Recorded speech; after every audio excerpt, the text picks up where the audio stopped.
If you like the story, you can support the author on Patreon. Link is in the description. Chapter 101, The Artisan and the Industrialist.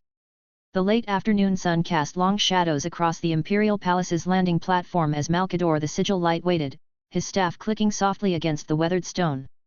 The distinctive roar of a modified Stormbird's engines grew louder, and despite himself, the ancient regent felt a familiar tension in his shoulders. Franklin Valorian's visits were always eventful.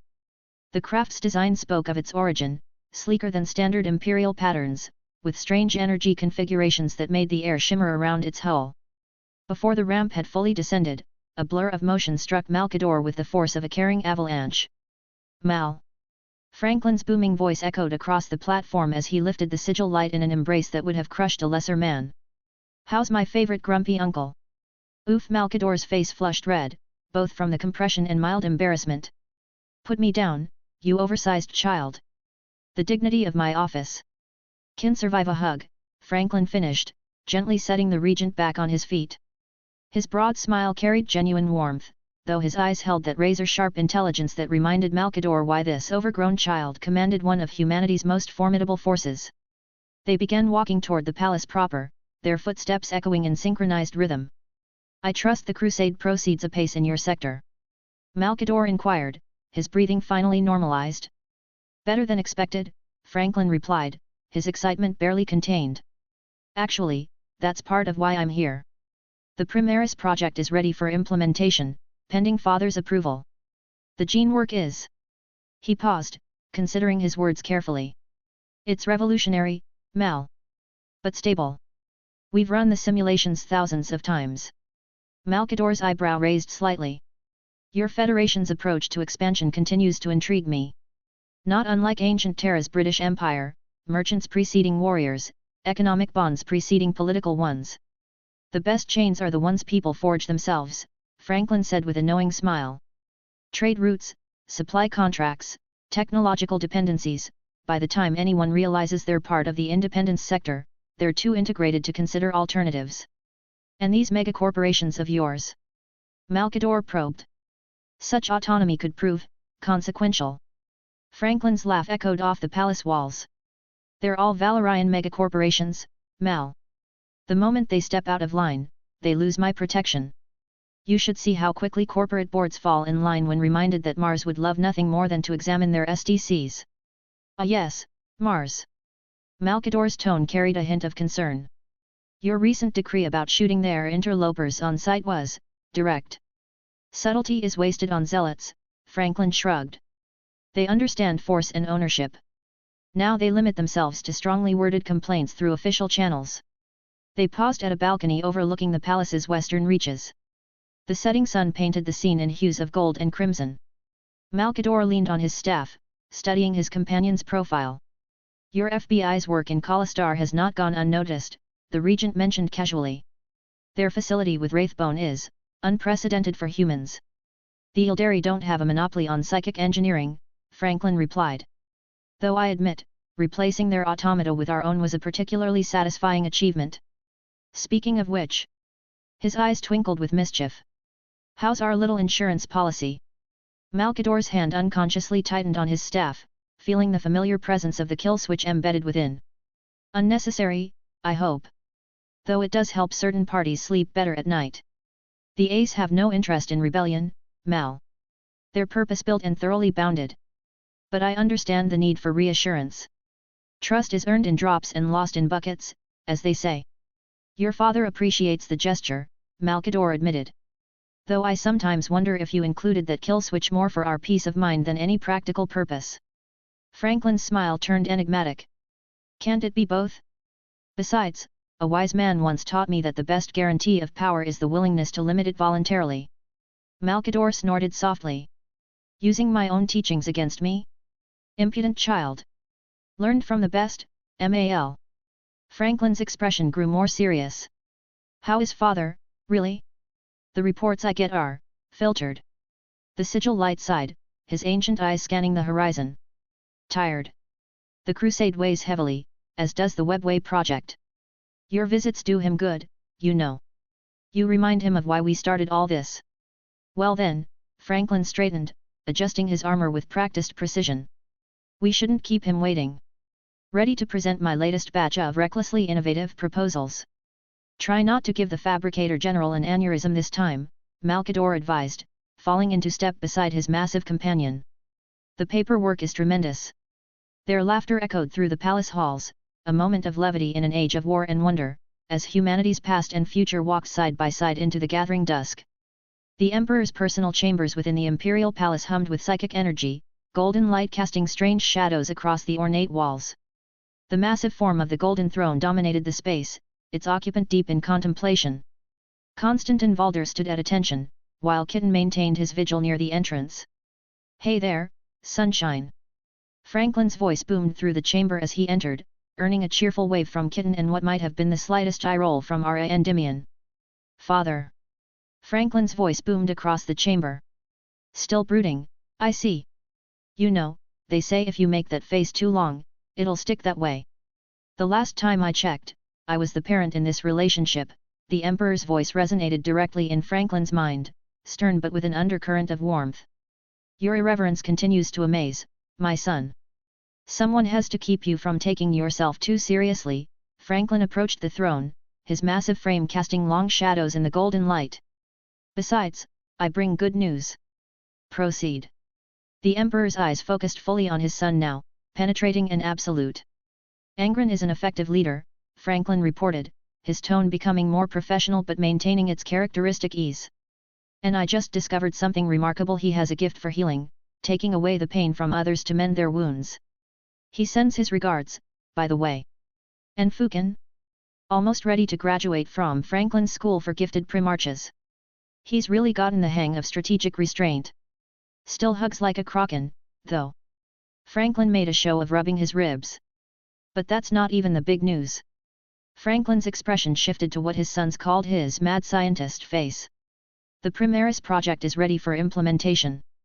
I've brought all the necessary machinery and even arranged for Belisarius Call and Corielzeth to oversee the Mechanicum's involvement." "Show me." Franklin produced a data slate with a flourish. "Now, here's the thing, we need your official stamp of approval. Besides my Liberty Eagles, the rest of the Astartes legions are, let's say, traditionally minded. If this comes from me, they'll think it's some fancy independence sector deviation. But if it comes from you..." He waggled his eyebrows meaningfully. The Emperor's psychic presence held a note of amusement. "You wish me to claim credit for your work? Well, when you put it that way, it sounds bad. I prefer to think of it as strategic marketing. Besides, it's kind of true. I mean, you made me, I made this, so technically it's all your work if you squint hard enough and tilt your head just right." Franklin's joke earned him the psychic equivalent of an eye roll. The Emperor's psychic presence probed the data slate. "Explain the Primarch project." Franklin glanced at the custodians before continuing, lowering his voice conspiratorially. "Right, about that. They're basically Primarch lights. We found the sweet spot at 85% of Primarch capacity. Any higher and they start attracting warp entities like moths to a flame. The last thing we need is my captains turning into another me if I happen to get myself killed." He paused, throwing a mischievous look at Valder. "Between us, they're a step above the custodians. Don't tell Constantin he gets grumpy about these things. But creating them is no joke. Needs the Gene Father's DNA, a complete immortus gland, and enough resources to terraform 5 planets. They're like custodians with extra steps, or Primarches with the reality-breaking slider turned down a notch." The Emperor's presence grew more focused as he examined the technical data. Franklin could feel his father's surprise at the sophistication of the genetic work. "This level of genetic manipulation, your sector's scientists surpass even Luna's genitors." "Well, we did have a pretty good foundation to work from," Franklin winked. "Though you might want to keep the Luna genetic database under wrap. Give our boys those files, and they'd probably recreate every horror from Old Night by Tuesday. Just to see if they could, mind you. Scientists, am I right?" The Emperor placed a hand on Franklin's shoulder, the gesture carrying both approval and warning. "Proceed with the Primaris implementation. But the Primarch, limit their numbers. Already on it. Quality over quantity like the custodians, but with better social skills. No offense, guys." He called out to the silent guardians.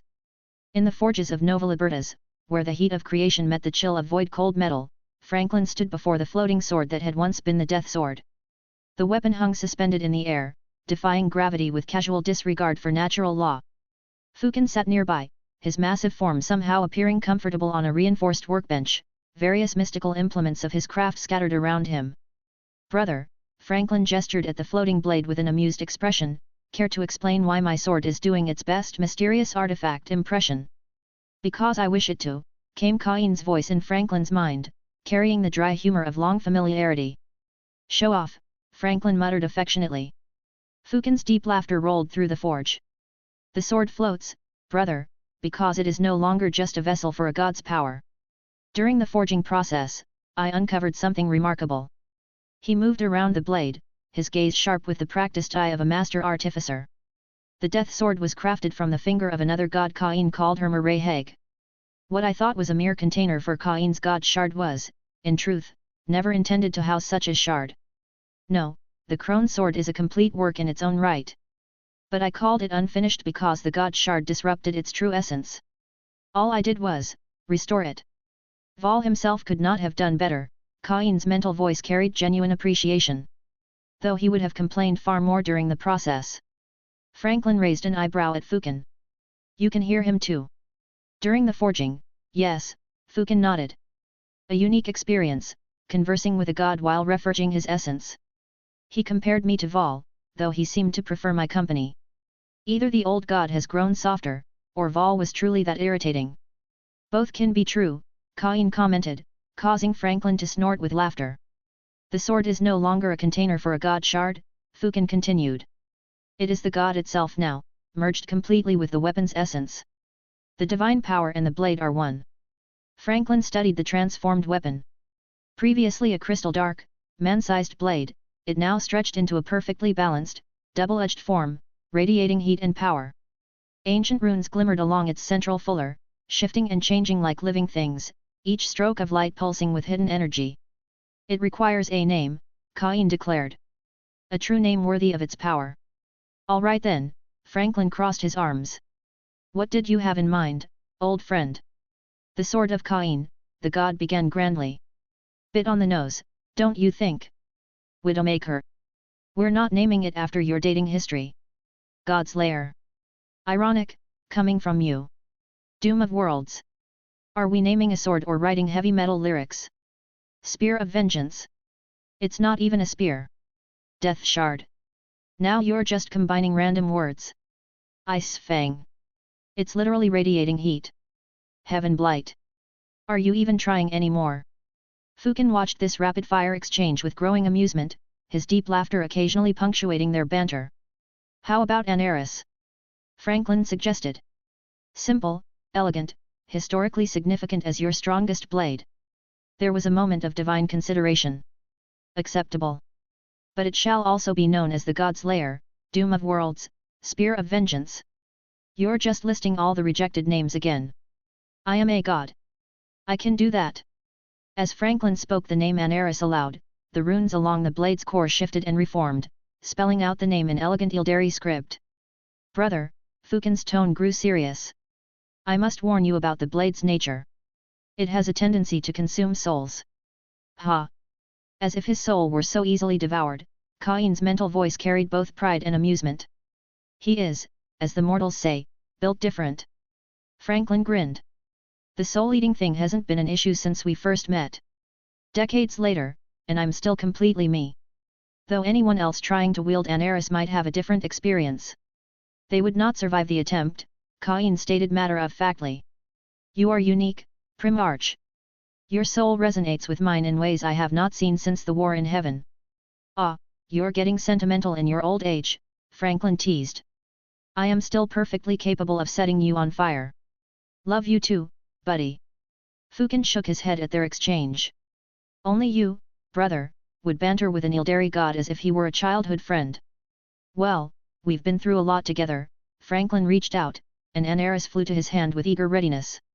"Fought together, argued together, and survived together." Franklin grinned, spinning Aneris with practiced ease. The blade hummed with power and contentment, its god essence perfectly aligned with its wielder's soul. "Hey, even gods need to laugh sometimes. Isn't that right, old friend?" I prefer to express my amusement through righteous violence. See? He's funny. In a homicidal deity sort of way. The industrial heart of the independence sector thrummed with perpetual activity, its massive complexes stretching beyond mortal sight. Fukin, despite his own mastery of craft and industry, found himself genuinely impressed by the scale and efficiency before him. Brother, Fukin paused before a wall of nutrient tanks, each containing a floating figure bathed in blue-green light. These are fully grown men. Franklin nodded, tapping the reinforced glass of one tank. Adult conversion chambers. While we still primarily recruit children, we've perfected the process for adult conversion.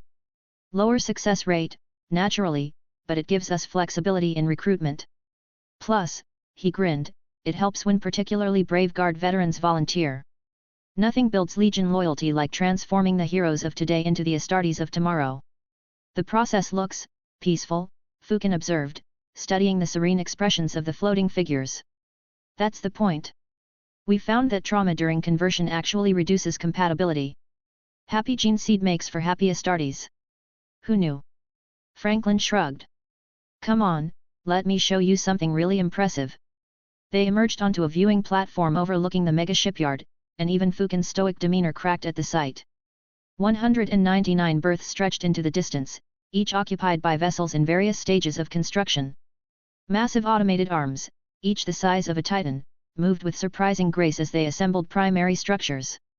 Swarms of drones handled the intricate work, their movements coordinated by engineers and warsmiths who seemed more concerned with oversight than direct control. By the throne, Fukin breathed. The efficiency. Automation is key, Franklin explained, gesturing to a partially completed hull. The machines handle the heavy lifting, literally, while our human experts focus on quality control and complex decision-making. Cuts construction time by roughly 60%. Their attention was drawn to the largest berth, where a vessel of truly staggering proportions was taking shape. Its superstructure resembled a cathedral of impossible scale, golden spires reaching toward the void. The Sweet Liberty, Fukin read the name from a nearby data slate. Your flagship. Indeed. Want to see something even better? The main armory complex stretched before them like a temple to warfare itself. Racks upon racks of weapons lined the walls and filled the floor space, everything from humble lasguns to exotic weapons Fukin had only seen in ancient texts. Folkite, Adrathic. Fukin's expert eye catalogued the arsenal. Even these are mass-produced. STC standard, Franklin confirmed. Though we maintain quality control. See anything you like. Fukin froze. What do you mean? Take your pick, brother. Consider it a gift. The SDCs too, if you want them. A craftsman of your caliber should have the best tools to work with. You're serious? Fukin's eyes widened. Just like that. Franklin clapped his brother on the shoulder. Of course. These are the mass-produced versions, nothing compared to what you could create with the base templates. Besides, he winked, what's the point of having the best toys if you can't share them with family? Fukin shook his head in amazement. Most would guard such technology zealously. Most don't have our production capacity, Franklin gestured at the endless facility. Besides, you're my brother. The Mechanicum might have an aneurysm if they knew how freely we share SDCs, but that's half the fun. As Fukin carefully selected several weapons and data cores for study, Franklin watched with amusement. Just promise me one thing. Name it, brother. When you inevitably improve these designs, and you will, send me the upgrades. It's only fair. Fukin's booming laugh echoed through the armory. A fair trade indeed.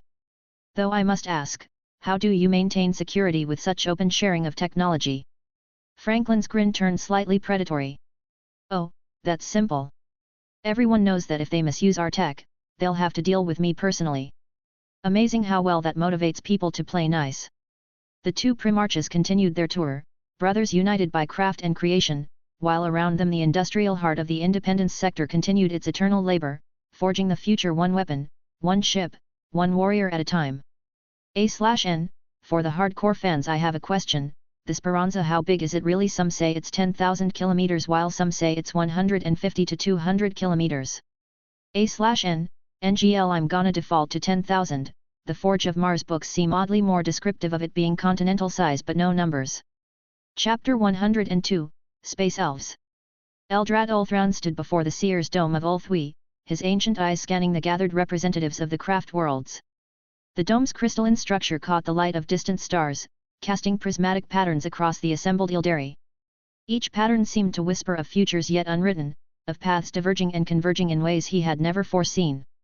"My kin," he began, his voice carrying the weight of millennia, "I have gathered you here to address something that challenges everything we believed immutable about our fate." He paused, feeling the weight of countless eyes upon him.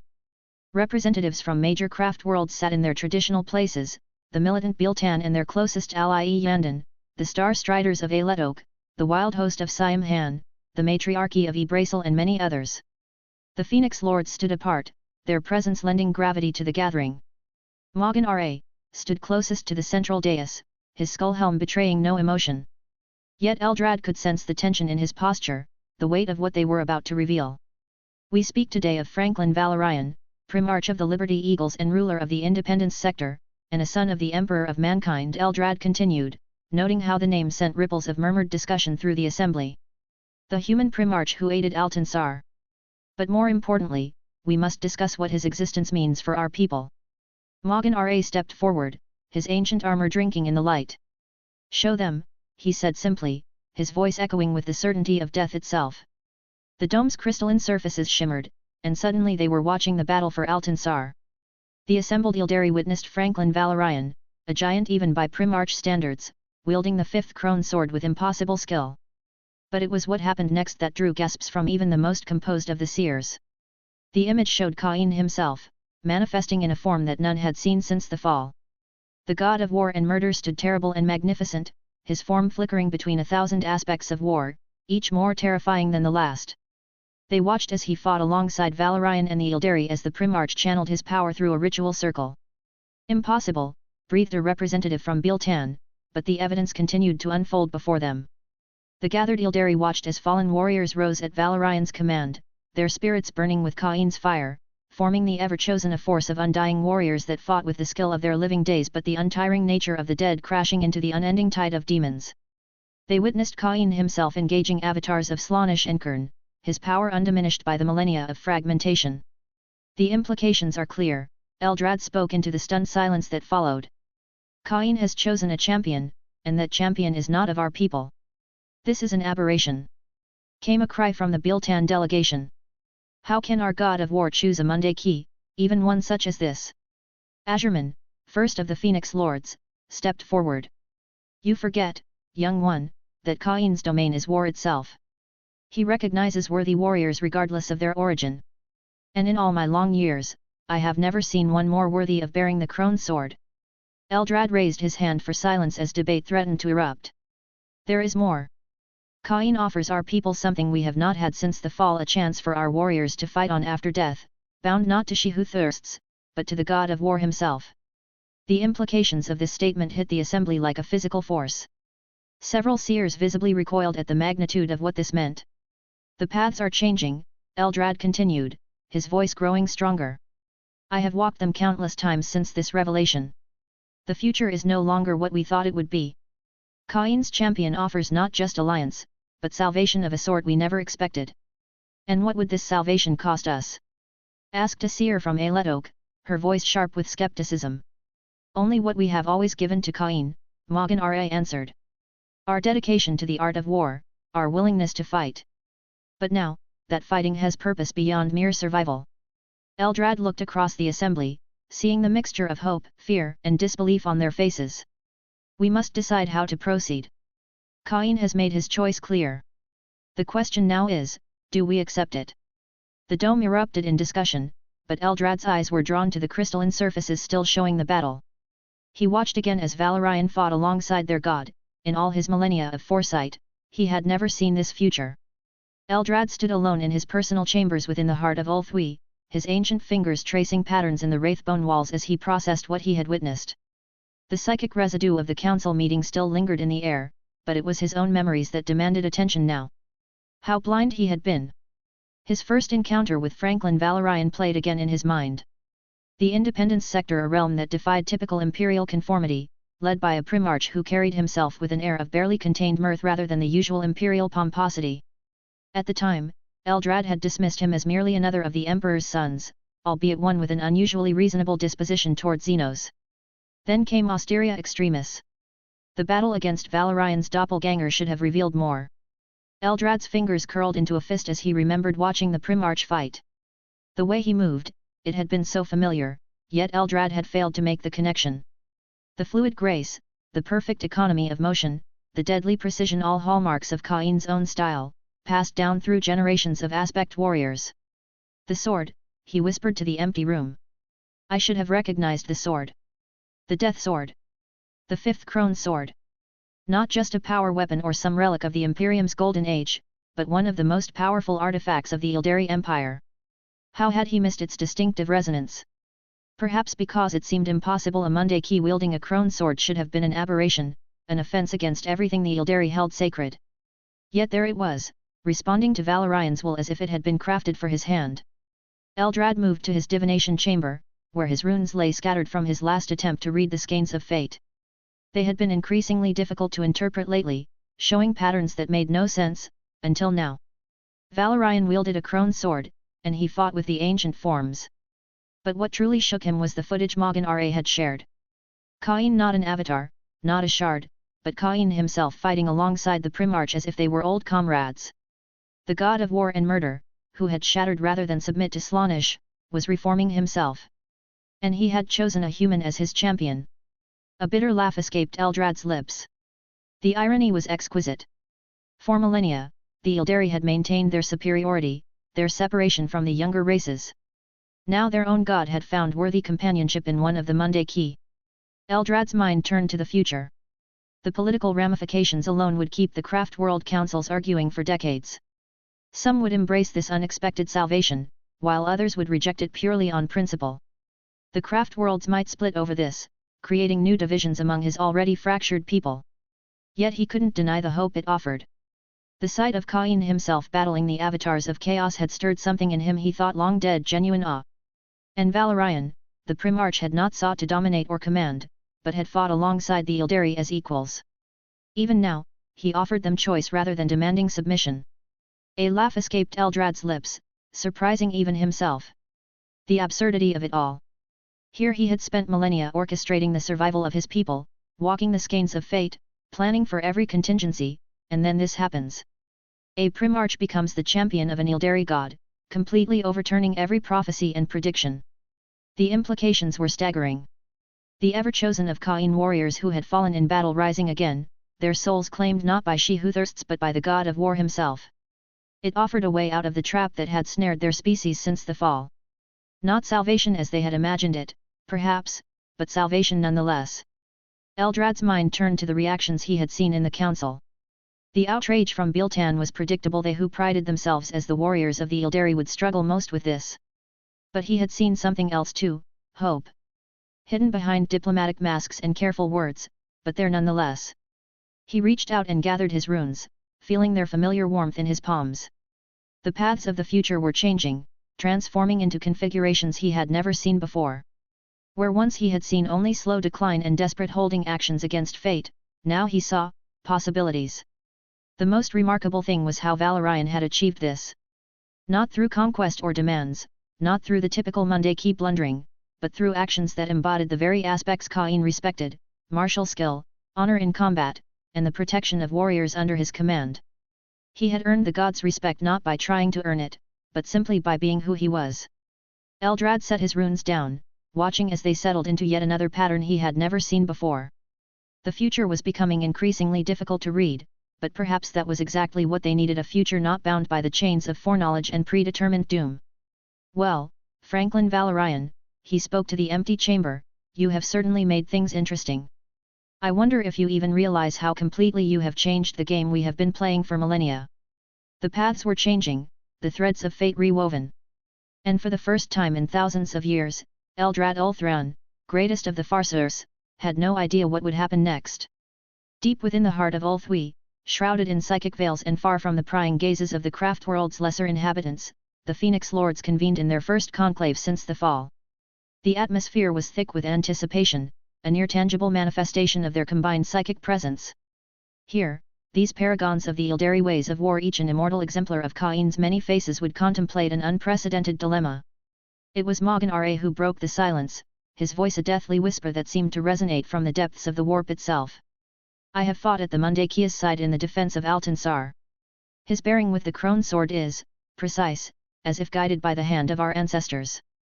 His words bore an unsettling gravitas, accentuated by the spectral gleam of his skull helm. I have seen Cain himself fighting alongside him. The god's selection is unmistakable. Unmistakable.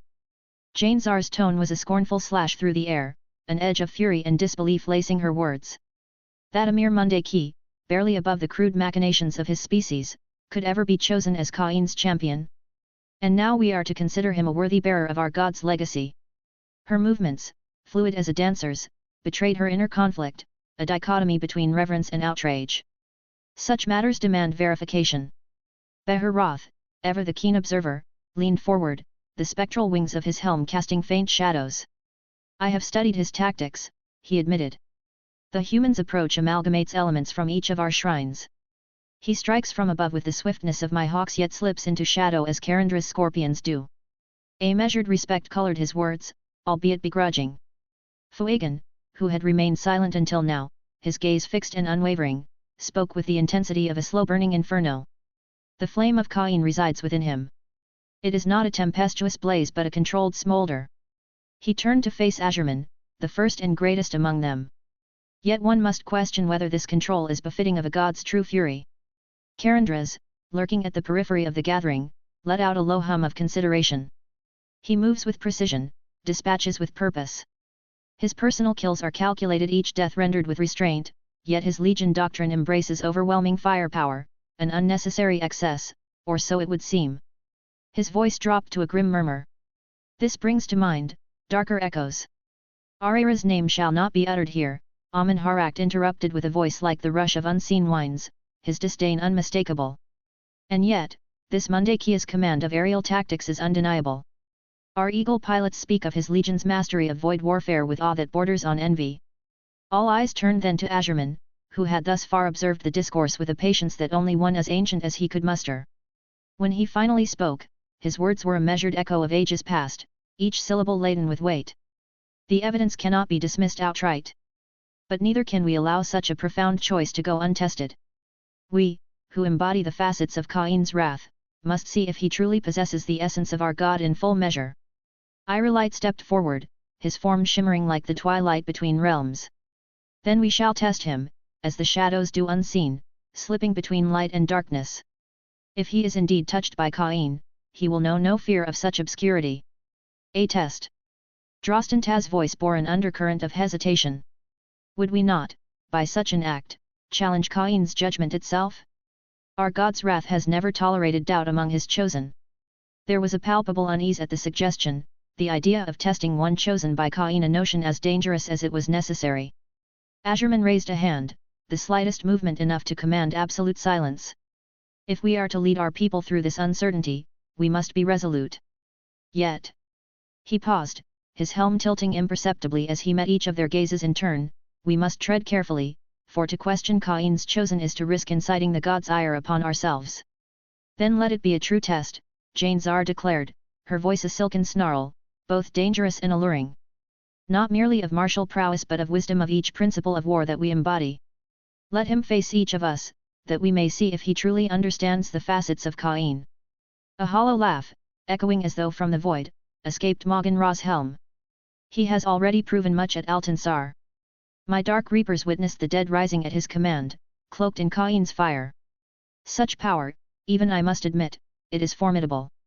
There was admiration, reluctant yet undeniable, in his tone. Fuegan's eyes narrowed, his disdain restrained but unmistakable. Power alone is insufficient. Even the dragons know this. True power is tempered, wielded with intent and purpose. Azurman rose, his presence an effortless command over the room. Then we are agreed. We shall each test Valorian, not to challenge his worth. Cain's selection is his own to make but to reveal to the Eldari why he was chosen. And if he fails? He trailed off, the implication hanging heavy. Karandra's tone was a murmur, yet it bore the finality of fate. Then we will face Cain's wrath for our presumption. But if he succeeds, it may kindle unity among us unseen since before the fall. There was a pause as each Phoenix Lord weighed the enormity of their decision. The challenge ahead was not merely for a human champion but a test of their own convictions. It is decided, they intoned in solemn unity, their voices a chorus of determination and anticipation. Azurman's closing words echoed like a distant promise and a warning. Prepare yourselves, my brothers and sisters. For in testing Cain's chosen, we may find ourselves tested in ways we have not foreseen. The god of war does not abide doubt, nor does he suffer his own bonds lightly. What lies within Franklin Valorian may be a power greater, or darker, than any of us dare to imagine. A/N, maybe I should rewrite my chapters 1 to 7? Chapter 103, Sweet Liberty and the Phalanx. 835.30 m. The void above Nova Libertas shimmered with the activities of countless vessels and orbital platforms, their running lights creating artificial constellations against the darkness. Among them, the Flame-Wrought stood out, a Gloriana-class battleship whose adamantine hull bore the newly forged iconography of the 18th Legion. Its metallic scales gleamed with a deep emerald sheen, volcanic patterns etched into its armor plates by Fukin's own hand. Franklin Valorian stood at the observation deck of Orbital Station Gamma, his massive frame silhouetted against the panoramic view screen. Behind him, Fukin adjusted his ceremonial cloak, its edges trimmed with drake scale patterns that seemed to move in the station's artificial light. 3,000 warriors, Fukin said, his red eyes gleaming with pride. Each one tested in your forges, trained in your ways. The 18 will be stronger for it, brother. Franklin turned, a characteristic grin playing across his features. And don't forget the gift in your forge hold.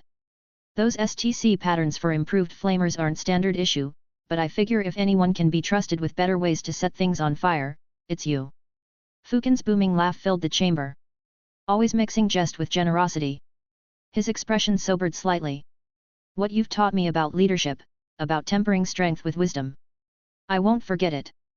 Just remember what I said about the drakes on Nocturne, Franklin replied, clasping his brother's shoulder. They're not just weapons or resources. They're part of your world's soul. Like the eagles are to us.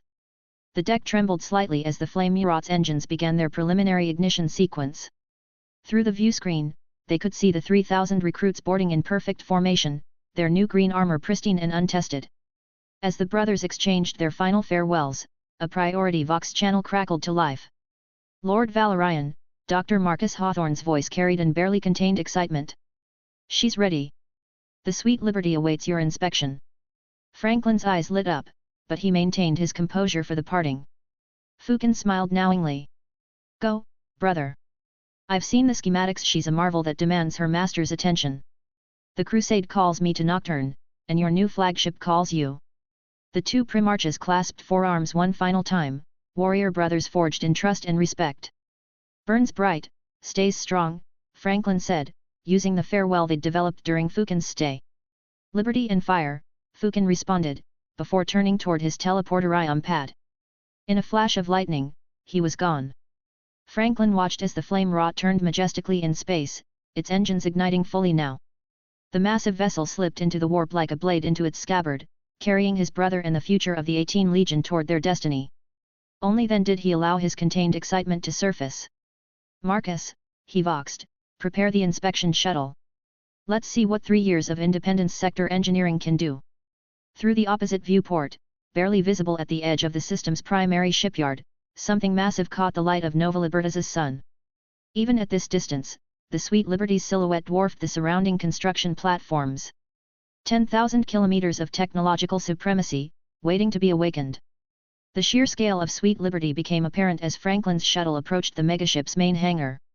Her pristine white hull, adorned with elegant gold trim, stretched beyond normal comprehension. 10,000 kilometers of humanity's finest engineering achievement. 6,213 freedom units, Franklin mused with a grin, appreciating the conversion to the ancient imperial measurement that his legion still stubbornly maintained.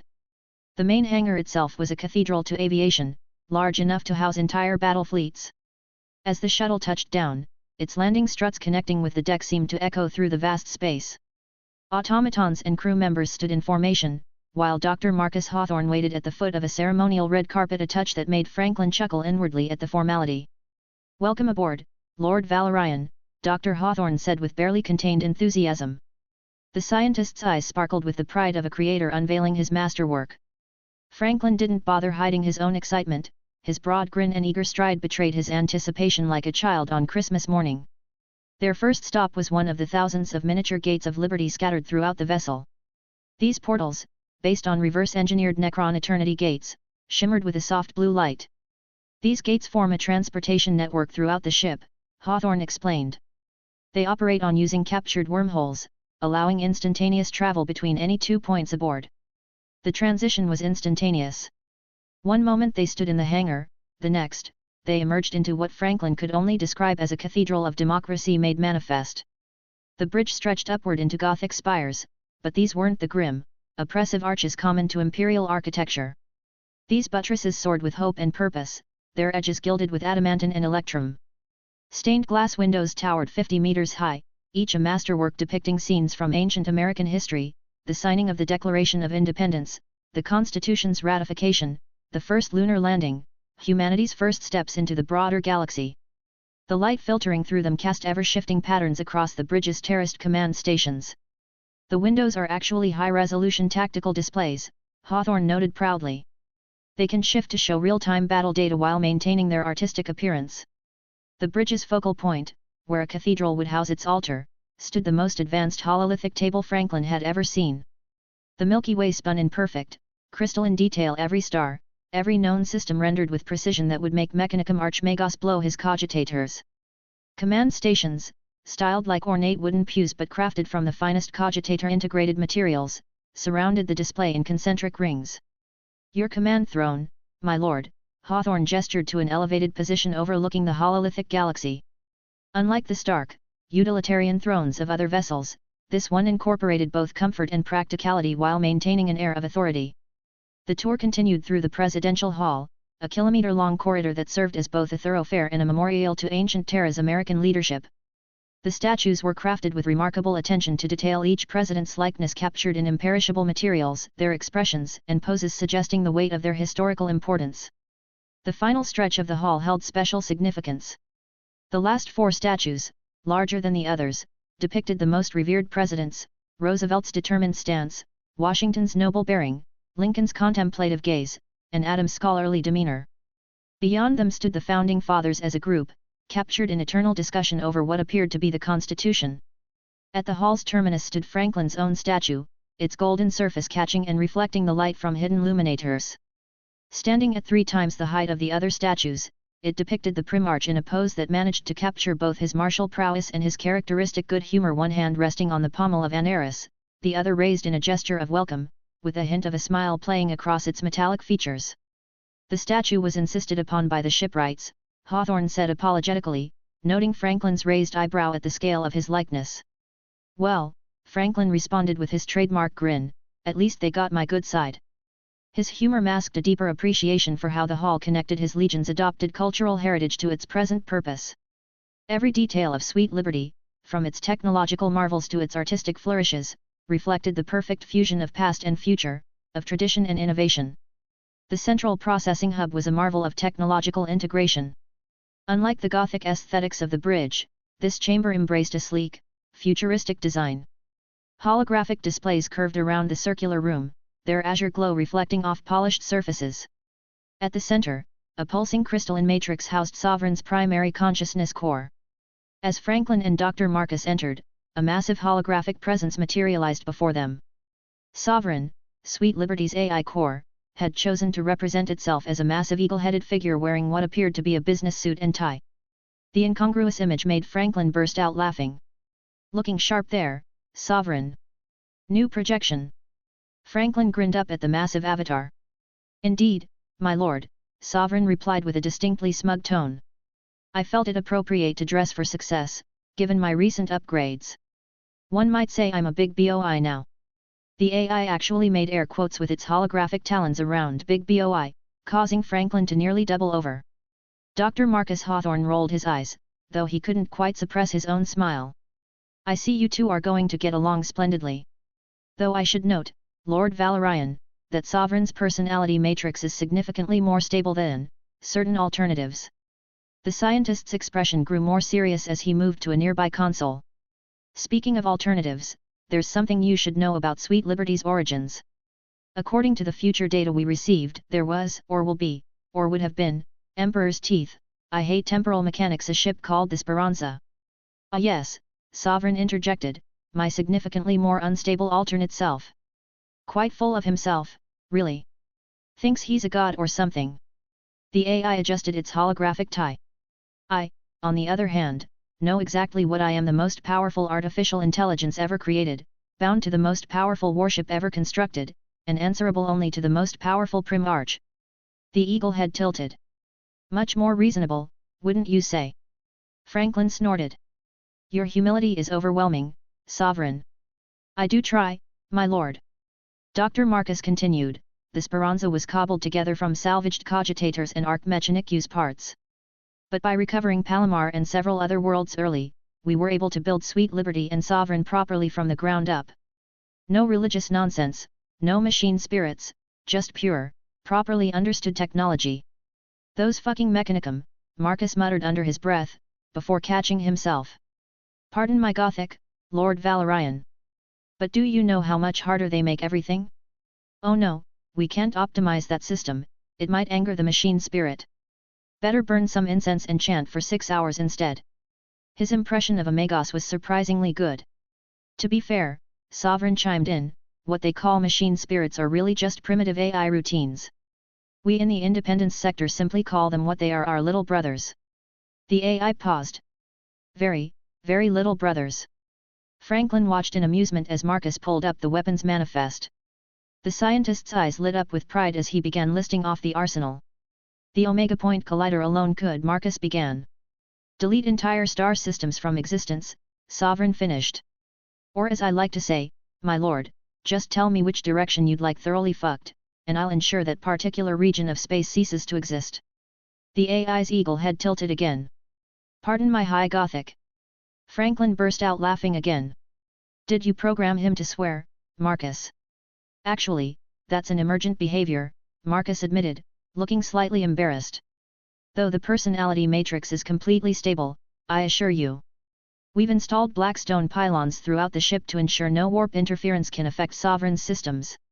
Speaking of systems, Sovereign continued, bringing up a detailed holographic display of Sweet Liberty's weaponry. Shall I enumerate my full capabilities? We have everything from the exotic temporal weapons arrays and black hole cannons to the classics like macro cannons. Though I prefer the Liberty pattern super heavy versions myself. Sometimes you just need more DACA. Did you just say DACA? Marcus looked pained. I've been studying historical military terminology, Sovereign said proudly. I believe it's appropriate. Franklin watched as the holographic display showed off the thousands of weapon systems from the devastating Event Horizon weapon to the 200,000 point defense systems. And all of this is directly under your control, Sovereign. Indeed, my lord. Every targeting solution, every firing sequence, all coordinated with an efficiency that would make a Mechanicum Archmagos overload its gasket. If they weren't too busy praying to their toasters, that is. The AI adjusted its tie again. Though of course, I only take orders from you. It's not arrogance if you can back it up, as they say. He's actually right about that, Marcus added. The command protocols are hardwired. Sovereign is completely loyal to you alone, Lord Valorian. Though perhaps we could have programmed in a touch more humility. Now where would be the fun in that? Franklin grinned. A ship this size should have a personality to match. Though speaking of size. He turned to Sovereign. 200 hangar bays? Really? One must have room for guests, Sovereign replied primly. And parties. I've been led to believe the Liberty Eagles enjoy their celebrations. That we do, Franklin laughed. That we do. Well, Marcus, I'd say you've outdone yourself. A ship that can both delete star systems and tell jokes, what more could a Primarch ask for? Just point me at what needs deletion, my lord, Sovereign said cheerfully. I promise to make terrible puns while doing it. Marcus sighed deeply. I'm beginning to think letting you two meet was a mistake. The laughter that followed echoed through the central processing hub, a sound that would become common aboard the Sweet Liberty in the years to come. For all its devastating power and advanced technology, it was this easy rapport between Primarch and AI that would make the vessel truly unique in the Emperor's fleet, even if the Mechanicum would probably have several collective aneurysms about it. As they walked through one of Sweet Liberty's countless pristine corridors, Dr. Marcus couldn't help but beam with pride as he explained the ship's propulsion systems. The Inertialist drive is perhaps our greatest achievement in mobility, he explained, gesturing to a holographic display that materialized at his command. While the rest of the Imperium is still splashing through the warp like drunken sailors, we can execute maneuvers that should be physically impossible. Franklin raised an eyebrow. How impossible are we talking about? My lord, Sovereign's voice chimed in from nearby speakers. Imagine a ship this size performing barrel rolls around an Emperor-class battleship while firing broadsides. That kind of impossible. The complete negation of inertia means Sweet Liberty can stop, start, and change direction instantly, Marcus continued.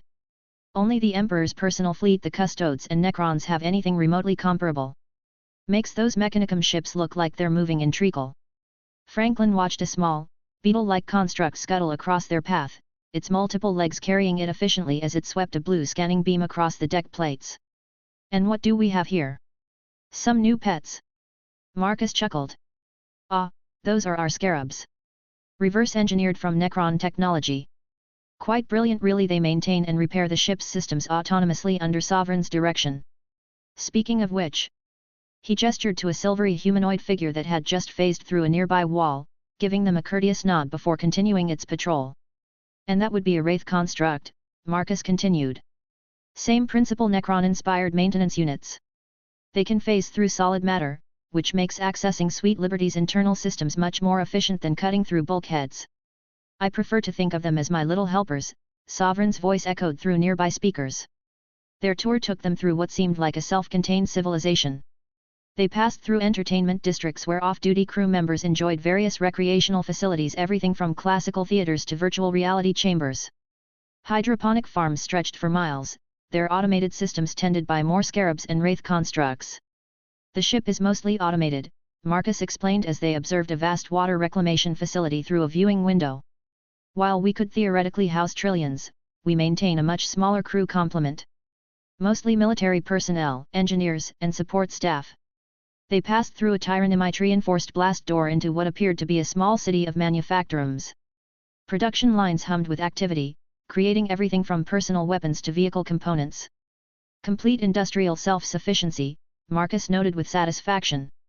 The Titan storage facilities were particularly impressive, vast chambers housing ranks of castigator Titans alongside Uranus dwarfing all.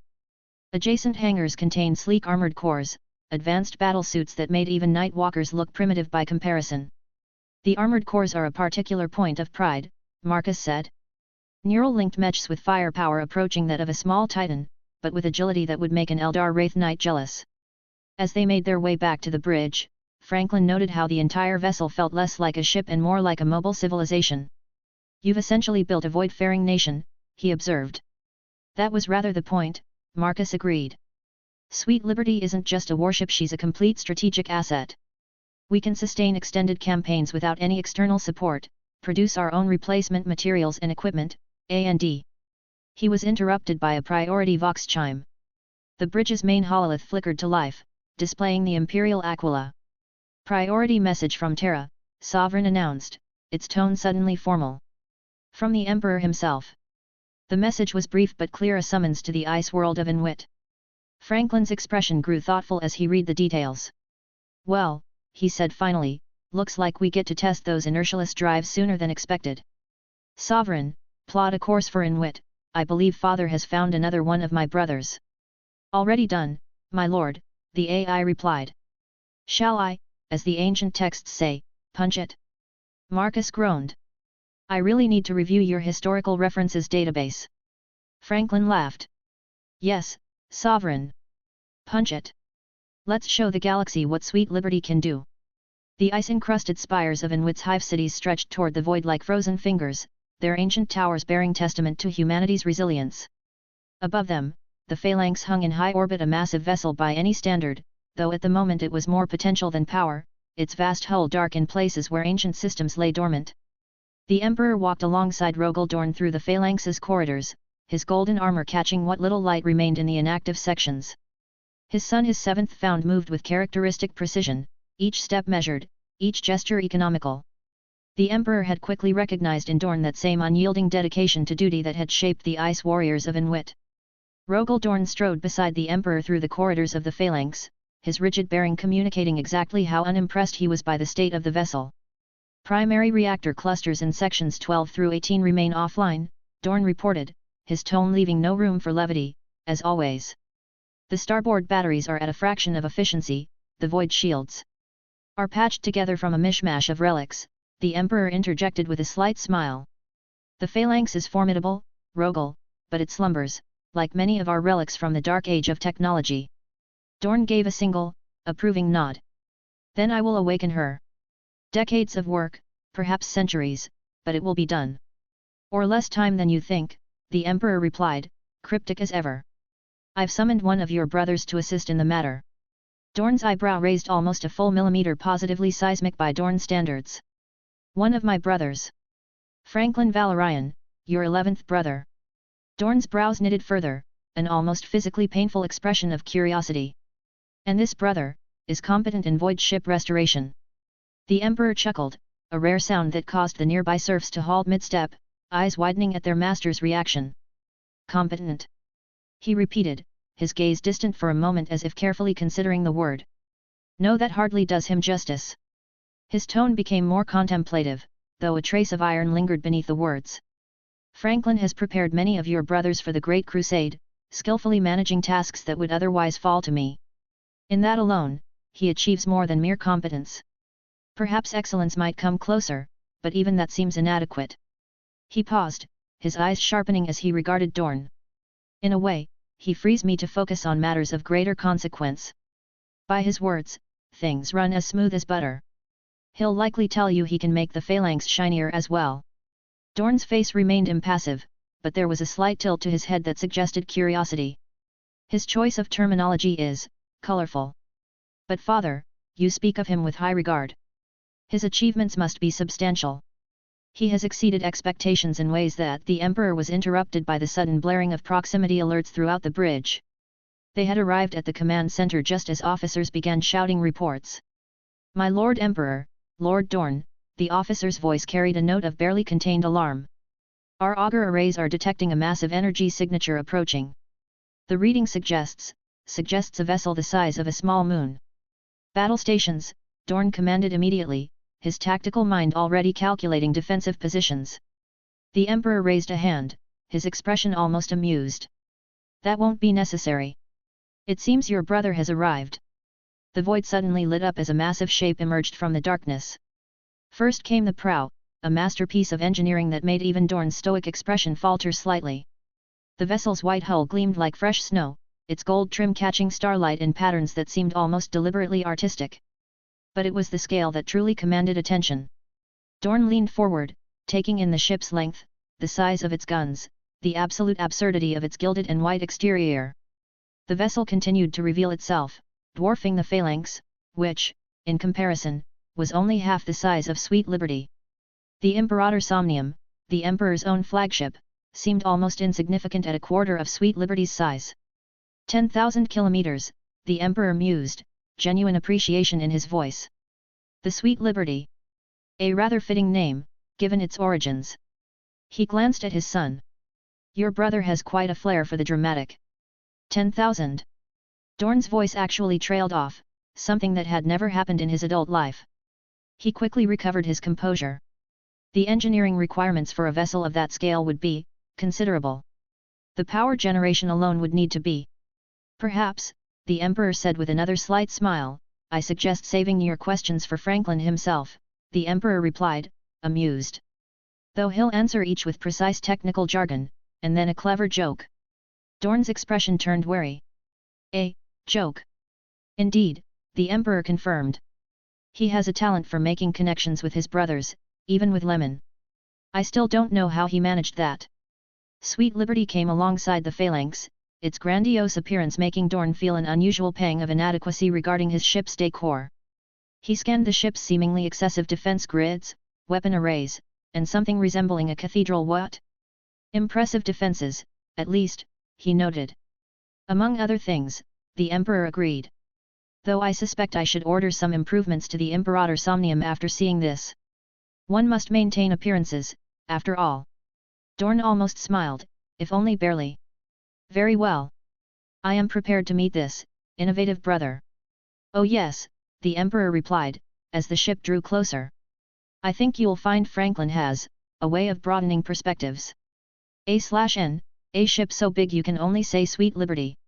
Chapter 104, The Eagle and the Praetorian.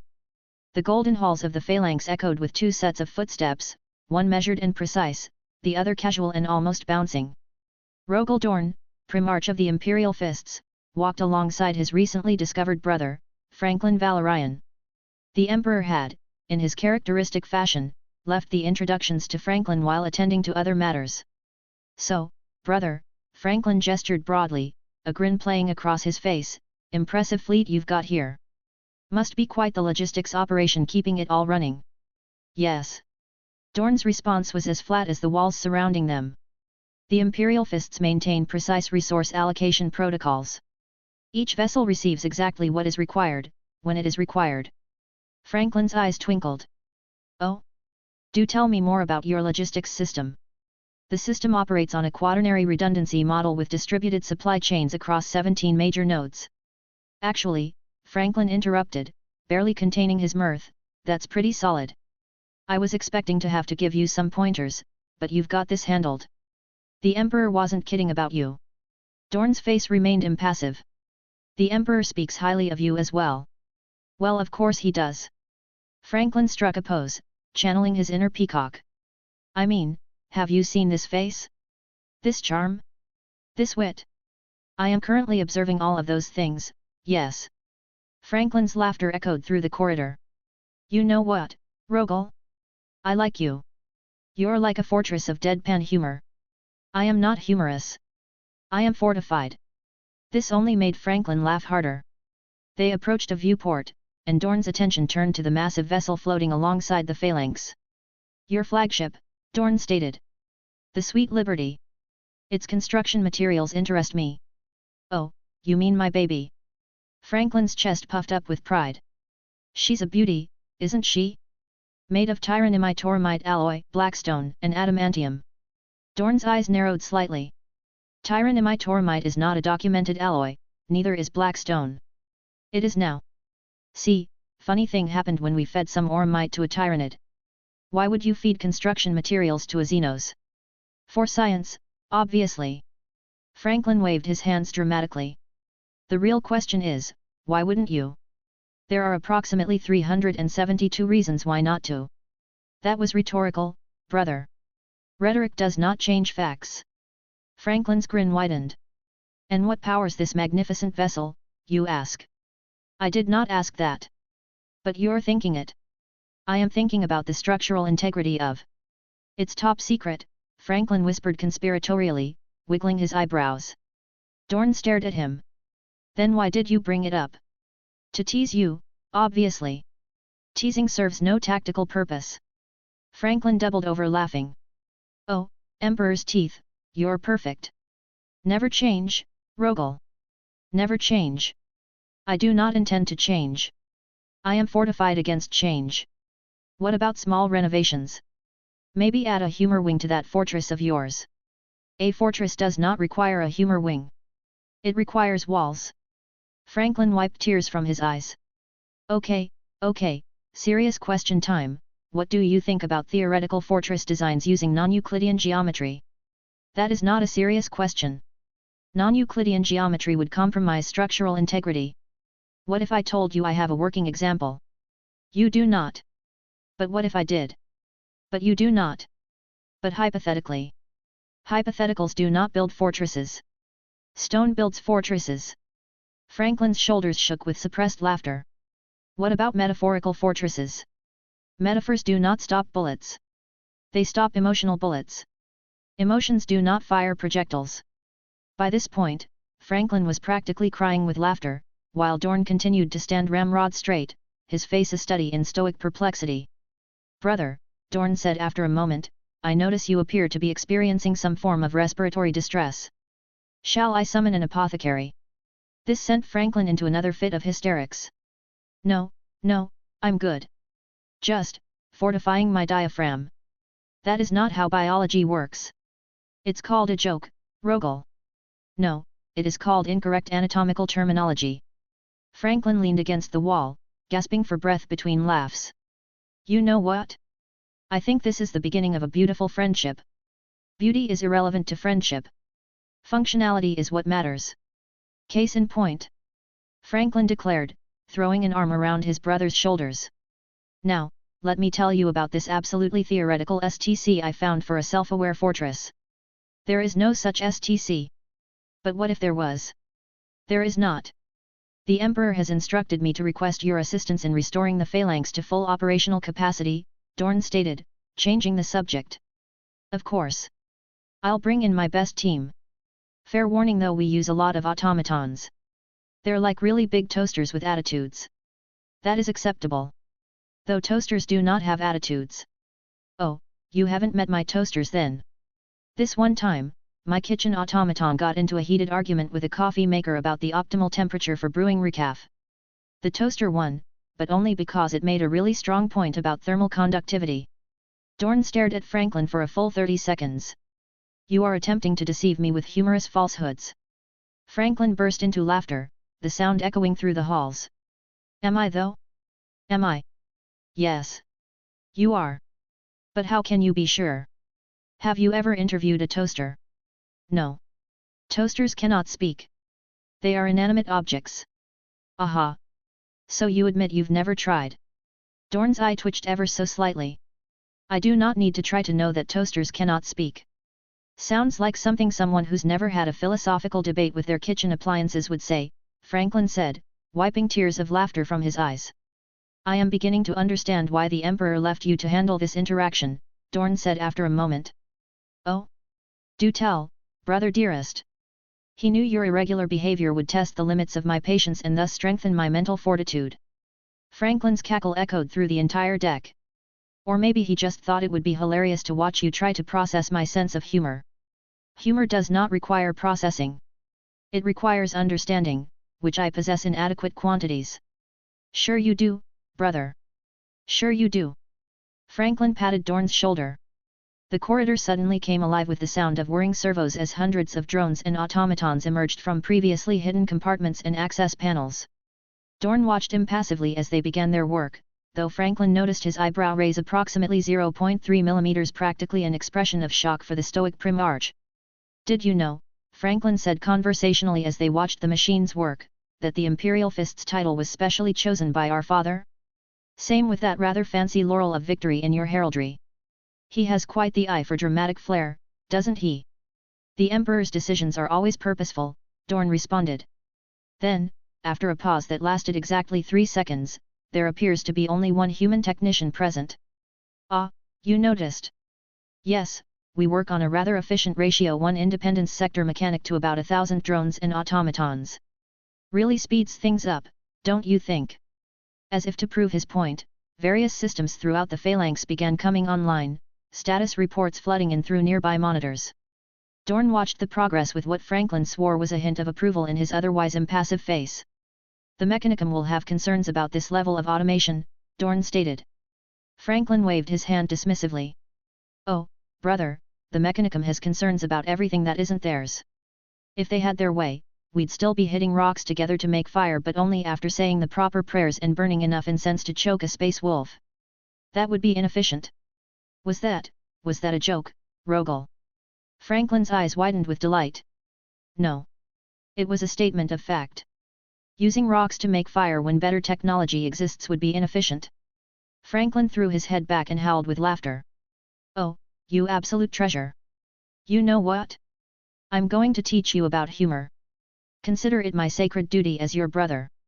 Humor is unnecessary for the defense of the Imperium. And yet here you are, making me laugh harder than a Luna wolf at an orc wig. Franklin wiped away another tear of mirth.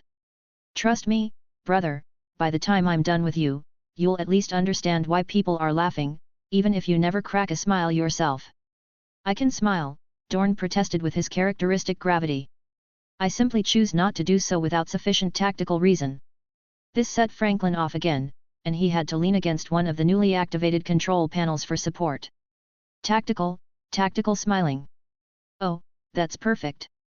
Please tell me you have a picked capture somewhere of you deploying a strategic smile. Such documentation would be unnecessary. By the time they reached the main bridge, the phalanx was humming with renewed energy, its ancient systems restored to full functionality in a fraction of the expected time. Franklin's efficient automation had accomplished in hours what might have taken traditional methods weeks or months. "Well, brother," Franklin said, spreading his arms wide, "what do you think of your fully operational battle station?"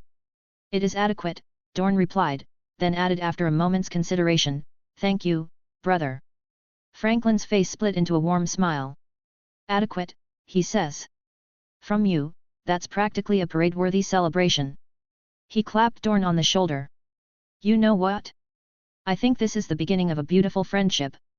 Just wait until I introduce you to the concept of sarcasm. I am familiar with sarcasm. It is saying one thing while meaning another. I simply find it inefficient."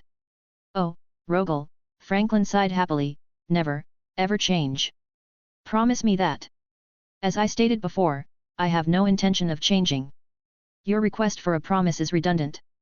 Franklin's laughter echoed through the phalanx's halls once more, a sound that would become increasingly familiar to its crew in the years to come, always followed by Dorn's literal interpretations and deadpan responses.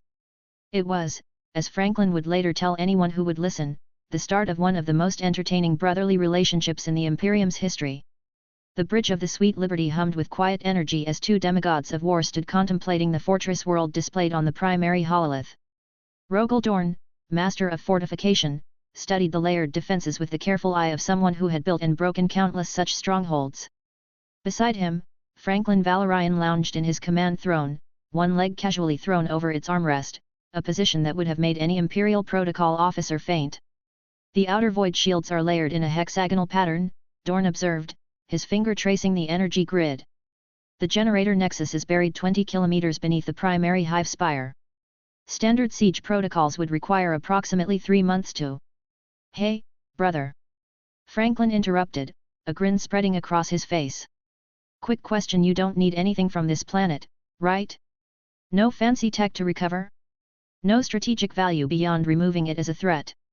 Dorn turned to face his brother, his expression as unchanging as ever. "Negative. The Xenos technology is incompatible with Imperial standards, and their fortress designs are inefficient." "Perfect." Franklin's grin widened to almost impossible proportions. He shifted in his throne, now sitting up straight. "Sovereign." The ship's AI responded immediately, its voice carrying a hint of anticipated amusement. "Yes, Lord Franklin. You see that planet down there?" "Indeed I do, my lord." Franklin's eyes twinkled with mischief. "I don't want to." "Roger that, Lord Franklin. Initiating primary weapon systems. All hands, brace for maximum output." Dorn's eyebrow raised a fraction of a millimeter. "The planetary shield generator cannot be overcome without first—" "Hold my beer," Franklin interrupted, handing an actual bottle of Independence Sector craft brew to his bewildered brother. "Why am I holding your beverage? And how will this assist in the siege?" The Sweet Liberty's massive frame began to vibrate as its weapons charged. City-sized Nova cannons and macro batteries aligned themselves with surgical precision. Franklin spread his arms wide like a conductor before an orchestra. "Sovereign, if you would do the honors, let's show my brother here how we do things in the Independence Sector." "Franklin," Dorn stated with the patience of a man explaining water to a fish, "the planetary shield is rated to withstand." The first barrage hit. The supposedly impregnable shield flickered like a candle in a hurricane. The second barrage made it sputter like a dying lumen globe. The third removed it from existence with all the ceremony of wiping dust from a table. "Sustained bombardment," Dorn finished, then paused. "I stand corrected." "Oh, but we're just getting started." Franklin practically bounced on his heels as Sweet Liberty's main batteries continued their work. Continent-sized targets were systematically erased by city block-sized projectiles. Mountains became valleys. Valleys became craters. Craters became deeper craters. This level of firepower. Dorn's voice actually contained a note of something that might, in another person, have been awe. "With Sweet Liberty in your arsenal, there would be no fortress you could not crack." "Ah, thanks." Franklin beamed at his brother. "That's the nicest thing anyone said to me today." "Well, except for that one servitor in the phalanx who complimented my hair, but I think it was malfunctioning." As they watched the systematic demolition of the planet's surface, Franklin began issuing orders for the next phase. Begin planetfall preparations. I want terraforming units ready to deploy as soon as the dust settles. And somebody check if we accidentally made any diamonds with all that pressure, might as well get something shiny out of this. Terraforming requires considerable time, Dorn noted. The standard protocols. Oh, my precious fortification-obsessed brother, Franklin interrupted, throwing an arm around Dorn's rigid shoulders. You're thinking short-term. Look at this system's layout. He manipulated the tactical display. Sun's right there, orbital patterns are just so, and with a bit of adjustment here and there. This could be a magnificent mining system. We didn't just bombard that planet, we gave it a head start on its makeover. Only you could justify planetary bombardment as landscaping preparation, Dorn stated. I prefer to think of it as extreme renovation. Speaking of which, want to help design the new mountain ranges? I'm thinking something defensible. You love defensible things. Mountains should be positioned according to tactical necessity, not aesthetic preference. Why not both? Franklin's eyes twinkled. I'm thinking of naming one Mount Dorn. It'll be the most stubbornly immovable mountain in the sector. Nothing but straight vertical cliffs, no gentle slopes allowed. Mountains require geological formations that... Details. We're literally rebuilding a planet, brother. I think we can manage one extremely grumpy mountain. Franklin turned to a nearby display. Sovereign, make a note, Mount Dorn should look permanently disappointed with all the other geological features. Noted, Lord Franklin. Shall I also ensure it never shows any signs of erosion? Mountains do erode. This is a natural process that... Not Mount Dorn. Franklin declared. Mount Dorn stands eternal, just like its namesake's conviction about proper fortification techniques. You are mocking me. Only with the greatest fraternal affection. Now, about those mining operations. Franklin pulled up another tactical display. I'm thinking we set up the main processing centers here, and let me guess what you're about to say, those positions leave the facilities tactically vulnerable. Those positions do leave the facilities tactically vulnerable, Dorn confirmed. Ah, but that's why we'll have Mount Dorn overlooking them. Nothing says don't even think about it like a mountain with your face on it. We could even give it glowing eyes. Mountains do not have glowing eyes. They do now. Welcome to Franklin's House of Planetary Renovation, where the impossible is merely improbable and the improbable is Tuesday's to-do list. As they continued planning, the Sweet Liberty's batteries finally fell silent, leaving behind a planet that bore little resemblance to its former self. Where once stood Xeno's fortifications now lay the foundation for something new, something that would combine Dorn's precision with Franklin's flair for the dramatic. Brother, Dorn said after a long moment of studying the results, your methods are unorthodox. Why, thank you. That was not necessarily a compliment. I'm taking it as one anyway. Franklin beamed. Now, about those glowing eyes for Mount Dorn. No. What about a small fortress at the peak? Acceptable. Franklin's laughter echoed through the bridge, followed by a stream of increasingly outrageous suggestions for their new mining system, each met with Dorn's steadfast literalism. And somewhere in the tactical display, a planet continued to cool, ready to be reshaped by two brothers who, despite their differences, would create something unique together. Even if one of them insisted on adding glowing eyes to a mountain. Chapter 105, Don't Touch My Boats. In the sterile laboratory aboard the Independence Sector research vessel Innovation's Edge, 3 of the greatest minds in cybernetic and genetic research stood observing their latest breakthrough. Through the reinforced observation glass, an android that appeared perfectly human stood calmly, its eyes covered by an ornate blindfold inscribed with microscopic circuitry. Belisarius Call's mechadendrites swayed in thought as he recorded his observations. Fascinating. The localization of the null effect to the optical centers represents a 47.3% improvement in control compared to our previous attempts. Brother CAWL. Magos biceps maximalis flexed his augmented arms, causing his red robes to strain against his massive frame. These gains in Pariah control are most swolerific. Like properly timing one's protein intake for maximum muscle development. Dr. Ilarichen raised an eyebrow at her enthusiastic colleague while adjusting her data slate. After working with him for months, she still found his unique manner of communication entertaining. Magos biceps, are you suggesting the null field propagation follows similar principles to metabolic timing? Indeed, Sister Chen. Biceps struck a pose that would have made ancient Terran bodybuilders proud. Just as the muscles require proper nutrition windows for maximum swollenness, the Pariah field requires precise activation parameters. Praise the Omniscia's gains. Call's binary cant carried a hint of amusement as he translated for Chen. I believe our colleague is drawing a parallel between biological enhancement timing and the null field propagation delays we observed in Test Series 17 Beta. The android in the chamber removed its blindfold, and immediately the air seemed to thicken with invisible force. The monitoring devices registered the expanding null field as it radiated from the subject's eyes, eventually enveloping its entire form in an anti-warp corona. Behold the pump, fellow seekers of knowledge. Magos biceps performed a perfect lateral pose. Like the sacred blood flow to mighty biceps, the null field flows from its source with perfect form. Chen nodded, checking the readings. The field propagation does follow a remarkably organic pattern. Perhaps we could optimize it further by studying natural Pariah field development in Sisters of Silence. Your suggestion has merit, Dr. Chen, Call's vocoder clicked. Though my future self's data cores have provided invaluable insights into the Primaris project, the application to null field manipulation required creative interpretation. Brother CAWL speaks truth with the intensity of a perfect set of squats. Biceps began a series of mechanical flex poses that somehow managed to convey deep scientific understanding. The sacred templates of the future required spotting, just as all greatest gains do. Call's mechadendrites performed rapid calculations as he translated. Magos biceps suggests that like physical training, our modifications to the future templates required careful support and monitoring to achieve optimal results. Precisely, Chen agreed, hiding her smile. The integration of the Pariah gene into the android chassis was like training a new muscle group. We had to start light and gradually increase the load. Ah! Sister Chen has achieved enlightenment. Magos biceps's voice boomed with joy as his servo arms performed a flawless double biceps pose.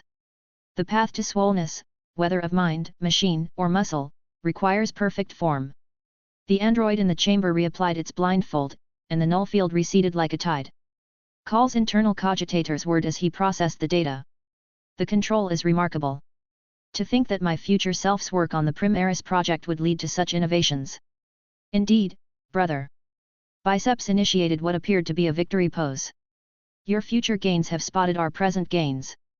The Omniscia's wisdom flows through time like the perfect pre-workout formula. Chen consulted her data slate again. The potential applications are significant. These androids could work seamlessly with psyker forces when needed, then activate their null field for anti-warp operations. The tactical flexibility alone. Tactical flexibility is crucial. Biceps interjected, demonstrating said flexibility with a series of impossible poses. Like the sacred supersets that build both strength and endurance. Call translated once more, his tone carrying a hint of fondness.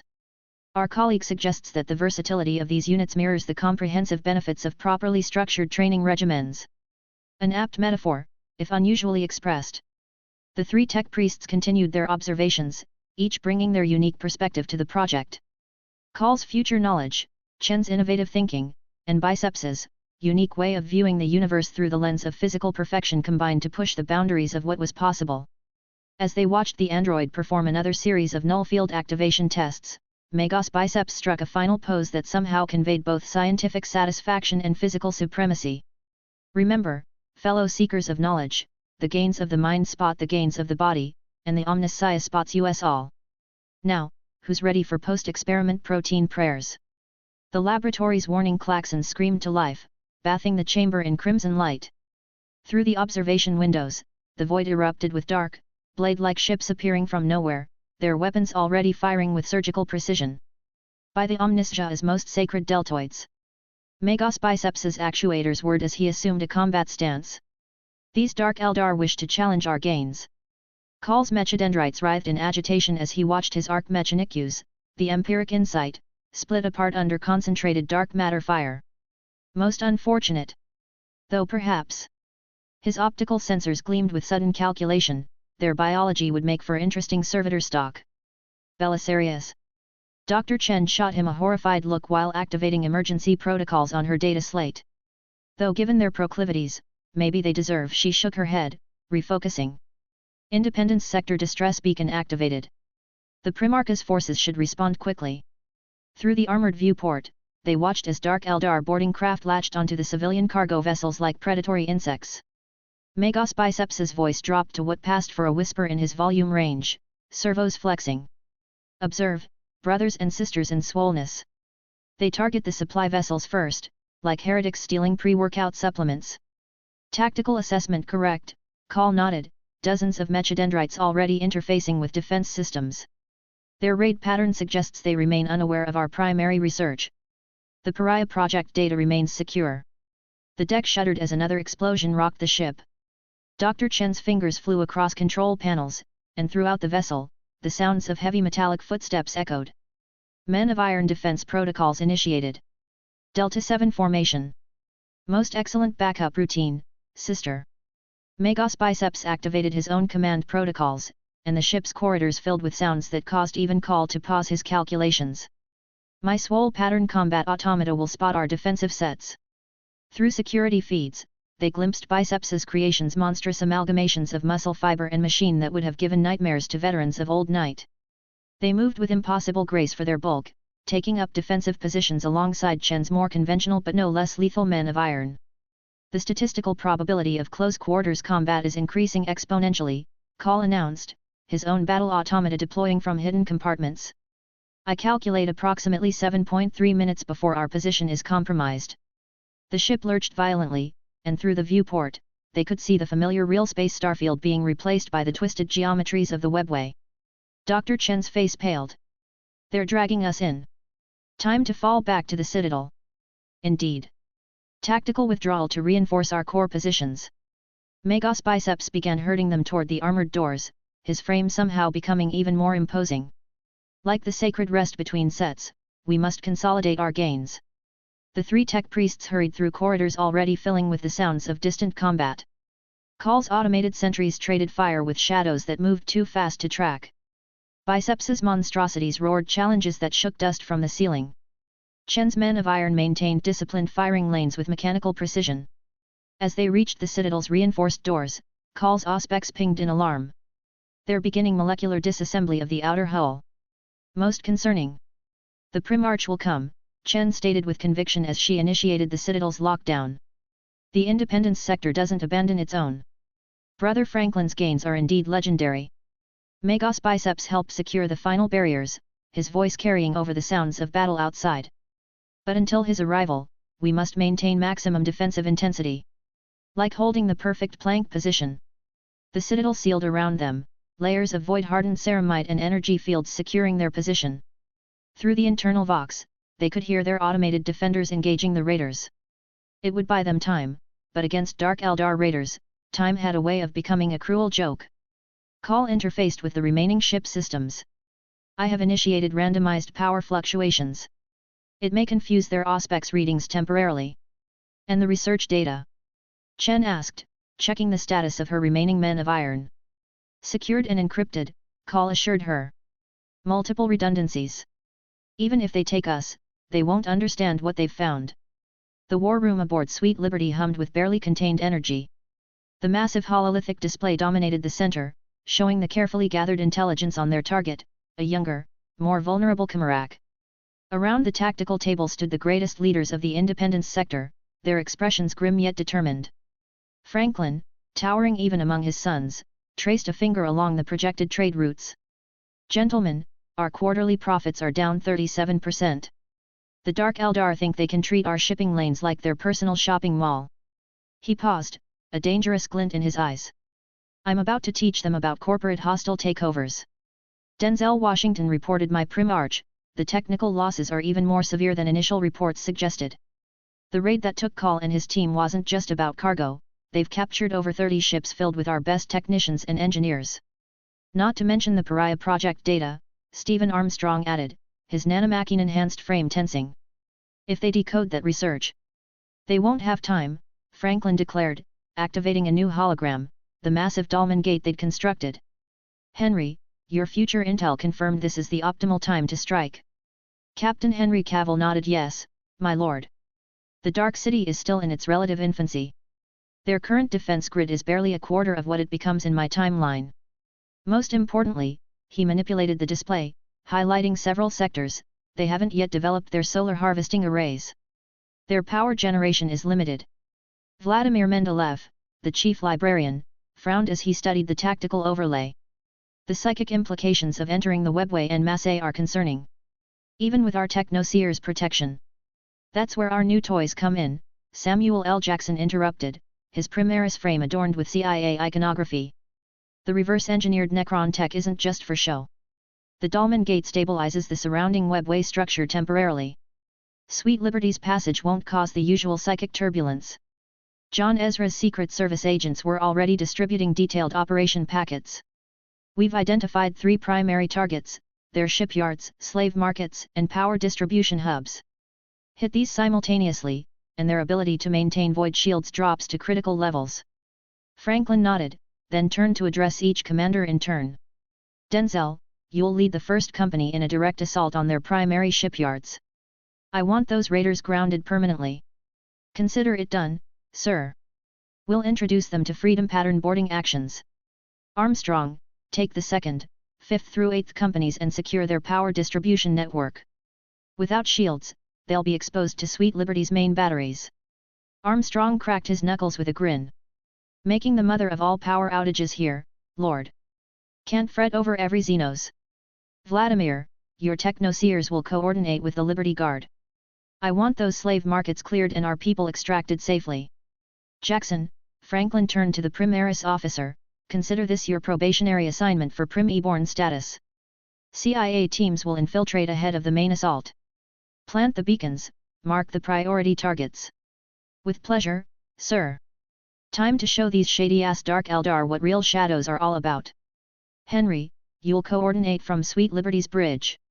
Your future knowledge of their tactics could be vital. Understanding their strategies before they even develop them, a significant advantage, my lord. Franklin stood to his full height, his presence filling the chamber. The Dark Eldar think they're predators. Time to show them what happens when they hunt things that hunt back. Sweet Liberty alone has enough firepower to level their fledgling port. With Battlefleet Liberty backing us up. He smiled, but it wasn't a pleasant expression. Let's show them how we deal with pirates in the Independence sector. Denzel raised an important point. The webway assault carries risks. If they manage to seal the passages behind us. Already accounted for, Henry interjected. The Dolmen Gate creates stable corridors. They can't close instantly what we're holding open with Necron tech temporarily. Besides, Franklin added, I'm counting on them trying to trap us. The more they commit to stopping our escape, the fewer forces they'll have protecting their vital infrastructure. He activated a final tactical overlay. 700,000 Astartes. 50 million Liberty Guard. The largest fleet ever assembled by the Independence sector. By the time we're done, the Dark Eldar will learn a very expensive lesson about interfering with free trade. And Call's team? Armstrong asked. The Pariah project. Priority extraction target, Franklin confirmed. The air shimmered with psychic resonance as an Eldari delegation materialized, their wraithbone armor gleaming under the chamber's lights.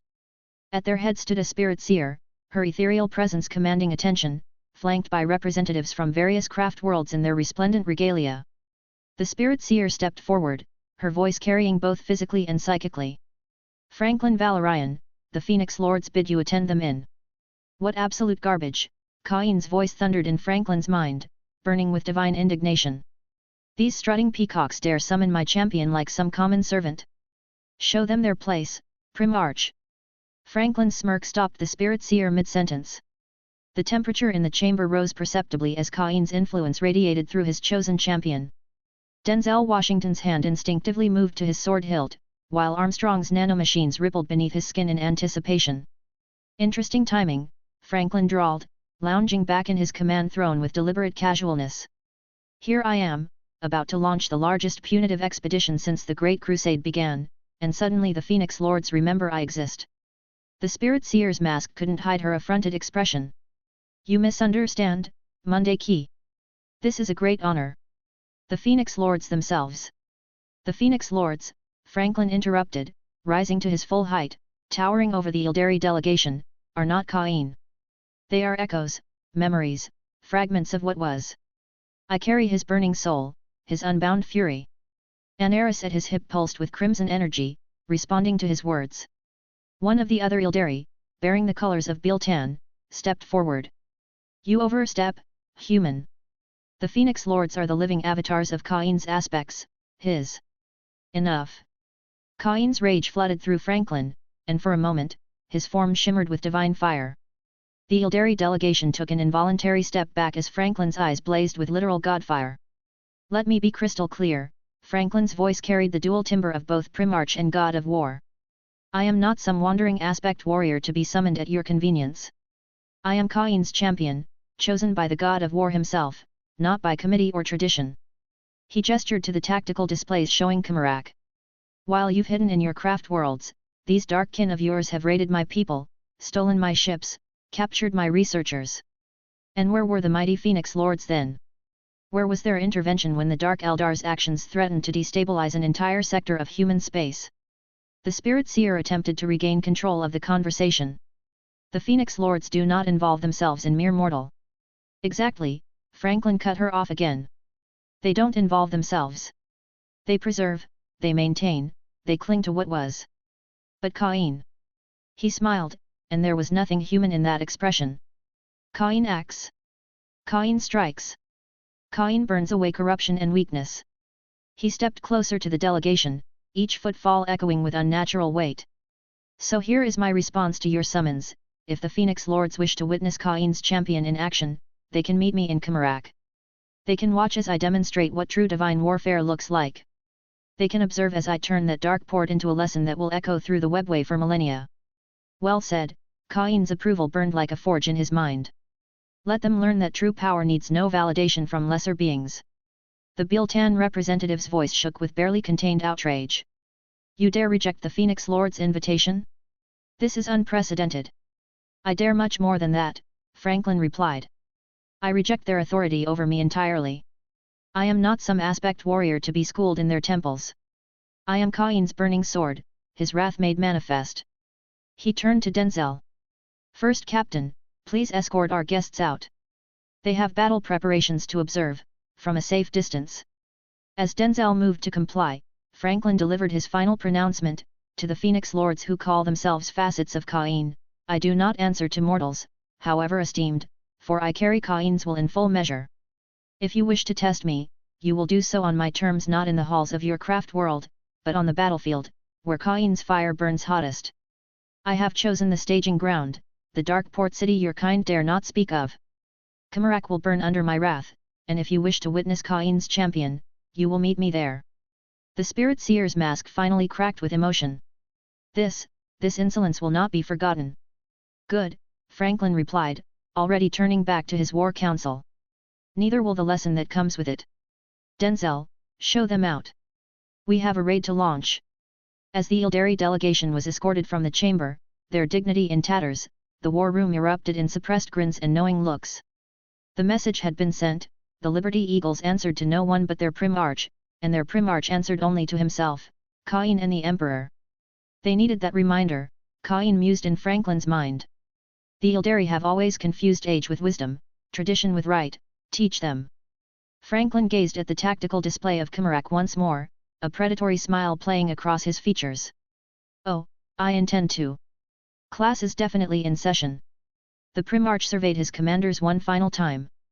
They touched my boats. Worse, they took my people. Everything we do in the independence sector, we do big. So let's show Comorragh what happens when they raid the wrong sector. Dismissed. The Dolmen Gate activated, its impossible size dwarfing even the mighty Sweet Liberty. As Battlefleet Liberty moved into formation, Franklin gave the order that would launch one of the most ambitious retribution campaigns in Imperial history. All ships, battle stations. The Dark Eldar have oil, let's go give them some freedom. Chapter 106, The Siege begins. Asdrubal Vex stood in his private chambers within the lesser spires of Comorragh, reviewing the hololith projections of his latest prize. The captured research vessel floated in one of his hidden docks, still stubbornly resisting complete subjugation. A smile played across his features, not the practiced, cruel smile he showed his rivals, but one of genuine satisfaction. The independence sector, he mused, fingers trailing across tactical displays. Such delicious irony that their very independence makes them vulnerable. No Imperial Navy protection, no Mechanicum fleet support, just their own forces. The raids had been costly, there was no denying that. Even with decades of preparation, studying patrol patterns, and assembling a fleet large enough to overwhelm their escorting vessels. The Independence sector's doctrine of overwhelming firepower had reduced his forces severely. But the prize, oh, the prize was worth it. Their defenses are remarkable, he admitted to himself, studying the footage of the automated defenders. Soulless constructs of ancient design fought alongside abominations that seemed birthed from the darkest legends of humanity's old night. Men of iron and whatever those muscle-bound horrors are. The Monday Key have been busy. His analysts reported that breaching the vessel's interior was proving exceptionally difficult. Already he'd lost tens of thousands of warriors' wishes, homunculi flesh-crafted monstrosities, even his prized mandrakes to the automated defenders trying to take the first corridor, and there were 9 more. But the very presence of such protection spoke volumes. They wouldn't commit such resources to guard something trivial, Vect reasoned, examining the ship's specifications. 13 kilometers of the finest Monday Key engineering, filled with their best minds and most closely guarded secrets. The nobles of Comorragh focus on their petty games while true power sits in my grasp. He'd risen from slavery through cunning and patience. Each move calculated, each sacrifice measured. The noble houses still saw him as an upstart, a jumped-up slave playing at power. They had no idea how their arrogance would be their undoing. They think themselves untouchable in their spires, he sneered, remembering countless humiliations. But with the secrets this ship contains, yes, technology to rival the Necrons itself. The Monday Key may be crude, but their Independence sector has resources that could shift the balance of power. The territorial losses to claim this prize had been significant. Both the Mechanicum and Independence sector would be furious, but what could they do? The webway was his domain, Comorragh unreachable by Imperial forces. Let them rage, he smirked, studying the defensive patterns of the automated guardians. By the time they marshal a response, I'll have stripped this vessel of every secret, every innovation. The noble houses won't know what hit them. A sudden alert drew his attention. Another boarding attempt had failed spectacularly. The defending automata fought with impossible coordination, as if guided by some greater intelligence. Intriguing. Their resistance is impressive, but ultimately futile. Here in Comorragh, everything eventually breaks. It's just a matter of applying the right pressure. His thoughts turned to the Primarch he'd briefly encountered. Franklin Valorian had fought with finesse that seemed almost Eldari, wielding powers that seemed too similar to Eldar of old. A formidable opponent, certainly, but safely distant now. Let him rule his sector, Vect decided, already planning his next move. Once I control Comorragh, perhaps we'll negotiate proper trade agreements. He laughed at his own joke. If only he understood that he wasn't dealing with typical Monday Key bound by the limitations of imperial bureaucracy and doctrine. As Drubale Vect, he is a genius no doubt, however he had made a critical miscalculation. He thought he was the spider, when in fact he was the fly. And soon, very soon, Comorragh would learn why the Independence sector's motto was peace through overwhelming firepower. Motherfucking Comorragh. Never thought I'd see this shithole up close. The Lictor Pattern Exo-Armor's sensory suite is feeding me data about every shadow, every movement, and every toxic particle in this Emperor-forsaken place. And there are a lot of toxic particles. Through my enhanced vision, I watch another Mandrake patrol pass beneath our position. These shadow-walking bastards would be a real problem if our suits weren't equipped with phase-shifting tech stolen from the Necrons and other Xenos. I could agree that have well beyond our tech, but we are getting there. The things you can do with a good R&D budget and some captured specimens. Team Alpha, report, I whisper into the encrypted vox. Ilmian defense grid located, sir. Setting up disruptors now. These pointy-eared motherfuckers won't know what hit them when Sweet Liberty opens up. A grim smile crosses my face. Somewhere up there, that beautiful 10,000 kilometer death machine is waiting for our signal. The Dark Eldar think their precious shadow fields make them untouchable. They're about to learn what Imperial innovation can do. Team Beta, status on those super weapons. Multiple candidates located, sir. Found something that looks like a solar annihilator. 3 different reality bomb variants, a Blackstone fortress, some sort of planet killer called Fireheart, and a heavily guarded reality engine. Fuck, they've got all sorts of reality-ending shit here. A&D. Sir, you're not going to believe this, but we've found what appears to be a contained shard of Cain. Marking all for targeting solutions. These sick fucks would have a god shard. I make a mental note to inform the Primarch about that particular find. He's got a special interest in anything Cain related since bonding with that Crone sword. My vision zooms in on the research vessel below. 13 kilometers of adamantium and archaeotech, surrounded by mountains of Xenos corpses. Our eggheads didn't go down easy. The scene before me is a testament to their defensive preparations, homunculi torn apart by what looks like weaponized cellular degeneration, wishes frozen in crystal formations that couldn't have formed naturally, and mandrakes that appear to have been turned inside out by some kind of dimensional weapon. Activating long-range auspex. Well, if it ain't the youngest evil motherfucker in Comorragh himself. Vect. Looking about as friendly as a key ornate berserker at a peace convention. He's younger than the archives show him, but that just means he's hungry, building his power base. Data scrolling through my HUD confirms it, power readings off the charts, surrounded by what looks like enough bodyguards to conquer a small sector. This is Director Jackson. All teams, maintain observation protocols. I've got eyes on Vect at the research vessel. Repeat, as Drubale fucking Vect is personally leading the siege. Do not engage. That smug Xenos bastard's bodyguards are way above our pay grade. I tag his location with a priority marker. The Primarch or one of the Prim-E-born will have to handle this one. I'm good, but I'm not solo the future architect of Comorragh good. Through my enhanced hearing, I can pick up faint sounds of machinery and what might be voices from inside the vessel. Call, Biceps, and Chen are still alive in there, probably cooking up new horrors to throw at their attackers. Sir, Team Charlie cuts in, we've mapped the surrounding area. There are at least 12 major transit points they could use to bring in reinforcements. Want us to start laying temporal mines? Negative. Mark them for orbital bombardment instead. When this kicks off, I want Sweet Liberty to cut off every escape route. These dark Eldar sons of bitches have been playing their games long enough. Time to show them how we do things Liberty Eagles style. I take one last look at the research vessel, its hull gleaming with exotic defense systems that are probably giving Vect conniptions. Our eggheads might be weird, but there are weird. And we're getting them back. All teams, complete your marking operations and prepare for extract. Phase 2 begins when Sweet Liberty arrives, and I want us well clear when those city-sized guns start singing their freedom song. Just hang in there, you crazy bastards, I think, watching another wave of Dark Eldar break themselves against the ship's defenses. The cavalry's coming, and we're bringing enough firepower to make even Vect shit himself. The webway tunnel blazed with golden light as Sweet Liberty's prow emerged first, a continent-sized vessel of gleaming tyranimite, blackstone, and adamantium breaking through reality itself. Behind her came the rest of Battlefleet Liberty, each vessel a city in its own right, their hulls adorned with eagles and lightning bolts that seemed to move in the ethereal light of the webway.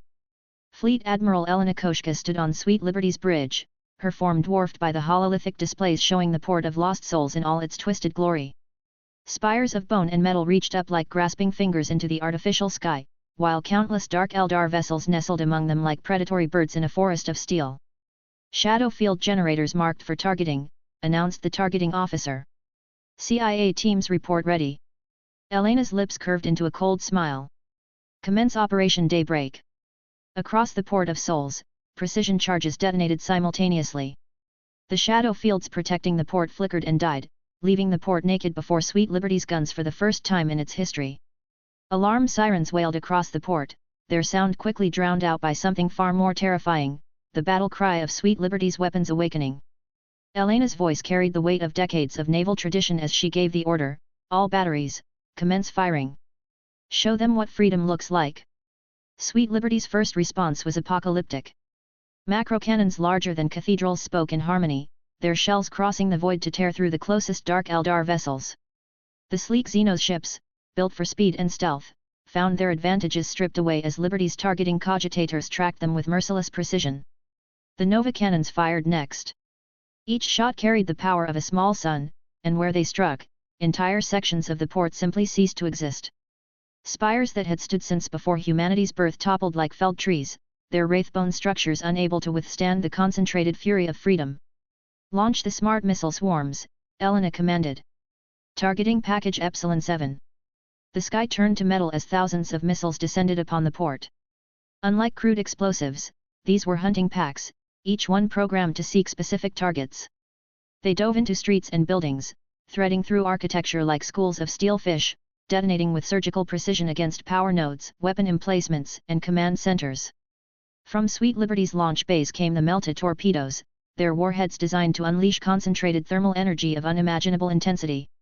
Where they struck, matter did not simply vanish, it liquefied and vaporized in an instant, reduced to molten slag and plumes of superheated gas. Ammunition dumps exploded in chain reactions, docking claws collapsed into pools of glowing metal, and defensive batteries melted into unrecognizable ruins. The once pristine structure of the port became a scorched landscape of twisted, bubbling wreckage, seared with the fury of the torpedo's devastating impact. Escort squadrons engaged Dark Eldar fast attack craft, while strike cruisers methodically eliminated defensive platforms. The void burned with weapons fire, painting the eternal twilight of Comorragh with the colors of imperial retribution. Landing zones Alpha through Delta cleared, reported the ground assault coordinator. Commencing monolith deployment. From high above, massive pyramid structures began their controlled descent. Each monolith was a self-contained fortress, bristling with weapons and containing eternity gates. They crashed into the cleared zones with earth-shaking force, their anti-grav systems ensuring they landed perfectly oriented despite the chaos around them. Blue energy flared from the monolith's gates as the Liberty Guard poured forth. Regiment after regiment of transhumans in advanced exo-armor emerged, their pulse rifles already tracking targets. They moved with transhuman precision, securing their positions with practiced efficiency. In the command throne, which was rather large for her, Elena watched the tactical displays with satisfaction. The port's defenses were crumbling, its surviving defenders caught between orbital bombardment and ground assault. Dark Eldar ships trying to flee found their escape routes cut off by carefully positioned squadrons of Imperial vessels. "My lady," her communications officer called out, word from Director Jackson. "CIA teams are falling back to extraction points. They report multiple strategic targets marked for destruction." "Acknowledge their transmission," Elena replied. "Tell them well done. Tactical, prepare firing solutions for all marked targets. Time to clean house." Sweet Liberty's guns spoke again, this time with target data provided by ground teams. Strategic locations throughout the port disappeared in carefully controlled barrages, each shot calculated to maximize damage to Dark Eldar assets while minimizing risk to friendly forces. "Status report on beachhead establishment?" she asked. "All primary objectives secured, my lady. Liberty Guard forces reporting minimal resistance. The enemy is in full retreat from the landing zones. Somewhere above Lower Comorragh." The stealth craft hummed quietly as it cut through Comorragh's artificial atmosphere, its advanced cloaking systems rendering it virtually invisible against the perpetual twilight of the Dark City. Inside, Franklin Valorian and his Primarch captains stood ready at the deployment bay, the open door letting in the acrid wind of the Dark Realm. Below them, through gaps in the artificial clouds, they could see Sweet Liberty's bombardment turning the port of Lost Souls into apocalyptic artwork. Each explosion lit up the darkness like artificial suns, while streams of missiles traced elegant patterns through the sky. It was almost beautiful, in a devastatingly lethal way.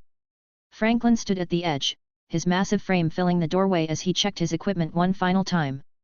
Behind him, his captains Denzel Washington, Stephen Armstrong, John Ezra, Vladimir Mendeleev, and Henry Cavill performed their own final checks.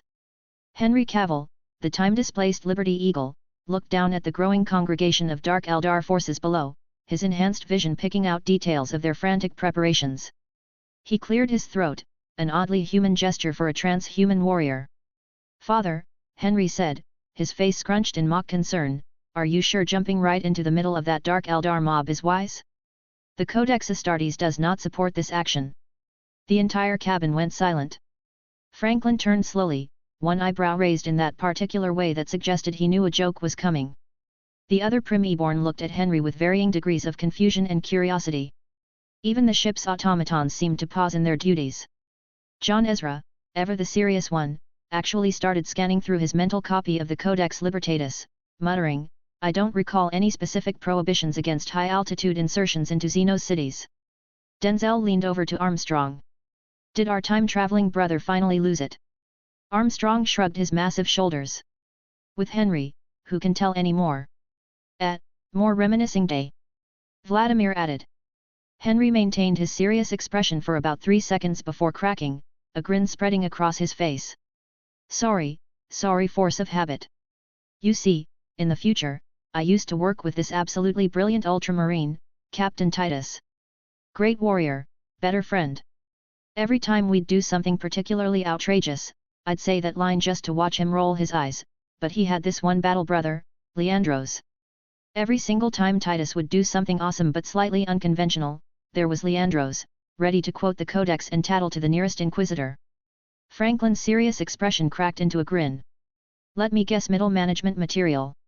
The worst kind, Henry confirmed. You know, the type more concerned with following rules than winning battles.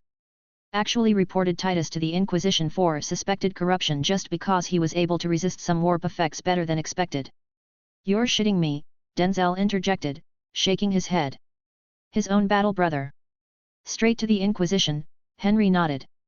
No discussion, no benefit of the doubt. Just straight to hello Inquisitor, my captain's being too competent, please investigate. Franklin moved back to the door, the dark city beckoning below. He turned to his sons, eyes twinkling with mischief. Just remember, brothers, the Codex Astartes says nothing about dropping onto Vex's head from orbit. Well then, shall we do something the Codex definitely doesn't support? Fuck Leandros. Henry suggested cheerfully. Fuck Leandros. Franklin boomed, and without another word, he stepped backward into the void, his massive form plummeting toward the dark city below. Henry looked at his brother captains, all of them sharing the same shit-eating grin. You heard the Primarch. Fuck Leandros. They chorused, following their father into the abyss. As they fell, their jump packs igniting in perfect sequence, Henry couldn't help but think that somewhere, centuries in the future, Captain Titus would thoroughly approve of this particular breach of Codex protocol. Denzel's voice crackled over the vox. You know, brother, I think I'm going to start saying that before every questionable tactical decision. The Codex Astartes does not support this action. Armstrong's amusement was clear even through the static. No, Denzel replied as they all activated their stealth fields, disappearing from view. Fuck Leandros. Chapter 107, War Crimes are a Tuesday. The research vessel's 8th corridor resembled a twisted combination of abattoir and machine shrine. Servitor automata with too many limbs and not enough skin fought alongside clearly illegal men of iron variants, while things that might have once been Tyranids if Tyranids were built from ceramite and rage held the choke points. Belisarius Call coordinated the defense, his towering form a walking arsenal of forbidden technology. Probability of breach in Sector 7 increasing by 3.4% per minute, he announced, his vocalizer somehow managing to sound both bored and annoyed. Acknowledged, brother. Magos biceps bellowed from his position. The massive tech priest, more resembling a dreadnought than a normal mechanicum adept, directed his children monstrous cybernetic constructs that seemed to be built entirely from muscle fiber and nightmare fuel. These pointy-eared weaklings lack sufficient gains to breach our defenses. Dr. Ilara Chen didn't look up from her workstation, her fingers dancing across multiple hollow consoles simultaneously. Lines of code and reality warping equations flowed around her like water. Reality shift in 3, 2, 1. Shifting local dimensional coordinates. The shadows in the corridor rippled, and the screams of frustrated mandrakes echoed from nowhere as their attempt to phase through shadows went wrong. Again. 14th dimensional shift complete, Chen muttered. Installing new quantum firewall. Someone get me more caffeine. And maybe some grenades. Call's primary optical sensor swiveled toward her. The stimulant dispenser was destroyed in the 3rd hour of the siege. I could offer you some processed nutrients through. If you try to feed me through a tube again, Belisarius, I will rewrite your base code to make you speak in UWU. Cease your bickering. Biceps thundered, as one of his constructs literally punched a Kabbalite warrior through a wall. We must defend this position with honor. And massive gains. The siege had been going for what felt like weeks. Or maybe hours. Time was weird when you were constantly rewriting local physics to keep shadow-walking assassins from murdering you. The only constant was Vex's relentless assault, throwing waves of warriors against their defenses. That's when the Vox crackled to life with a familiar voice. How are my eggheads doing over there? Lord Primarch. Chen's fingers never stopped typing. Terrible timing as usual. We're a bit busy preventing horrible death at the moment. Primarch.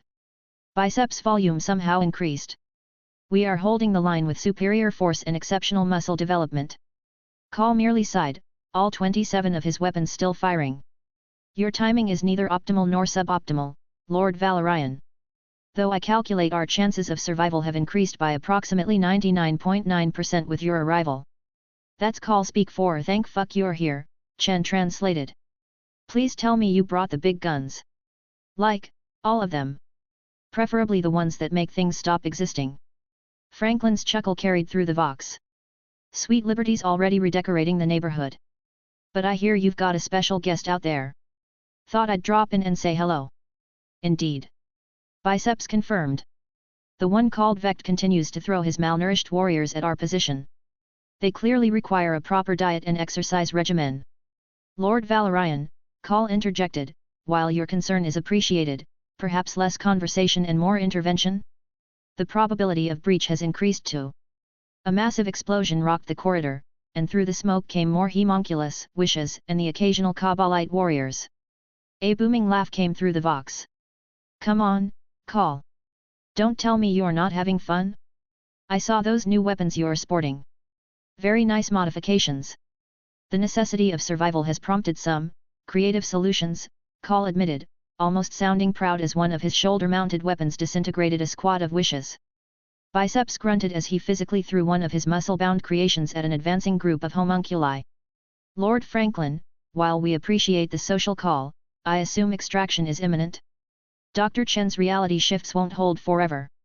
Actually, Franklin's voice carried that tone they all knew meant something spectacular was about to happen, if you could hold out for about, 30 more seconds. The dark spires of Lower Comorragh echoed with the sounds of distant bombardment when a voice shattered the tense atmosphere. Liruhujenki. Vex's head snapped upward, his ancient reflexes screaming danger. The twilight sky of the dark city suddenly blazed with golden fire, a massive burning slash cutting through reality itself.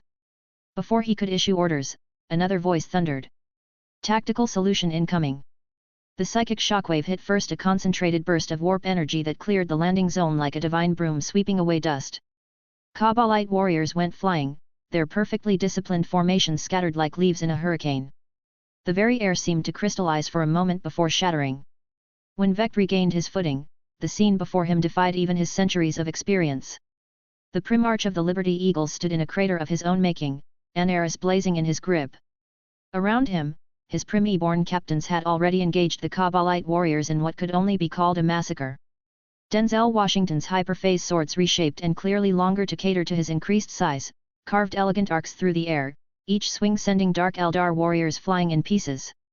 Stephen Armstrong was literally punching through squads, his power fists trailing electromagnetic distortions as the fists continue to be reinforced by nanomachines. Henry, John, and Vladimir stayed behind and picked off opponents from afar, disintegration shots from Henry, cover fire from John and warp lightning from Vladimir. Impossible, Vex snarled, he had no time to process this tactical nightmare because 8 feet of ancient psycho-crystal. He parried purely on instinct, a move he'd perfected over centuries of combat and intrigue. The impact nearly shattered his arms. His prized blade, a masterwork of dark Eldar artifice, showed hairline fractures from a single blow. Franklin Valorian's face emerged from the settling smoke, his expression carrying that insufferable grin Vect remembered all too well. What's wrong, knife ears? Not happy to see an old friend. Another exchange of blows, each one forcing Vect back despite his supernatural speed.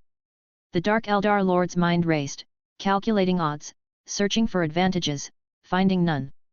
Around him, his elite warriors were being systematically demolished.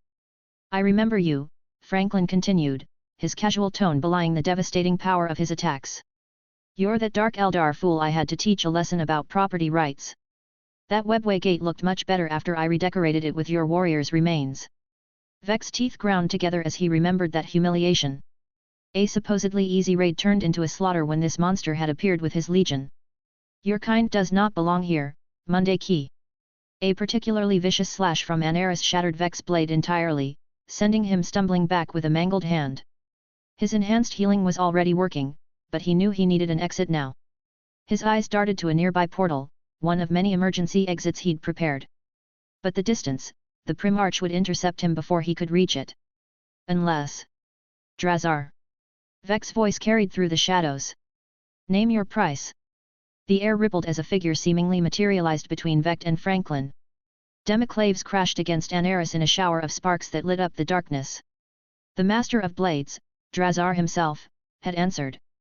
This favor, Drazhar's voice rasped through his helm, ancient and terrible, will be the price, as drew bail. Vect didn't waste the opportunity. He dove through the portal, reality twisting around him as he made his escape. Behind him, two legends prepared to clash.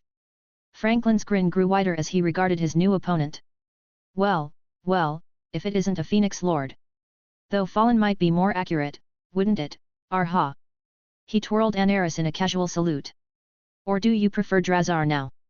The living sword does have a certain dramatic flair to it. Drazhar remained silent, but his body language spoke volumes. For the first time in centuries, the Master of Blades felt something he'd almost forgotten: uncertainty.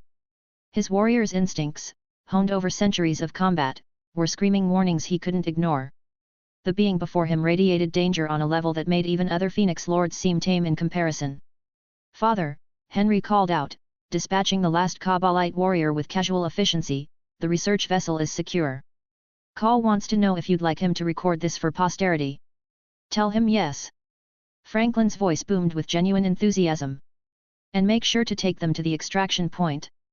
The air around them seemed to grow heavier as both warriors took their measures. Franklin's armor crackled with psychic energy. Neither moved, creating a pocket of stillness in the chaos of battle around them. "You know," Franklin continued conversationally, as if they were discussing the weather rather than preparing for legendary combat, "your fellow Phoenix Lords are probably coming to Comorragh." He twirled Aneris with casual ease, the blade leaving trails of divine fire in its wake. "The stories say you are one of the best, the fallen Phoenix Lord of the striking Scorpions. However," Franklin's grin took on a predatory edge, "if you really want to fight me equally, you might want to bring a few more. Because from where I'm standing, you're clearly lacking. Don't take this the wrong way, you're good, but not Eldanesh type good." The name drop was deliberate, and its effect was immediate. Drazhar's stance shifted imperceptibly, a tell that only another master of combat would notice. The air around him seemed to vibrate with barely contained violence. For the first time in centuries, Drazhar spoke more than a whisper. "You dare speak that name? You, a Mundaki pretender wielding a blade you barely understand." "Oh, I understand Aneris quite well," Franklin replied, his jovial tone carrying an edge of steel. "Just like I understand what you are, Arha. A shadow of what the Eldari once were. The living sword? Perhaps. But I've got news for you, I am the hand of Cain himself. And your edge?" The Primarch's eyes began to glow with inner fire. "It's looking pretty dull from here." Around them, the battle had shifted. The Primi-born captains had formed a perimeter, keeping other Vex forces at bay, or what remains of them, while their father prepared to duel one of the deadliest beings in the galaxy. Armstrong was actually taking bets. "So what's it going to be, Drazhar?" Franklin settled into a stance that somehow managed to look both completely relaxed and absolutely lethal. "Want to test that title of yours against someone who actually fought your greatest warrior? Because let me tell you, compared to what I've seen..." He winked. "You're just playing at being deadly." The living sword's response was a blur of motion that would have been invisible to normal eyes. His democlaves traced patterns of death through the air as he launched an attack that had killed numerous targets. Franklin's laugh echoed through Comorragh as he met the assault with equal speed. "Now that's more like it. Show me what you've got, Fallen One." The clash of blades roared through the jagged spires of Comorragh, a contest of skill and ferocity between two warriors. Drazhar, struck with inhuman precision, his claves tracing deadly arcs through the air.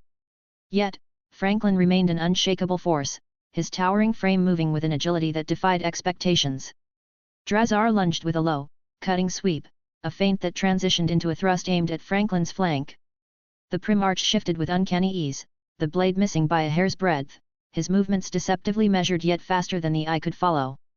Aneris, the weapon in Franklin's grip, surged forward in a brutal counterstrike. Drazhar twisted his body, narrowly evading the glowing edge, though it schemed his armor with a screech of tortured metal. They closed again, exchanging rapid strikes, each attack and parry sending echoes through the towering structures around them. The battle carried them across a narrow bridge suspended high above the writhing chaos of Comorragh. Drazhar pressed his attack, a storm of slashes and thrusts that seemed designed to overwhelm any defense. His claves blurred, carving the air with surgical accuracy as he sought an opening. Franklin countered each assault with startling efficiency.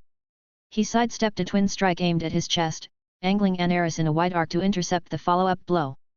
The force of his parry sent Drazhar skidding back a step, his claves vibrating in his hands from the impact. Drazhar felt an unfamiliar chill creeping into his thoughts. Doubt. His opponent was not only matching him but dismantling his every move.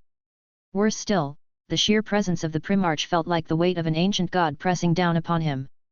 Their duel carried them to a sprawling atrium, where the chaotic architecture of Comorragh shifted like a living labyrinth. Here, the shadows came alive, and from them emerged a squad of incubi, their void-black armor glinting in the dim light. Positioned silently, they awaited their master's signal. Seizing an opportunity, Drazhar dove low, sliding between Franklin's legs and twisting to deliver a sweeping strike meant to hamstring his foe. Franklin caught the motion, pivoting with a speed that defied logic. An arrow came down in a brutal arc, slamming into the clave with such force that sparks ignited in a shower. Drazhar rolled away, springing back to his feet, but the momentum was gone. Franklin advanced, each step measured, his blade a blur of precise strikes that left no room for counterattack. Drazhar's mind worked quickly. He knew the limits of his skill and endurance. Victory was beyond reach. Survival, however, was still an option. He executed a dazzling flurry of strikes, a masterwork of swordplay designed to overwhelm the senses. Each swing of his claves came faster than the last, the rhythm building into a crescendo. Franklin parried and dodged with mechanical precision, his every movement fluid yet unyielding. The finale came in a perfectly executed strike aimed for Franklin's neck, only for Drazhar to twist his body mid-movement, redirecting his momentum into a spinning retreat. Franklin paused, his massive frame silhouetted against the chaotic glow of Comorragh. He didn't follow. Instead, he lowered his blade and tilted his head, a knowing smile playing across his features. It was not a smirk of mockery but one of understanding, of complete control. "You're no coward, Drazhar," Franklin said, his voice carrying across the chamber. "But even you know this fight isn't worth your life." The Phoenix Lord melted into the shadows, his retreat silent but deliberate. For the first time in his existence, the Master of Blades had chosen to withdraw. "Why not finish him, Father?" Armstrong asked, his voice carrying the weight of genuine curiosity rather than criticism. "He's their best blade master. Taking him out would." Franklin turned to his officers, his expression shifting from the warrior's focus to something more contemplative. "He's not my target," the Primarch replied, his voice carrying easily through the chamber. "Comorragh is." A pause, then that familiar grin returned, the one that his sons had learned to both love and fear. "Now, let's get back to razing this shithole to the ground." The command bridge of the Sweet Liberty hummed with tension as Franklin strode in, his armor still bearing marks from the duel with Drazhar. Fleet Admiral Elena Koshka's crisp salute couldn't mask the concern in her eyes. The tactical hollow sphere dominating the bridge's center displayed a sea of red markers, each representing losses among their forces. "My lord," Elena's voice carried the weight of her report, "the situation has deteriorated. The Dark Eldar have abandoned their usual arrogance for pragmatism. They're fighting like cornered rats, but rats with archaeotech teeth." Franklin studied the tactical display, his expression darkening as he absorbed the casualty figures. 100,000 Astartes. 10 million Liberty Guard. Each number represented sons and daughters of Nova Libertas, warriors who had followed him into this abyss. The Primarch's jaw clenched. "I underestimated this cesspit," Franklin admitted, his voice carrying across the command deck. "It's not just a shithole, it's a heavily defended shithole. One that's been preparing for invasions since before humanity mastered fire." Samuel L. Jackson, director of the CIA, stepped forward. "The primary superweapons installations have been neutralized, my lord. My agents confirmed the destructions of 3 reality bombs and what appeared to be a solar harvester, secured the Blackstone Fortress, disabled the planet killer called Fireheart and cut off energy from the reality engine. However..." He paused, choosing his words carefully. "Given the labyrinthine nature of Comorragh, there could be more. The Dark City keeps its secrets well." "And the package?" Franklin asked. "Secured, my lord. The Shard of Cain is in the vault 2 decks below. It's restless." Franklin nodded, turning to face his Continental High Command. His captains and his military leadership stood before him, each bearing the weight of command and the responsibility for thousands of lives. His next words would determine the fate of not just this battle, but potentially the entire campaign. "Elena," Franklin's voice carried authority tempered with respect, "get me Aegis. If they want to play with Golden Age tech, let's show them what real Golden Age technology can do." Aegis manifested, but as a softball-sized sphere of pure light, pulsing with subtle patterns of electric blue. The AI's choice of a more modest appearance seemed almost ironically appropriate given the gravity of what was about to be authorized. "You called, Mr. President?" Aegis's voice carried its characteristic blend of formality and subtle irreverence, a personality quirk that had evolved over millennia of service to the independence sector. Franklin, still reviewing the tactical displays showing the mounting casualties across Comorragh, nodded grimly. The Dark Eldar are proving to be more than just raiders and torturers. We need to escalate. Deploy level 1 protocols for the Men of Iron. The glowing orb pulsed once, a brief flare of crimson cutting through its blue radiance. Initializing access to hemophage swarms, Aegis announced, its tone shifting to something more formal, more machine-like. Please specify target parameters. The Dark Eldar, Franklin stated flatly, his expression hardening as another casualty report scrolled across a nearby display. Target designation, Dark Eldar. Authorization protocols required for deployment of strategic-grade nanological weapons. Please proceed with identification verification.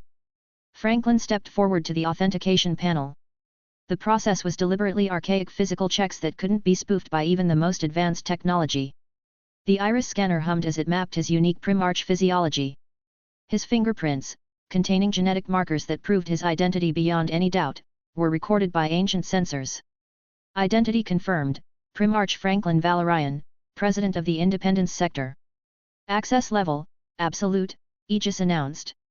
The AI's form flickered momentarily, patterns of light reorganizing as ancient warfare protocols activated. The Men of Iron stand ready to serve. Please designate deployment zones for hemophage swarms. Comorragh, Franklin replied simply. The command center's main viewport showed Sweet Liberty's massive missile bays cycling open. What emerged weren't conventional weapons, they were delivery systems for something far worse. The missiles arced through the artificial twilight of the Dark City, their trajectories calculated to saturate the Old City and Lower Comorragh. Throughout the command center, officials watched with a mixture of awe and horror as the missiles detonated. Instead of explosive devastation, they released clouds of microscopic machines, the hemophage swarms, one of humanity's most terrible weapons from the dark age of technology. Aegis's orb form bobbed slightly, almost like a head shake. I feel compelled to point out that the deployment of hemophage swarms represents a rather dramatic disregard for what ancient records refer to as the Geneva Suggestions. This would be classified as a particularly egregious war crime by historical standards. Franklin's lips curved into a grim smile, watching as the tactical displays showed the swarms beginning their work. War crimes, he replied, matching Aegis's sardonic tone. That would require the enemy to have rights. The gallows humor masked the gravity of what they were witnessing. On the tactical displays, vast sections of Comorragh's population centers began showing critical biohazard warnings. The hemophage swarms were ancient weapons designed to target specific genetic markers, breaking down organic matter at the molecular level. Against the Dark Eldar, they were particularly effective, their regenerative abilities and enhanced biology providing more resources for the swarms to weaponize. Swarm deployment at 30% coverage and expanding, Aegis reported. Preliminary casualty estimates exceeding projected parameters. The Dark Eldar's enhanced physiology is actually accelerating the process. Their regenerative capabilities are being turned against them. Fleet Admiral Koshka watched the unfolding devastation with professional detachment. How long until we see strategic impact? At current progression rates, Aegis responded, major Dark Eldar military capabilities in affected zones will be neutralized within 6 hours. However, I'm detecting signs that they're attempting to seal off sections of the city. They recognize what we've deployed. Recall the swarms, Aegis, Franklin commanded, watching the tactical displays as they showed Dark Eldar forces in full retreat. The devastation was absolute. Entire districts of the Dark City turned into biological wastelands, and had sealed off High Comorragh. The glowing orb pulsed acknowledgement. Recalling hemophage swarms from Old City and Lower Comorragh sectors. Contamination levels have exceeded tactical threshold. Dark Eldar defensive capabilities in affected zones, negligible. The tactical hololith showed the truth of Aegis's assessment. Where there had been fierce resistance mere hours ago, now there were only dead zones. The swarms had done their work with terrifying efficiency, leaving only High Comorragh and its satellite regions still burning with the false stars of Dark Eldar civilization. Burn it to the ground, Franklin ordered, his voice carrying the weight of executioner's judgment. Deploy the Phosphex weapons. I want these sections of the Dark City reduced to absolute. He paused mid-sentence, his expression shifting as another presence made itself known in his mind. The sensation was like molten metal pouring through his thoughts, Cain's consciousness touching his own. The nobles of High Comorragh are not without resources, the war god's voice resonated in Franklin's mind. They possess the means to tear loose this section of the webway entirely. Strike now, before they realize their desperation might save them. Franklin chuckled, the sound drawing curious looks from his command staff. Seems we need to adjust our timeline, he announced. I'll lead the assault on High Comorragh personally. Admiral Koshka, continue the cleansing operation in the lower sectors. And retrieve my shard, Cain added, his psychic voice carrying a note of what might have been amusement. Though I note you chose to fight this battle the easy way. Hemophage swarms? Where is the glory in that? In my defense, Franklin muttered, knowing the war god would hear, efficiency saves lives. My son's lives, specifically. There will be battle enough in High Comorragh, Cain assured him. Their most dangerous warriors await you there. Their most potent weapons. Their darkest secrets. Don't worry, Franklin replied with a predatory grin, you'll get your souls in High Comorragh. Franklin's Stormbird cut through the artificial twilight of Comorragh, its armoured hull reflecting the inferno below. The old city and Lower Comorragh had become an ocean of flame, phosphex weapons doing their work with mechanical precision. The pale green fire would burn until nothing remained, consuming even the bones of the dark city. Through the viewport, Franklin watched the devastation with the detached interest of a general overseeing a necessary operation. Behind his Stormbird, entire companies of Liberty Eagles advanced through the burning streets, ensuring nothing survived the cleansing. In the highest spires of the dark city, a very different scene was unfolding. The grand chamber of the nobles' conclave, normally a place of subtle power plays and elegant threats, had devolved into something approaching panic, though none would admit to such a base emotion. Archon Vrashkar the Magnificent hurled a crystalline goblet against the wall, its shattering punctuating his fury. Incompetence. Pure, unmitigated incompetence. Had Kralax's forces held their position? My forces. Archon Kralax rose from his throne, poison dripping from the blades at his fingertips. While my warriors died holding the lower markets, your armies were nowhere to be seen. Or did you think we wouldn't notice them herding my rear elements into the paths of those molecular horrors?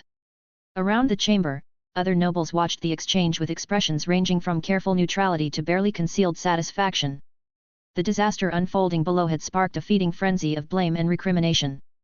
Both of you prove my point, Archon Si likes hissed, her voice cutting through the chaos. While you played your little games of rivalry, the Monday Key unleashed weapons we haven't seen since the fall. Weapons that should have been contained, isolated, destroyed. Instead, she gestured to the tactical displays showing the advancing inferno. Instead, we fed them with our own internal warfare. The hemophage swarms, another noble whispered, the words carrying a weight of ancient horror. They remember. The Monday Key actually still has them. And now they have phosphex too, someone else added. The pale green fires, they're everywhere.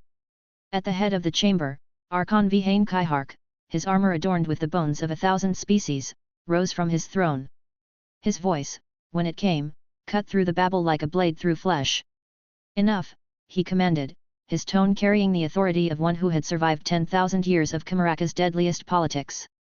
While you bicker like newly spawned wishes, our city burns. The Monday Key approach High Comorragh itself, and you waste time assigning blame. He strode to the central tactical display, his movements carrying the deadly grace of a born predator. We have one option remaining. The reality engine. The chamber fell silent. Even the most jaded nobles felt a chill at those words. You cannot be serious, Archon Si likes breathed. The engine hasn't been activated since the fall itself, Vihane finished. But unless you prefer to die in the green flames of Monday Key weapons, we will use it. We will tear this section of the webway free and hurl it at our attackers, taking them into the warp itself if we must. As if to punctuate his words, the chamber's viewing portals showed the approaching Liberty Eagles. Their armor gleamed in the light of the burning city, their advance methodical and unstoppable. Look at them, Vihane gestured. Look at what approaches while you squabble over petty rivalries.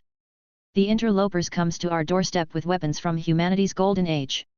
Will you die arguing over whose fault it was? Or will you help me activate the engine and show these primitives why Comorragh has endured since before their species learned to make fire? The nobles looked at each other, ancient rivalries warring with the instinct for survival. Finally, one by one, they nodded.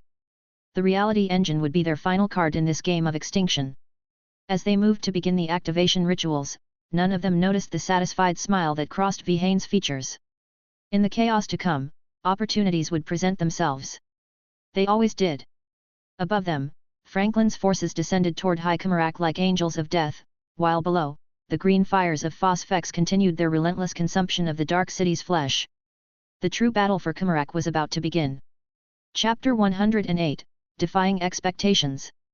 Archon Drazhar stood atop his command balcony, overlooking the Black Gate of High Comorragh with the smug confidence that had defined his species for millennia. The massive structure, crafted from materials that predated the fall itself, had withstood countless assaults over the ages. Its defenses and its strategic location made it so that it is the only entrance to High Comorragh, and the assailants would be forced into a choke point, and surrounding it the river Cadiz, an acid green-colored polluted waterway and full of corpses. These were the facts that had defined warfare in Comorragh since its inception. These were the rules that every invader, every would-be conqueror, had been forced to play by. Franklin Valorian, it seemed, had not received that particular message. The first sign that something was wrong came when Drazhar's enhanced senses detected a single stormbird landing before the assembled legion. Through his scope, he could see the massive form of the Primarch himself, standing casual as a tourist before the Black Gate. The absurdity of it almost made Drazhar laugh. Did this Mundaki actually think he could simply walk up to? The Archon's thoughts froze as he saw Franklin raise some kind of communications device. A heartbeat later, he intercepted a piece of communications haunt his final moments. Sweet liberty, blast this one open. Drazhar's mind had just enough time to process the impossibility of what he'd heard before a streak of light moving faster than even his enhanced perception could properly track screamed overhead. The projectile, if such a crude term could even apply to something that appeared to bend reality around itself, struck the Black Gate with the force of a dying sun. The impossible happened. The Black Gate that had stood since before the fall, that had weathered the assaults of gods and monsters, simply ceased to exist, along with a significant portion of the surrounding fortifications. The blast wave sent Drazhar stumbling backward, his armor's system screaming warnings about radiation types his homunculi hadn't seen since the days before the fall. Impossible, he whispered, then louder, impossible. The firing solutions alone the distance. His normally composed voice rose to a shriek of denial. It was impossible. The port of lost souls was so far from High Comorragh that even the most powerful ship-based weapons couldn't reach this far. But the smoking crater where the Black Gate had stood suggested otherwise. As did the continuing advance of the Liberty Eagles, their Primarch at their head, walking through the devastation as casually as if on parade. Drazhar's mind raced. The other Archons needed time to bring the reality engine online. Time he had promised to buy them using the legendary defenses of High Comorragh. The labyrinthine approach to the noble spires had been designed by the greatest architects of the Dark City, each turn and twist calculated to make any advance a bloody, grinding affair. Fall back to the labyrinth. He ordered his forces. Prepare for hit-and-run tactics. Mandrakes, to your hunting grounds. We will bleed them dry in the labyrinths. As his forces retreated into the twisted maze that protected the approach to the noble spires, Drazhar's tactical mind was already adapting, formulating new strategies. The labyrinth had been designed specifically for this kind of warfare. Its ever-shifting corridors, false passages, and reality-bending architecture would force even these superhuman invaders to advance cautiously, leaving them vulnerable to hit-and-run attacks. Something caught his eye. The Primarch, that impossibly massive figure in artificed armor, was studying the labyrinth with an expression Drazhar had seen too often on the faces of his own kind, the look of someone about to do something monumentally destructive just because they could. Then Drazhar saw them. His heart nearly stopped. 10 massive vehicles moved into position, their designs a hybrid of Imperial and Necron technology. The main guns were unmistakable doomsday cannons, the most feared weapons in the Necron arsenal. A single one could wipe out armies. But these weren't mounted on the slow-moving doomsday arcs he'd seen in ancient Pict captures. These were fitted to what appeared to be heavily modified super-heavy grav tank chassis. The Primarch's voice boomed across the battlefield, carrying easily to Drazhar's position, doomsday pattern grav tanks, full power. What manner of? Drazhar's indignant cry was cut short as all 10 tanks fired simultaneously. The combined discharge of their weapons created a sound that shouldn't have been possible in real space, a screaming howl of reality being torn apart at its fundamental level. The labyrinth, the perfect, cunning maze of death and shadow, simply ceased to exist along the tank's line of fire. Where there had been kilometers of twisted architecture designed to trap and kill invaders, there was now a straight path to the noble spires. The edges of the massive gap glowed with residual energy, the very matter at its boundaries struggling to remember how to exist. This is bullshit, Drazhar found himself saying, the crude mundane phrase somehow the only appropriate response to what he'd just witnessed. Millennia of careful planning, of layered defenses and subtle traps, all rendered meaningless by overwhelming firepower. His COMM crackled with desperate reports from his commanders. The Mandrakes, those terrible shadow-born killers, were refusing to advance. Even they, creatures of nightmare, recognized the futility of attacking an enemy willing to employ such weapons. The noble houses were screaming for updates, demanding to know how their cunning defenses had been bypassed so easily. Drazhar watched as the Liberty Eagles began their advance through the artificial canyon their tanks had created. The Primarch walked at their head, that insufferable smirk still visible on his features. This was not how warfare was supposed to be conducted in the Dark City. There were supposed to be rules, patterns, elaborate back and forth between the defender and the attacker's minds, a siege, accompanied by death and pain. This was just brutal efficiency. The artillery barrage started as Drazhar's forces reached their final defensive positions. The sky of High Comorragh artificial as it was seemed to rain fire. The precision of the bombardment spoke of targeting systems that shouldn't exist, as if every shell knew exactly where it was meant to land. Take cover! Drazhar ordered, but even as the words left his mouth, he saw something that made his heart stop. Armored personnel carriers, moving at high speed and were charging through the bombardment and broke through his defensive lines. Behind them, something else emerged from the smoke. Castigator Titans. The ancient war machines of humanity's golden age, thought lost to time. Their singular red eyes swept across the battlefield like the gaze of angry gods. The ground shook with each step as they casually kicked aside buildings that had stood for millennia. The whine of their charging Gatling blasters promised death on a scale that even the Dark Eldar found excessive. Focus fire on the Titans. Drazhar commanded, his voice carrying the edge of desperation. Bring the anti-Titan batteries online. We can still. The explosion caught him mid-sentence. One moment he was issuing orders, the next, he was picking himself up from the ground, ears ringing. His defensive line had been shattered. In the brief moments he'd taken his eyes off the battle to coordinate the anti-Titan response, everything had fallen apart. Drazhar's mind raced. In all his millennia of existence, he'd never faced anything like this. Raiders, yes. Armies, certainly. But this was systematic annihilation on a scale he'd never contemplated. His expertise lay in swift strikes and cruel raids, not in holding ground against an enemy who simply refused to play by the established rules of warfare. He turned to flee a tactical retreat, he told himself only to feel the cold kiss of a blade against his throat. His eyes darted around, taking in the carnage. His proud cabal lay in pieces, literally. Warriors who had fought at his side for centuries had been dismembered, body parts everywhere or simply pulped by overwhelming force. Two figures dominated his field of vision. One held twin swords that seemed to drink in what little light remained the source of the blade at his throat. The other stood atop a pile of debris, engaging Drazhar's personal Drakon in what should have been an even fight. Should have been. Nanomachines, son, the massive space marine declared almost cheerfully as he reduced the Drakon, a warrior who had survived the fall itself, into a fine paste with his power fists. The Drazhar's ornate armor, normally a resplendent display of status and power, was scorched and pitted. His helm lay shattered beside him, revealing features locked in an expression caught between fury and disbelief. First Captain Denzel Washington stood to his right, while Second Captain Stephen Armstrong loomed to his left, his massive form casting a shadow over the captured commander. In front of them all stood Franklin Valorian, Primarch of the Liberty Eagles, his imposing 15-foot frame silhouetted against the artificial sky of Comorragh. The permanent twilight of the Dark City was now interrupted by fierce flashes of bombardment. Drazhar's voice, though proud, carried a tremor of genuine bewilderment. How did you do it? His eyes darted to the surrounding devastation, taking in the magnitude of destruction. These defenses, they were impregnable.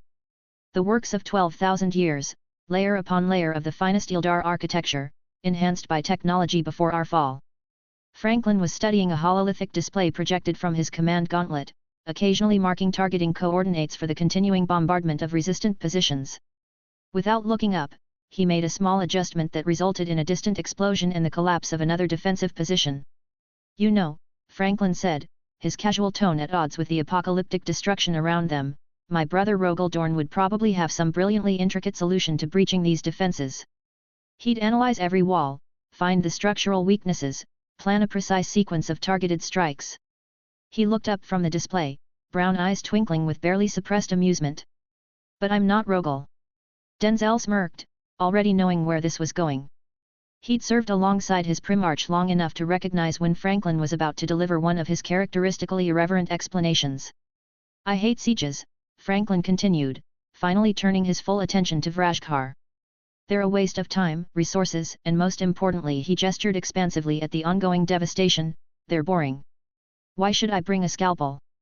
He paused, and even Stephen Armstrong couldn't suppress a chuckle as their Primarch swept his arm toward the array of weaponry that had reduced High Comorragh's defenses to rubble, doomsday pattern grav tanks, formations of technoseer-controlled drone swarms, ranks of night walkers, castigator titans, and endless batteries of artillery that could quite literally make it rain fire forever. When I have 40,000 Warhammers. The booming report of another salvo punctuated his words, and a distant spire collapsed in spectacular fashion. Drazhar flinched at the sound, but Franklin merely added another targeting coordinate to his display with the casual ease of someone checking items off a shopping list. Your defenses were impressive, Franklin admitted, his tone almost consoling. But you made the same mistake many do. You assumed that because something is impregnable, it can't be broken. He squatted down to meet Drazhar's eyes, and despite his humorous demeanor, there was steel in his gaze. The thing about overwhelming firepower is that it tends to overwhelm things. Even impregnable things. The silence in the ruined square hung heavy, broken only by the distant sounds of battle and destruction. Drazhar remained on his knees, now resigned to what he knew would be his fate. Franklin, towering over the fallen commander, studied him with a mixture of respect and finality. Any last words? Franklin asked, his voice carrying neither mockery nor malice, simply the professional courtesy of one warrior to another. Drazhar's eyes opened briefly, considering the offer, before closing them again. His silence spoke volumes. He had chosen dignity in his final moments over desperate pleading or defiant curses. A warrior's death, if nothing else. Inertialist sang as Franklin drew it, the Crone sword's crimson energy casting bloody shadows across the debris-strewn ground. The blade moved with terrible purpose, its edge splitting reality as much as flesh. As it pierced Drazhar's chest, the Drukhari commander's eyes snapped open, not in physical pain, but in spiritual horror as he felt his soul being drawn into the blade. His wordless scream never reached his lips. Instead, it echoed in the spiritual realm as Cain's presence manifested through Inertialist, drawing Drazhar's soul into its depths. The commander's body slumped, but his spiritual essence writhed as it was consumed by the god of war and murder. An interesting flavor, Cain's voice resonated in Franklin's mind, ancient and terrible, yet carrying an almost connoisseur-like appreciation. The soul of a proud warrior, seasoned with millennia of cruel expertise. Most satisfactory. Franklin felt the god's attention shift, sensing something greater in the air around them. The very atmosphere of Comorragh seemed to vibrate with unclaimed souls, the accumulated essence of countless dead waiting to be harvested. Plant Inertialist at the center of the square, Cain commanded, his tone rich with anticipation. I shall claim every soul of the dead here. Their essence will feed my restoration and add to the ever-chosen. Should I just leave it there? Franklin asked pragmatically, one eyebrow raised as he surveyed the sprawling battlefield that was High Comorragh. Yes. Recall me in 30 minutes. That will be sufficient. Aight, Franklin replied with characteristic casualness, driving Inertialist deep into the ground at the square's heart. The sword sank into the material of Comorragh itself, its blade piercing both physical and metaphysical barriers. The effect was immediate and terrible to behold. Heat began radiating from Inertialist in waves, not physical warmth but spiritual fire. It spread outward like a ripple in a pond, but exponentially faster, reaching the furthest corners of the dark city. The air became thick with ethereal energy as countless souls of the dead and dying were drawn toward the blade like moths to a flame. They came in streams of ethereal light, some ancient and thick with power, others fresh from recent deaths. Warriors, slaves, nobles, and civilians in death, all were equal before Cain's hunger. The souls of the Drukhari, who had spent millennia staving off Slaaneash's claim on their essence, found themselves claimed by an equally ancient but different god. Denzel Washington and Stephen Armstrong flanked their Primarch as they watched the macabre spectacle. The first captain's hand rested on Kusanaginotsarug's hilt, feeling the blade resonate with the massive spiritual disturbance. My lord, Denzel's voice cut through the ethereal display, energy readings from the final sanctum are spiking. The reality engine's signature is growing unstable. Franklin nodded, his expression shifting from contemplation to focused determination. Then we shouldn't keep our hosts waiting. The final push awaits. As they turned to leave, the spiritual maelstrom continued behind them, an era standing like a lighthouse in a sea of souls, drawing in the essence of countless dead. The Primarch and his captains led their forces toward the final sanctum, their boots echoing on Wraithbone as they hurried to reach their objective. Archon Vihane Cegorach stood before the crystalline mass of the reality engine, its ancient, multifaceted surface radiating a cold, alien light. This was the culmination of centuries of scheming, a device of the Old Ones, capable of manipulating the webway itself. It required psychic energy to function, energy that the Dark Eldar could no longer wield. Long ago, their psychic potential had atrophied, replaced by cruel cunning and technological ingenuity. The Archons had turned to mastering technologies that rivaled the Dark Age of mankind, dark matter, anti-gravity devices, nanotechnology, and devastating weapons of unimaginable power. Yet even their advanced machinery could not substitute for the engine's true fuel, the energy of the warp itself. Vihane had solved this conundrum through sheer audacity, capturing tens of thousands of psychers whose tortured minds now fed the engine's unholy power. Beneath his armor, a specially crafted spirit stone rested against his chest, edged with runes of warding so intricate that they defied mortal comprehension. This stone, his ultimate safeguard, cloaked him from She Who Thirsts, shielding him from Slaanish's predatory gaze as he channeled the psychic energy needed to power the engine. He had taken every precaution, balanced every risk, and now, as the thunder of the Liberty Eagle's assault reverberated through Comorragh, his moment had come. Kralax and Si-Likes, his fellow Archons, stood on either side of him, their faces edged with suspicion and desperation. They had no inkling of the true scope of his plans. Their trust in his cunning, or rather, their belief that they could outmaneuver him when the time came, had brought them here. Kralax sneered, his voice sharp and accusatory. This device had better work, Cegorach. If you've wasted our remaining resources on this. It works, Vihane interrupted smoothly, his tone a carefully measured mix of disdain and confidence. The reality engine is no crude weapon. It is a relic of unimaginable power. But to wield it requires more than just machinery. It requires vision. My vision. He gestured to the glowing runes etched into the floor. Take your places, and let us secure our survival. The Archons stepped reluctantly into the inscribed circles, their finely wrought armor gleaming in the reality engine's eerie glow. Vihane suppressed a smile as he unfurled a scroll of ancient vellum, marked with glyphs of Enuncia, the forbidden language of creation. He began to chant, each word resonating with a power that bent the air around him. The engine stirred, its crystalline facets pulsating as it drank deeply from the psychic agony of the enslaved psychers. The spirit stone against his chest flared, its protective wards deflecting the warp's insidious pull. For the other Archons, there was no such protection. They believed the engine required their psychic resonance to activate, but in truth, their presence was a mere pretext. Vihane's true design unfolded in silence, his chant transforming the runes beneath their feet into conduits of betrayal. Kralax's eyes widened in alarm as the symbols blazed with a sudden, furious intensity. Vihane! What are you? His protest dissolved into a scream as the trap sprang shut. The Vihane had commanded the reality engine to remake his foolish colleagues that would serve as his defense against the incoming Primarch. It ripped their essence apart and reshaping it into something grotesque. Their bodies twisted and fused, flesh and armor melding into a single, monstrous form. Limbs elongated and split, faces merged and re-emerged in horrifying configurations, and weapons erupted organically from their writhing mass. Their psychic screams reverberated through the chamber, a symphony of agony and betrayal. Before Vihane stood a towering monstrosity, an amalgamation of the Archon's essence and the reality engine's raw power. Its many limbs ended in jagged weapons, its shifting form a hideous blend of organic and mechanical horror. Eyes blinked and vanished across its malformed body, their maddened gazes filled with rage and despair. The creature's movements warped the air around it, reality itself bending in its wake. Vihane regarded his creation with cold satisfaction. Perfect, he murmured, his voice cutting through the abomination's cacophony of screams. With a single utterance of Enuncia, he bound it to his will. Go. Find the Mundaki giant and his warriors. Show them the price of defiance. The abomination shuddered and turned, its massive form lumbering toward the exit. As the creature departed, Vihane turned his full attention to the reality engine.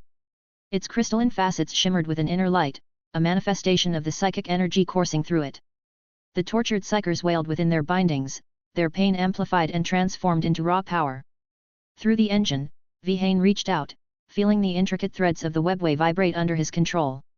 The power coursing through him was intoxicating. Through the reality engine, he could reshape the very structure of the Dark City and by extension the webway.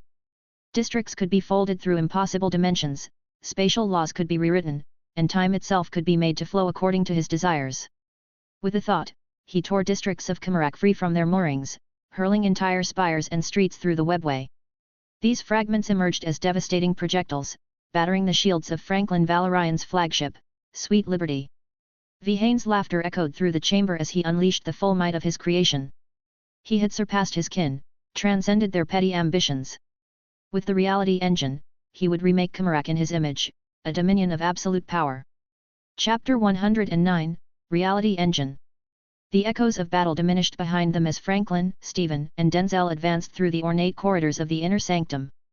The Liberty Eagles were making short work of the remaining Drukhari resistance, their efficiency allowing the Primarch and his captains to press ahead toward their objective. Then they heard a sound that shouldn't exist in any sane universe. A roar that was simultaneously one voice and many, a cacophony of screams and laughter merged into a hellish chorus. The floor trembled with approaching footsteps. "Well," Franklin remarked dryly, "that doesn't sound friendly." The thing that burst through the archway ahead was a nightmare-given flesh. 30 feet of twisted anatomy, multiple limbs writhing grotesquely, faces screaming from places where faces shouldn't be. The flesh giant, as Franklin would later name it, was bearing down on them with terrifying speed. Franklin's jaw was liquid smooth, the last word appearing in his hand as if conjured. The master-crafted revolver, a gift from his brother Fukin, caught the dim light of the sanctum. He took aim with casual precision. Boom! The report of the last word echoed through the chamber like a thunderclap.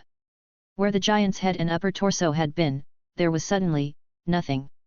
The sheer power of Fukin's craftsmanship had simply erased that portion of the monster's mass from existence. Ha!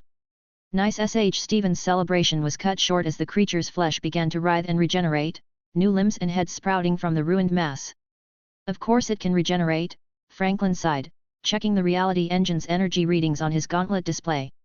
The spikes were becoming more frequent and intense. Time was running out. "Think you two can handle our new friend?"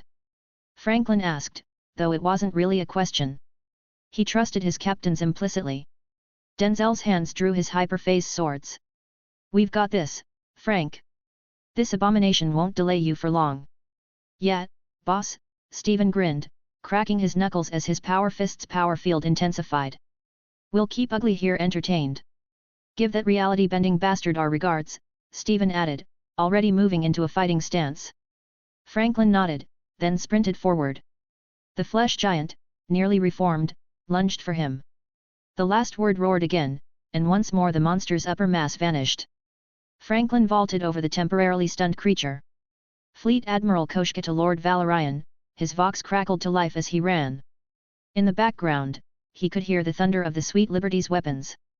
"Go ahead," Franklin replied, his stride never breaking. "My lord, we're under attack by..." There was a pause, and Franklin could almost hear the Fleet Admiral's disbelief, "by pieces of Comorragh."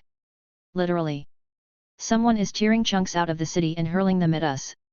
A massive explosion punctuated her words, and Franklin could hear the massive ship's warning klaxons even through the vox. "Sweet Liberty's main batteries just intercepted another fragment," Koshka reported, her voice professional despite the absurdity of the situation.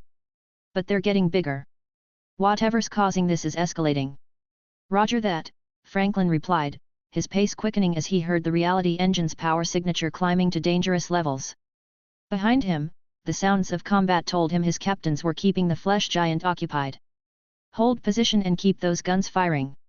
I'm about to have a word with whoever's redecorating." "Understood, my lord." "Sweet Liberty out." Franklin's grip tightened on the last word as he approached the final chamber. Someone was playing with forces that shouldn't be touched, and they were threatening both his ship and his men. That wouldn't do it all. Franklin stood at the threshold of the inner sanctum, his enhanced senses overwhelmed by the raw energies pouring from within. The reality engine's power signature had become a screaming crescendo in both real space and the immaterium, setting every warrior's instinct ablaze with warning. "Well, this is new," Franklin muttered, feeling the warp energies pulse and writhe. "These idiots really went and did it. The irony wasn't lost on him. The Drukhari had spent millennia carefully avoiding any psychic activity, their very culture shaped around preventing Slaanesh from noticing them. Yet here was an Archon, wielding warp energies with all the subtlety of an orc at a tea party. A quick check of his chronometer confirmed what his instincts were already telling him: the 30 minutes were up. Franklin raised his hand, sending out a mental call to Aneris. The Crone sword had finished its grim harvest, and it was time for reunion. Meanwhile, in the corridor behind him, Denzel and Stephen were engaged in what had become an exercise in futility against the flesh giant. The abomination had died several times already, only to reform and attack with renewed fury. Denzel's Kusanagano flashed in a perfect arc, its hyperphase edge slicing through the monster's legs with surgical precision. The creature howled from multiple mouths as it toppled, its massive bulk crashing to the ground. "That's what, the 5th time!" Stephen called out, his power fists crackling with energy as he delivered a devastating combo to the fallen monster's torso. The impact sent shockwaves through the corridor, pulverizing flesh and armor alike. 6. "I'm losing count." 7, Denzel corrected, his blade already moving to intercept the regenerating limbs. "Though I doubt it matters much at this point." The flesh giant began to rise once again, its form twisting and rebuilding itself. But something was different this time. A distinctive whistle cut through the air, growing louder by the second. Aneris, the jet-black sword of Psycho Crystal, streaked through the corridor like a missile. Its crimson energy trail painted the walls with bloody light as it passed. The blade pierced straight through the flesh giant's regenerating mass, and this time, something fundamental changed. The creature's flesh didn't just die, it ceased. The energies binding it together unraveled, and its composite souls, already weakened by multiple deaths, were drawn into Aneris's endless hunger. The abomination collapsed, and this time, it stayed down. Stephen lowered his fists, looking at the finally still corpse with surprise. "Well, that's new," he said, unconsciously echoing his Primarch's earlier words. "Looks like Aneris can deal permanent deaths now." "Indeed," Denzel nodded, watching the black sword continue its flight toward their lord. "Perhaps Cain's feast has strengthened its abilities." The sword flew past them, leaving behind the cooling corpse of what had once been two of Comorragh's most powerful archons. Its surface seemed to ripple with barely contained energy, the souls it had harvested from across the dark city lending it new power. Franklin caught Aneris with practiced ease, feeling the sword's satisfaction through their bond.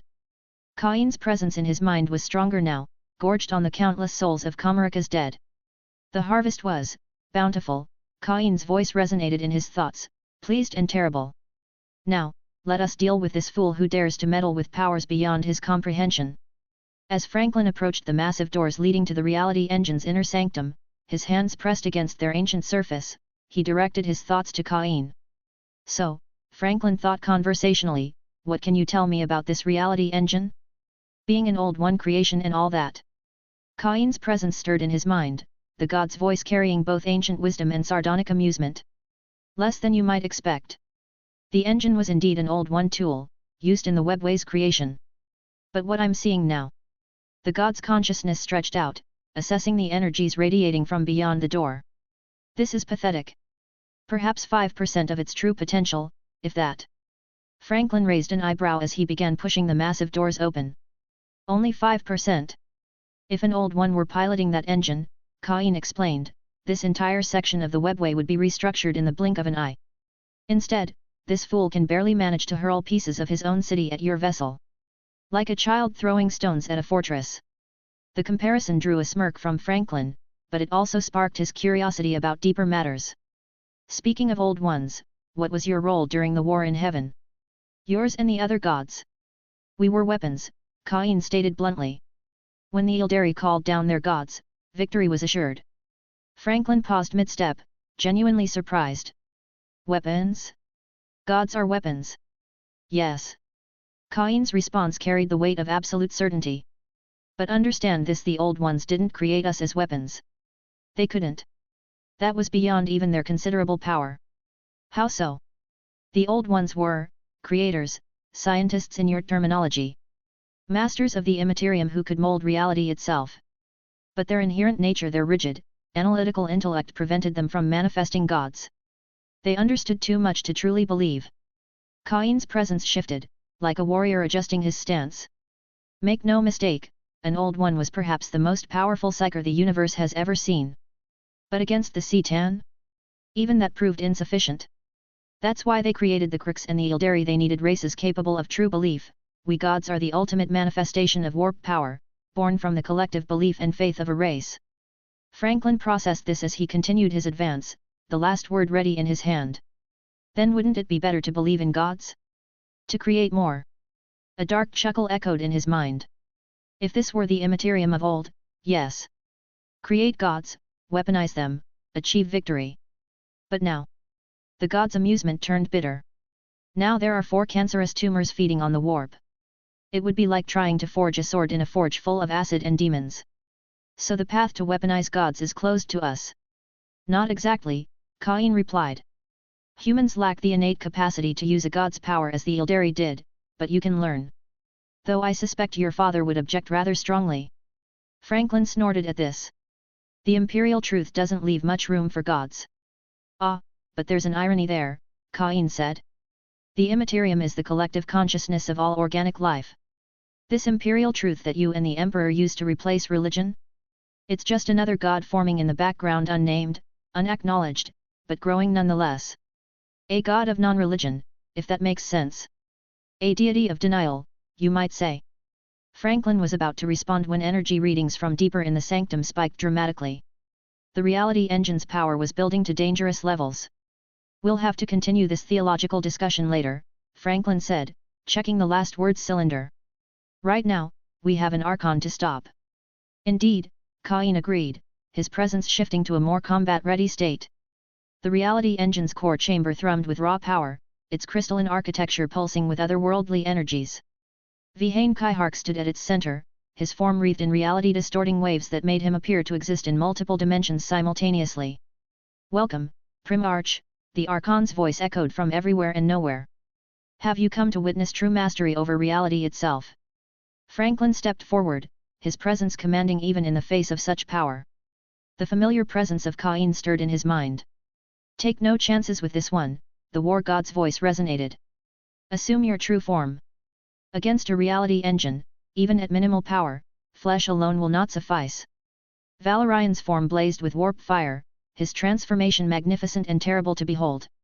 The avian skull of burning divine flames emerged, wings of steel unfurling with lethal grace. Fancy light show you've got here. Though I've got to say, hijacking a reality engine? Bit derivative, don't you think? The Archon's laugh was cold. Your humor masks fear, Primarch. With but a fraction of this power, akin he gestured, and the space around Franklin twisted and warped, attempting to crush him. Franklin burst through the distortion, unimpressed.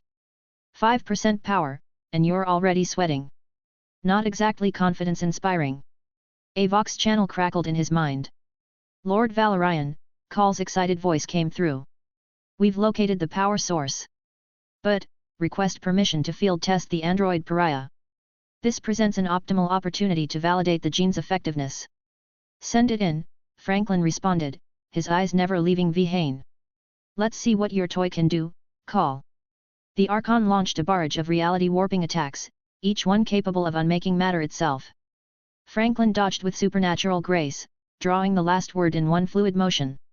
The masterwork pistol, forged by Fukin himself, gleamed with deadly purpose. Your dancing is impressive, Vihane sneered, but in here, I am. The crack of gunfire interrupted him.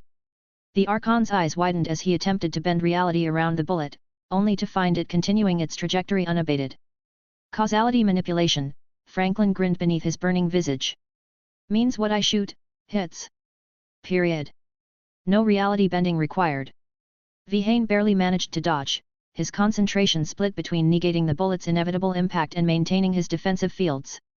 In that split second of distraction, Franklin closed the distance, an arrow singing through the air in a deadly arc.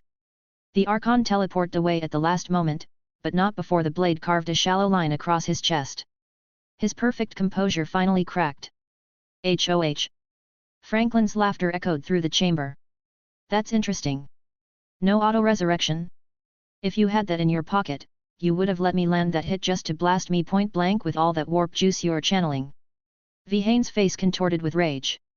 You understand nothing of the power I wield. The reality engine. Is just another tool, Franklin interrupted. And tools are only as good as their users.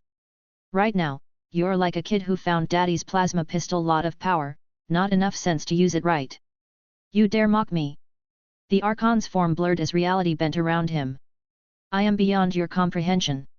I am a dark Eldar playing with toys too big for him, Franklin finished. And speaking of toys.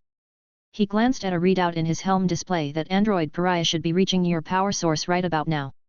The chamber's energies flickered and died as screams echoed through the Vox, the death cries of the captive psychers as the android Pariah executed its grim task. But rather than despair, Vihane's laughter filled the suddenly darkened space. Did you think me helpless without my batteries, Primarch? The Archon's form began to glow with his own psychic might. I am no mere technologist. I am a master of both material and immaterial. Franklin's burning skull visage tilted slightly, an almost contemplative gesture. Oh, I was counting on that, actually.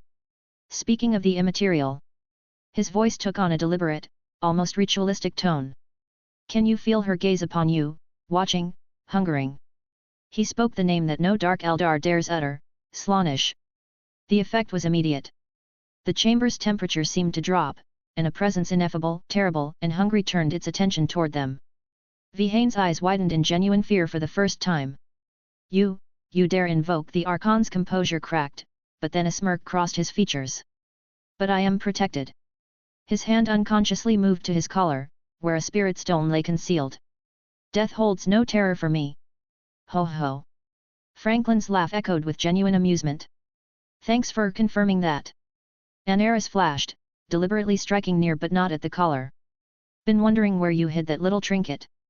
Realization dawned on Vihane's face as he noted the pattern of Franklin's attacks.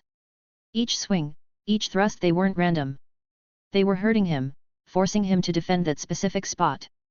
Your parlor tricks won't save you, Vihane snarled, channeling more psychic energy. I am beyond your. Franklin's hand shot out with transhuman speed, grabbing the Archon's ankle. The floating dark Eldar's eyes widened in shock as he was yanked earthward with brutal force. The problem with floating, Franklin quipped, is that you forget to watch your feet. Vihane rolled away, channeling his power for a devastating counterattack. The warp energies built around him, reality beginning to twist once more. And then he felt it. A cold, impossibly sharp blade emerging from his chest. To Franklin's warp-touched vision, the android Pariah had appeared behind the Archon, its null field completely masking its presence from psychic detection.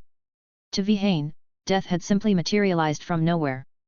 The Archon's eyes dropped to the blade protruding from his chest, understanding dawning in his ancient eyes. That's the thing about you, Eldar, Franklin said, approaching the impaled Archon. You're so focused on your grand schemes and complex plans that you forget the basics. He knelt down to meet Vihane's gaze. Sometimes, the simplest solution is just to stab someone in the back. This changes nothing. Vihane gasped, still defiant. The Spirit Stone.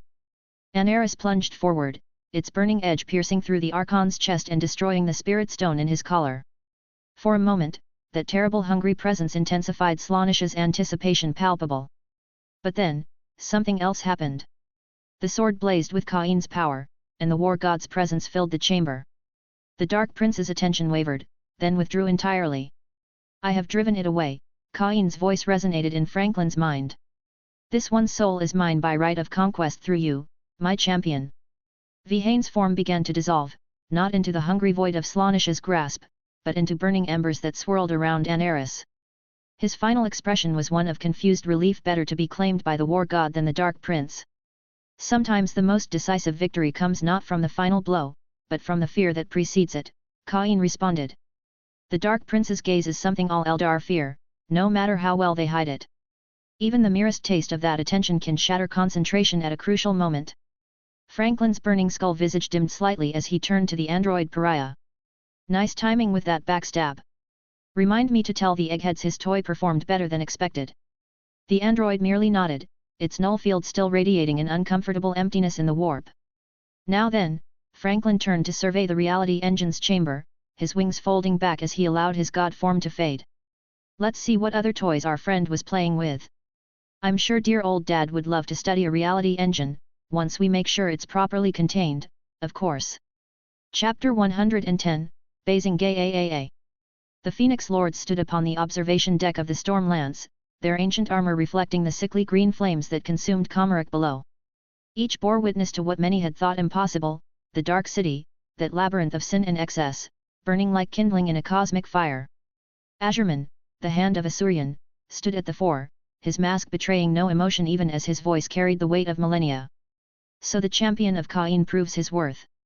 Not since the fall have I witnessed such destruction visited upon our kind. His hand rested upon the hilt of his sword, fingers tightening imperceptibly as he watched entire districts collapse into the webway's void. Karandras remained in the shadows, his voice emerging from darkness.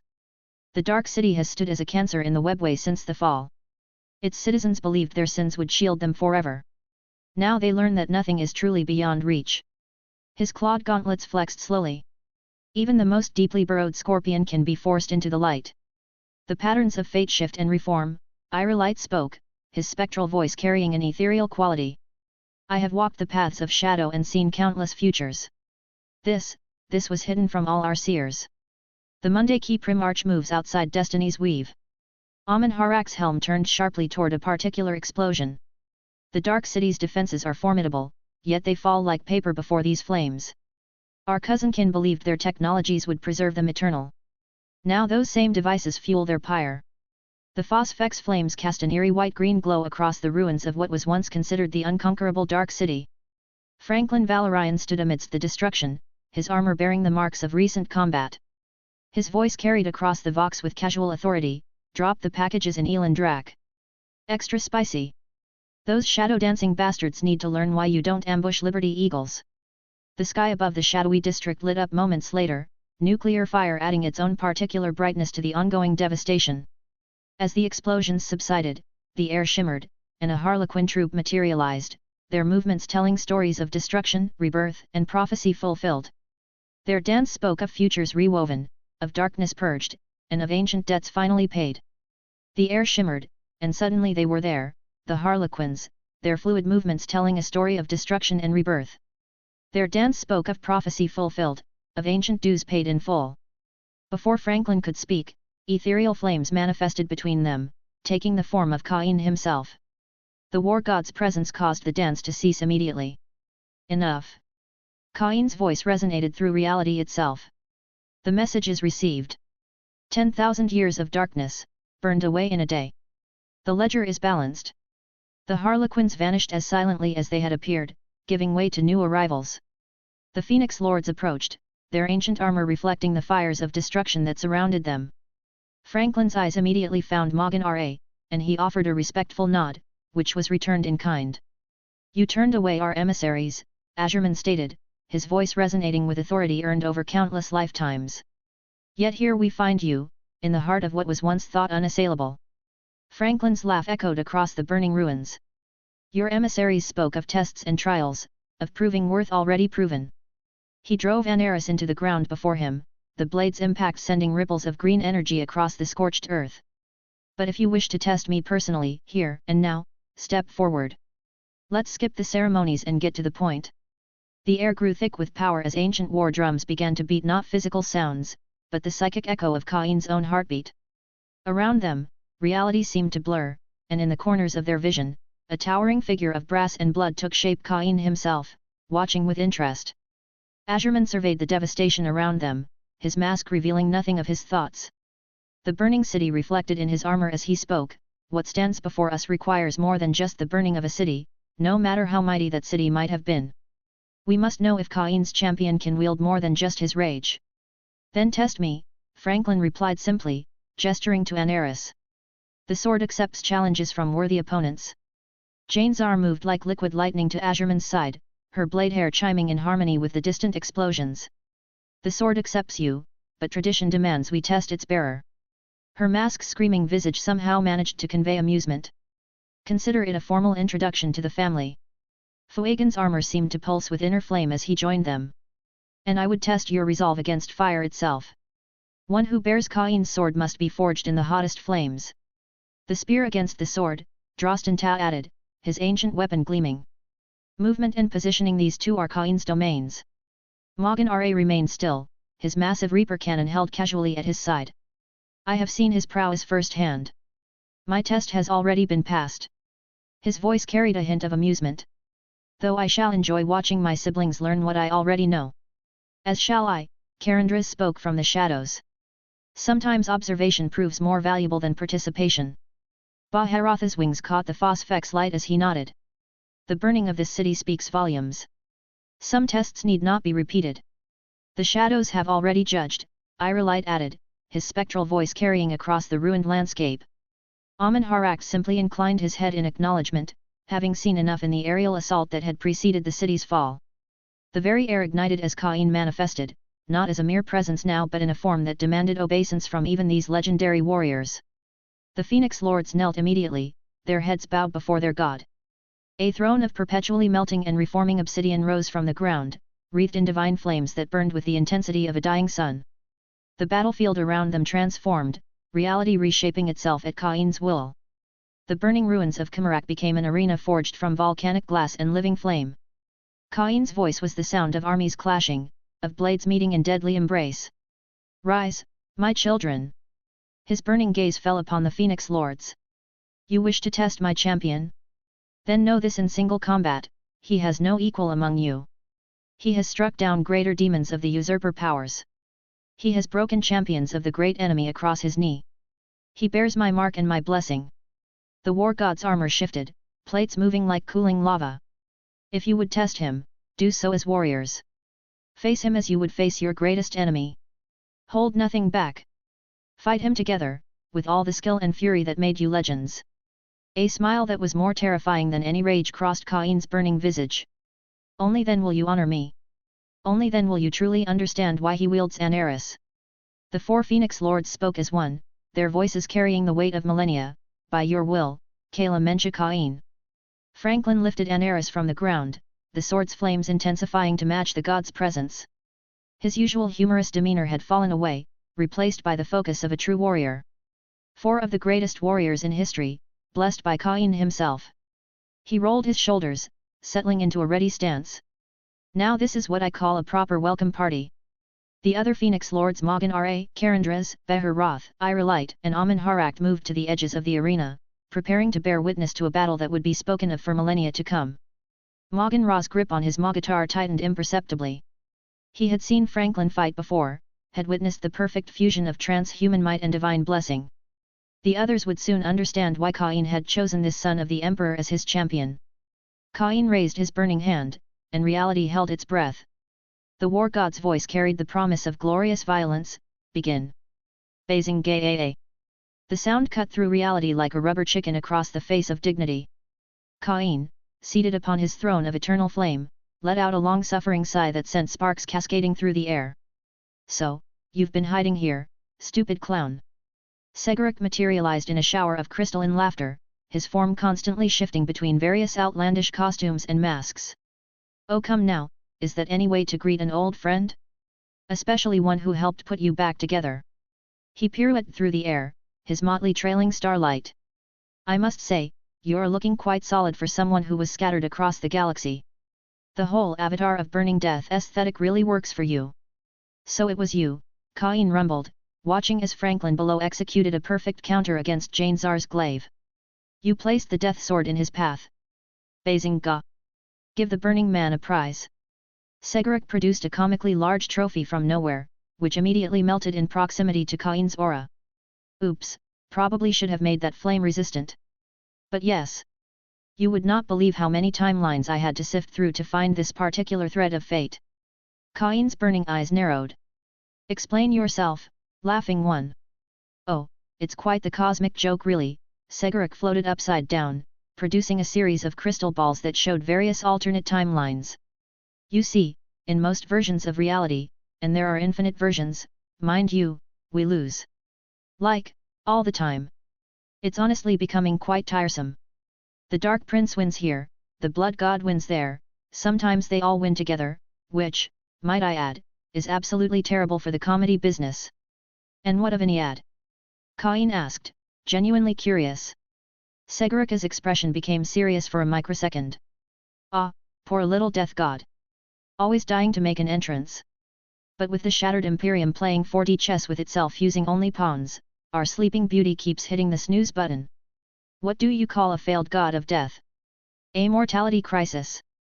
Bazing. Cain watched as Franklin below executed a perfect counterattack against Azurman.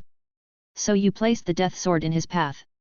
What's a cosmic comedy without proper prop placement? Cegorach produced a miniature stage where puppet versions of the events played out. Why did the avatar of Cain cross the road? Because you weren't there to stop him from getting wharfed again. Bazing. And my restoration? My presence here? Well, being the second strongest has its perks. You're like the universe's backup drive. What do you call a god who can actually manifest in the material plane? Employed. Bazing. Cain's flames flared. The changer of ways. You think they planned this? Cegorach performed a somersault through probability. Oh, the big blue bird thinks they've got it all figured out. Always playing their games of just as planned. But here's the thing about plans. He produced a blueprint made of crystallized irony. Why did Tsianch's plans fail? Because even chaos needs an editor. Bazing. They cannot control us, Cain realized. Exactly. The bird who knows everything knows nothing about improvisation. What's blue and confused? 8 Tsianch daemon watching interpretive dance. Bazing. Below, Franklin was now engaging all 4 Phoenix Lords simultaneously, his movements guided by both transhuman precision and divine blessing. Tell me about this version of Franklin, Cain demanded. Cegorach's smile somehow smiled. Oh, this one's my favorite. Did you hear about the Primarch who united his sector? He had independence of thought. Bazing. The 11th, Cain mused. In other timelines. Purged faster than a Mundakia's browser history. But this one. Cegorach produced a highlight reel of alternate timelines. This one's got better timing than some of my harlequins. What do you call a Primarch who can tell jokes? A keeper. Bazing. You have plans for him if he fails. Oh, wouldn't that be the greatest joke of all? A Primarch harlequin. What do you call a transhuman demigod in motley? A real showstopper. Bazing. Cain's gaze narrowed. The Dark King has noticed him as well. Ah yes, the Dark King, or as I like to call him, Mr. I've got daddy issues so I'll become daddy issues. Cegorach performed a cosmic pratfall. What do you call a god who claims he isn't a god? In denial. Bazing. The battle below reached a crescendo as Franklin demonstrated why he was worthy of bearing an heiress. You realize, Cain said, if this works, if we actually succeed, we'll have pulled the greatest cosmic prank in history. What do you call it when you outsmart the god of plotting? Just as planned. Bazing. Cain actually chuckled, causing several nearby stars to go supernova. And the Dark Prince? Oh, Slaanesh has been getting too big for their fishnet stockings lately. What do you call a chaos god who's about to get a surprise? About to experience new sensations. Bazing. You're enjoying this, aren't you? More than a keeper of secrets at a drama club. Speaking of which, why did the keeper of secrets fail theater class? Too much overacting. Bazing. Below, Franklin executed a move that would have made even the Emperor raise an eyebrow. The 11th has potential, Cain admitted. Potential? He's got more potential than a warp core breach. What do you call a Primarch blessed by 2 gods? A real investment. Bazing.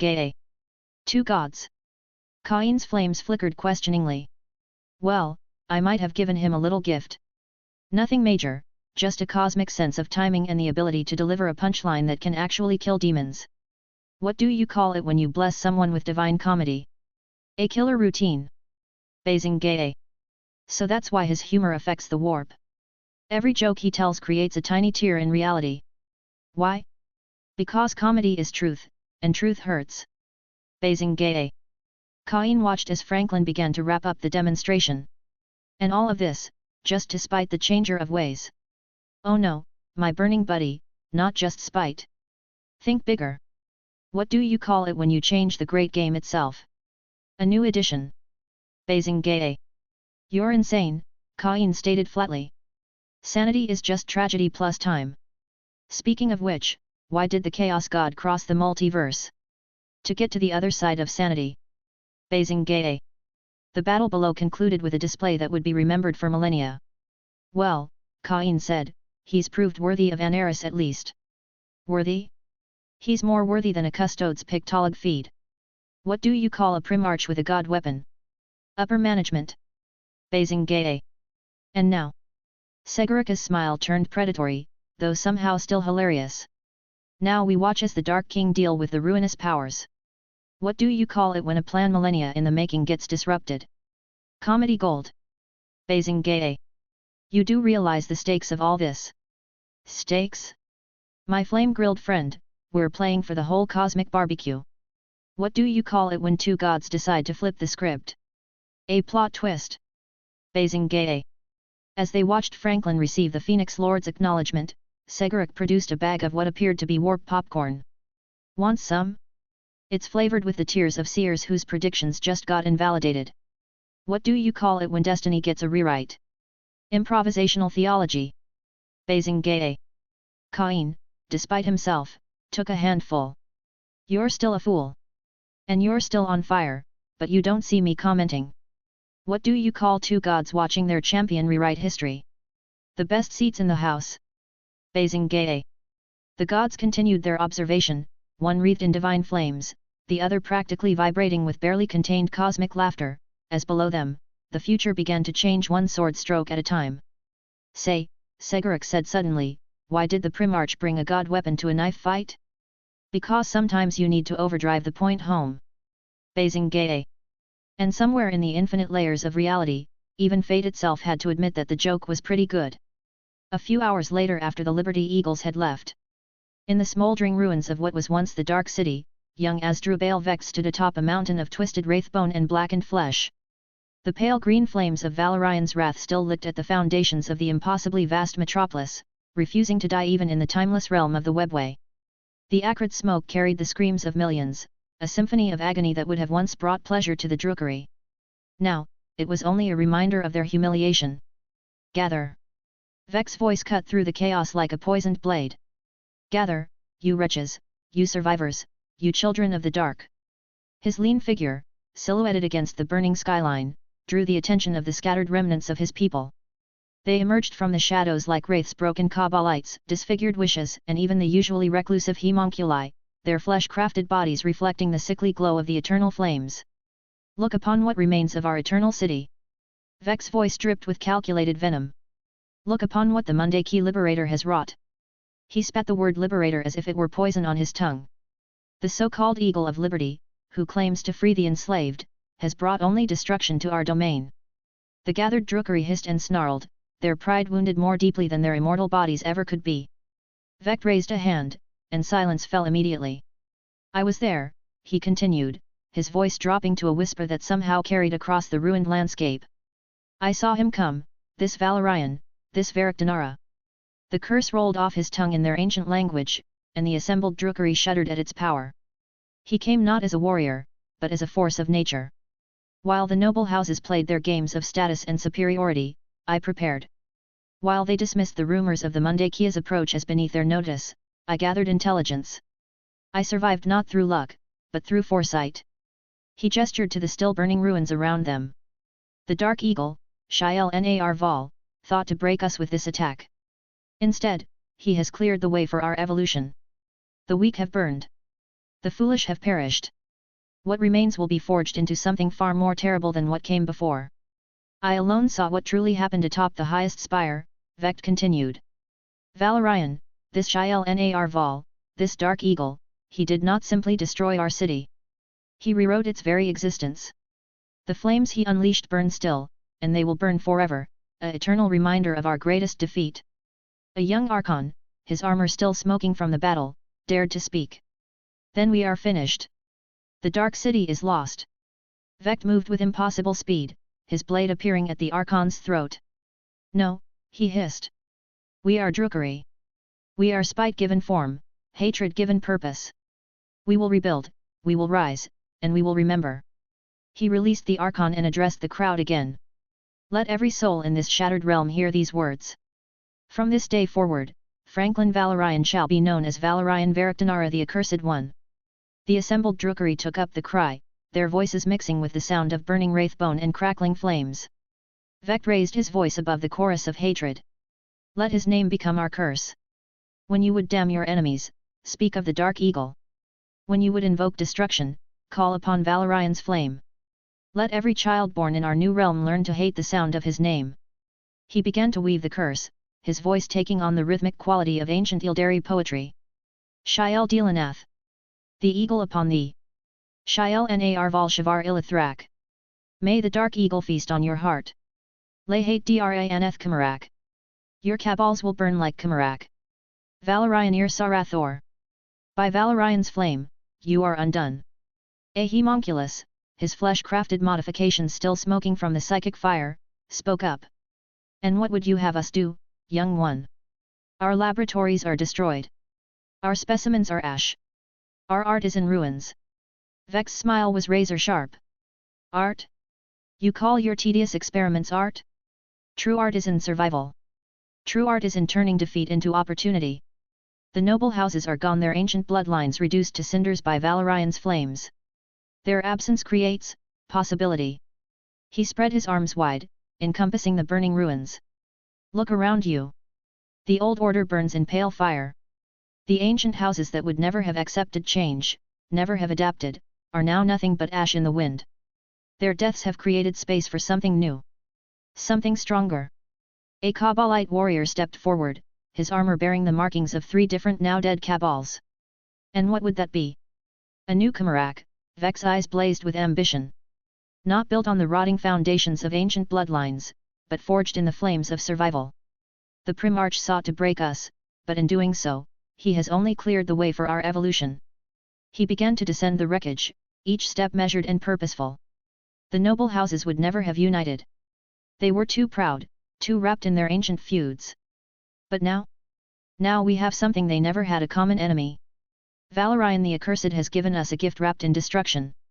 He has given us purpose. Reaching the ground level, Vex moved among the crowd, his voice dropping to an intimate whisper that nonetheless carried to every ear. Each of you bears the mark of survival. Each of you has looked into the face of annihilation and refused to die. That makes you useful. That makes you worthy of the new Comorragh we shall build. He stopped before a group of younger warriors, their armor still bearing the proud colors of houses that no longer existed. Strip off those colors. They belong to the dead. From this day forward, there is only survival. Only power. Only the future we carve from the ashes of our past. A Sybarite, her face marked with ritual scars, called out, and who would lead this new Comorragh? You. Vex's laugh was like broken glass. Lead? No. I have no interest in the obvious trappings of power. Let others wear crowns and sit on thrones. I seek something far more fundamental. He turned to address the entire gathering. I offer you a choice not between masters, but between existence and extinction. The Primarch has shown us that the old ways lead only to death. Adapt or burn, those are the options before us. He began to pace again, his voice rising with passionate intensity. The eagle thinks he has broken us. Let him think so. Let him believe that his flames have consumed our essence along with our city. We shall rebuild in secret, in shadow deeper than any we have known before. And we shall learn from this defeat. What would you have us learn? Someone called from the crowd. That we are weak. No. Vex's response cracked like a whip. That we must become stronger. The noble houses believed themselves invincible in their shadowed realm. They were wrong. So we shall forge something new, a society built not on the assumption of supremacy, but on the knowledge of vulnerability. A culture that understands that true power lies not in tradition, but in adaptation. He drew his sword again, holding it high so the pale green flames still consuming the city reflected off its surface. I say, let them call him the Scourge of Shadows Tayran Kainath. Let them whisper of the Dark Eagle Shael Nar Val. Let every curse and every hatred be fuel for our resurrection. When your children ask why we hide in deeper shadows, tell them of Valorian the Accursed. When they ask why we trust no one, speak of the day the eagle's fire pierced our veils. The crowd had drawn closer now, their eyes reflecting the burning city and something more: hunger. Ambition. Purpose. The noble houses are dead, Vex continued, his voice now barely above a whisper, forcing them to lean in to hear. Their death opens the way for something new. Something that will ensure no eagle, no matter how mighty, can ever burn us again. I offer you not leadership, but direction. Not orders, but opportunity. He sheathed his sword with a decisive motion. Go. Spread through what remains of our domain. Find others who survived. Bring them here. But speak not of rebuilding the old Comorragh. That city is dead, and good riddance to it. Speak instead of vengeance. Speak of a new order rising from these ashes. Speak of shadows so deep that no fire can penetrate them. As the crowd began to disperse, energized with new purpose, Vecht allowed himself a small, private smile. The noble houses would never have accepted his rise to power. Their destruction had been necessary. And if it took the wrath of a Primarch to accomplish that destruction, well, that was simply the price of progress. He looked up at the burning spires one last time. Burn bright, Eagle of Liberty, he whispered in the ancient tongue of Comorragh. Your fire has cleared the way for my ascension. When next we meet, you shall learn that some shadows cannot be burned, they simply grow deeper. Valorian the Accursed has set the Dark Eldar back by 10,000 years, by razing Comorragh to the ground. Chapter 111, Yes. The command bridge of the Sweet Liberty hummed with activity, but Franklin Valorian's attention was fixed on the holographic casualty reports floating before him. The numbers were stark against the blue glow: 30 million Liberty Guard either dead or missing in action. 300,000 Liberty Eagles Astartes lost, missing, or so grievously wounded they'd need dreadnought internment. Each number represented sons and soldiers who'd followed him into the dark heart of Comorragh. Dr. Hiromi Suzuki cleared her throat, her augmented eyes glowing softly in the dim light. My lord, regarding the Astartes candidates for internment, we've confirmed their wishes. Many have specifically requested dreadnought internment over the Gemini cyborg chassis option. Franklin nodded, a small smile crossing his features. The Sons of Liberty prefer their traditions, even if it means forsaking some mobility. I won't force the chrome on them, Doctor. Let them choose their path. The war room's door hissed open, admitting Dr. Elena Vasquez, her arms full of data slates containing their findings from the raid. The head of Xenotech Research could barely contain her excitement. The Drukari tech, my lord, it's fascinating. The similarities to Dark Age human technology are uncanny. In some cases, their efficiency surpasses our current standards. She spread the data slates across the tactical table. 65 million years of Eldar history, plus several thousand more of Dark Eldar advancement, their abandonment of psychic powers for pure technological progress has led them down some interesting paths. Dr. Ilara Chen, still examining a specimen container filled with what appeared to be living tissue, interjected. The homunculi archives alone. She shook her head in amazement. Their biological engineering is absolutely horrific, yet brilliant. Given a millennium, I could potentially replicate and improve upon their techniques. Though I'd prefer to do so without the gratuitous torture, she added dryly.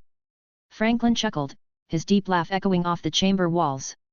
Magos biceps will be ecstatic. Imagine his face when he sees the potential for new muscle augments. His expression turned thoughtful. And Call has already begun processing the Dark Eldar prisoners into servitors. I believe he's still bitter about his arc mechanicus being blown up. The mood shifted as Captain Stephen Armstrong entered, his massive frame casting a shadow across the holographic displays. His expression was grim. Lord Valorian, we've completed our sweep of the satellite realms. Asdrubal Vecht is unaccounted for. Franklin's jaw tightened. Deploy the autonomous patrols through our secured webway sections. If that snake tries to slither back to his ruined kingdom, I want him delayed and tracked. He turned to the central display, showing the burning remnants of Comorragh. How are the automation protocols holding? Chief Engineer Amelia Cortez stepped forward. The reality engine recovery is complete. The solar transportation technology is remarkable. With a proper webway gate, not those Necron knockoffs, we could literally steal suns. Add it to the list for father, Franklin said, then noticed Dr. Chen fidgeting with a data slate. Something else. We've acquired over 1 million and more unique Dark Eldar genetic samples, she said hesitantly. With some modification and the right equipment, we could theoretically begin vat growing our own Eldari troops. Franklin raised an eyebrow, considering the implications. The potential advantages were obvious: warriors with all the Eldar's natural grace and speed, but loyal to the Imperium. The disadvantages were equally clear: potential genetic instability, moral questions, and the political powder keg it would ignite with both their Eldar allies and more conservative Imperial factions. File that under. Fascinating but requiring several committee meetings, he said finally. For now, set course for Terra. Father will want to examine the reality engine personally. As the Sweet Liberty prepared to depart, Franklin reviewed the final touch he'd left in the heart of the fallen Dark City. The statue stood 1,000 feet tall, crafted from adamantium and wrapped in fields that would make destroying it more trouble than it was worth. It depicted him in his favorite pose, flexing his muscles with his characteristic grin, while the base bore an inscription in both Gothic and Eldari. "Here lies pride, slain by liberty. P.S. Do not touch my boats." Dr. Vasquez caught him smiling at the construction reports. "A bit theatrical, isn't it, my lord?" "The Dark Eldar appreciate dramatic gestures," Franklin replied. "Besides, they started it by touching my boats." Armstrong cleared his throat. "Speaking of boats, we've secured the captured Dark Eldar vessels. Their designs could very well improve our smaller ships' variants." "Good," Franklin said, turning to address his gathered advisors. "Now, let's discuss the integration of this technology. I want proposals for how we can adapt these innovations without falling into the same moral pit the Dark Eldar did. Suzuki, start with cybernetics." As the sessions wound down, he stood at the observation deck, watching the webway currents flow past the Sweet Liberty. The raid on Comorragh had been costly, perhaps the costliest single engagement in his legion's history. But they'd struck a blow that would echo through the millennia, and the technological treasures they'd recovered could save countless Imperial lives. Was it worth it? Denzel asked, joining him at the viewport. Franklin gestured to the data slates scattered across the tactical tables. "Ask me in a century, when we've turned their toys of torment into tools of salvation." He smiled. "Besides, they really shouldn't have touched my boats." The Sweet Liberty continued its journey through the webway, leaving behind a burning Comorragh and a smiling statue that would irritate the Dark Eldar for millennia to come. The Sweet Liberty's massive form glided into port at Khalastar, and Franklin Valorian watched from the viewport as his home within the webway revealed itself. Some called it the Impossible City, and looking at it now, he understood why the name stuck. Imagine a city where up and down are merely suggestions. Eldar Wraithbone towers spiral endlessly upward, their pale surfaces catching impossible light. Bridges that should collapse under their own weight stretch across vast chasms, yet hold firm through a marriage of ancient Eldar craft and human innovation. Scientists, engineers, tech priests, automatons, walk along roads that loop and twist. The old Eldar touches remain everywhere. Graceful arches and intricate patterns tell stories in a language few remember, while weathered statues of their gods and heroes stand sentinel over the new order. Franklin had chosen to preserve many of these, seeing no reason to erase history, though some now bore subtle modifications, marking the changing of the guard. But this was no mere museum. Between the ancient Wraithbone structures stride the pinnacle of humanity's golden age, the Men of Iron. These towering mechanicals, their dark forms a stark contrast to the pale city, move with purpose and precision. Drones buzz through the air like mechanical insects, each with its own vital purpose. Some tend to the city itself, their tools precisely melding human science with Eldar artifice to repair and maintain the ancient structures. Others hover vigilantly, weapons primed but dormant, ready to respond to threats at a moment's notice. The FBI Federal Bureau of Incantations adds another layer to this impossible blend. Astartes Psychers, trained in both technological and psychic arts, walk the streets with glowing neural visors and augur staffs. Under their guidance, the city lives and breathes. In the impossible vastness of Khalastar's docking arrays, the Sweet Liberty's true scale became apparent. The vessel's form seemed to merge with the webway itself, its dimensions challenging mortal comprehension. Yet even this behemoth was dwarfed by the surrounding city, whose spires vanished into the webway's ethereal light. At the foot of the docking ramp, the Emperor waited, resplendent in his golden armor. The custodians formed a golden honor guard around him, their perfect stillness making them seem more like statues than warriors. Behind them, the impossible architecture of Khalastar spiraled away in all directions, Wraithbone and Tyranimite forming a backdrop worthy of this reunion. Franklin descended the ramp, his secret service flanking him. Behind them came a procession of automatons and drones, carefully guiding the reality engine, a massive crystalline structure that seemed to bend light around itself, its true form difficult for even enhanced minds to comprehend. "Father," Franklin said, dropping to one knee with practiced precision. Public ceremonies demanded such formality, even between father and son. The Emperor nodded, the gesture containing volumes of unspoken meaning. "Rise," the Emperor commanded, his voice carrying both authority and warmth. "Walk with me, my son." They began their ascent through Khalastar's impossible geometry, their retinues following at a respectful distance. The reality engine was carefully transported along a separate path, its escort of custodians and Liberty Eagles ensuring its safe passage to the secure laboratories deep within the city. Once the doors sealed and the wards activated, Franklin's formal demeanor melted away like morning frost. He dropped into an ornate wraithbone chair, somehow managing to make even that elegant piece of furniture look casual. So, he began, grinning at his father, funny story about how this all started. The Emperor, still standing, raised an eyebrow. Even in private, he maintained his regal bearing, though a hint of amusement touched his ancient eyes. They touched my boats, Franklin continued, spreading his hands. More specifically, they started raiding our trade routes. Which, fine, Dark Eldar gonna Dark Eldar, right? But then his expression darkened momentarily. They took some of our scientists. The really good ones. The ones working on projects that could actually help people. The Emperor moved to a viewing port, watching the impossible geometries of Kalastar twist beyond. And naturally, you responded with appropriate restraint. One thing led to another. Franklin spread his hands in a "what can you do" gesture, and suddenly Comorragh was on fire. A lot of fire. Like, all the fire. He paused for dramatic effect. Did you know Dark Eldar architecture is surprisingly flammable? The casualties, the Emperor interjected, his voice thoughtful. They seem limited, considering Comorragh's defenses. Terra aside, it was perhaps the most fortified city in the galaxy. Ah, well, Franklin leaned forward, his eyes twinkling, that's where sweet liberty comes in. Remember how you always said I spent too much time tinkering with that ship? He spread his arms. Turns out, when you stuff enough guns onto something, it doesn't matter how fortified the target is. Physics is physics. Even in Comorragh, and in the places too tight for conventional warfare. The men of iron, the Emperor finished. With hemophage swarms, Franklin added proudly. The Dark Eldar thought they knew terror? They learned some new lessons that day. The Emperor's expression grew thoughtful. And the reality engine.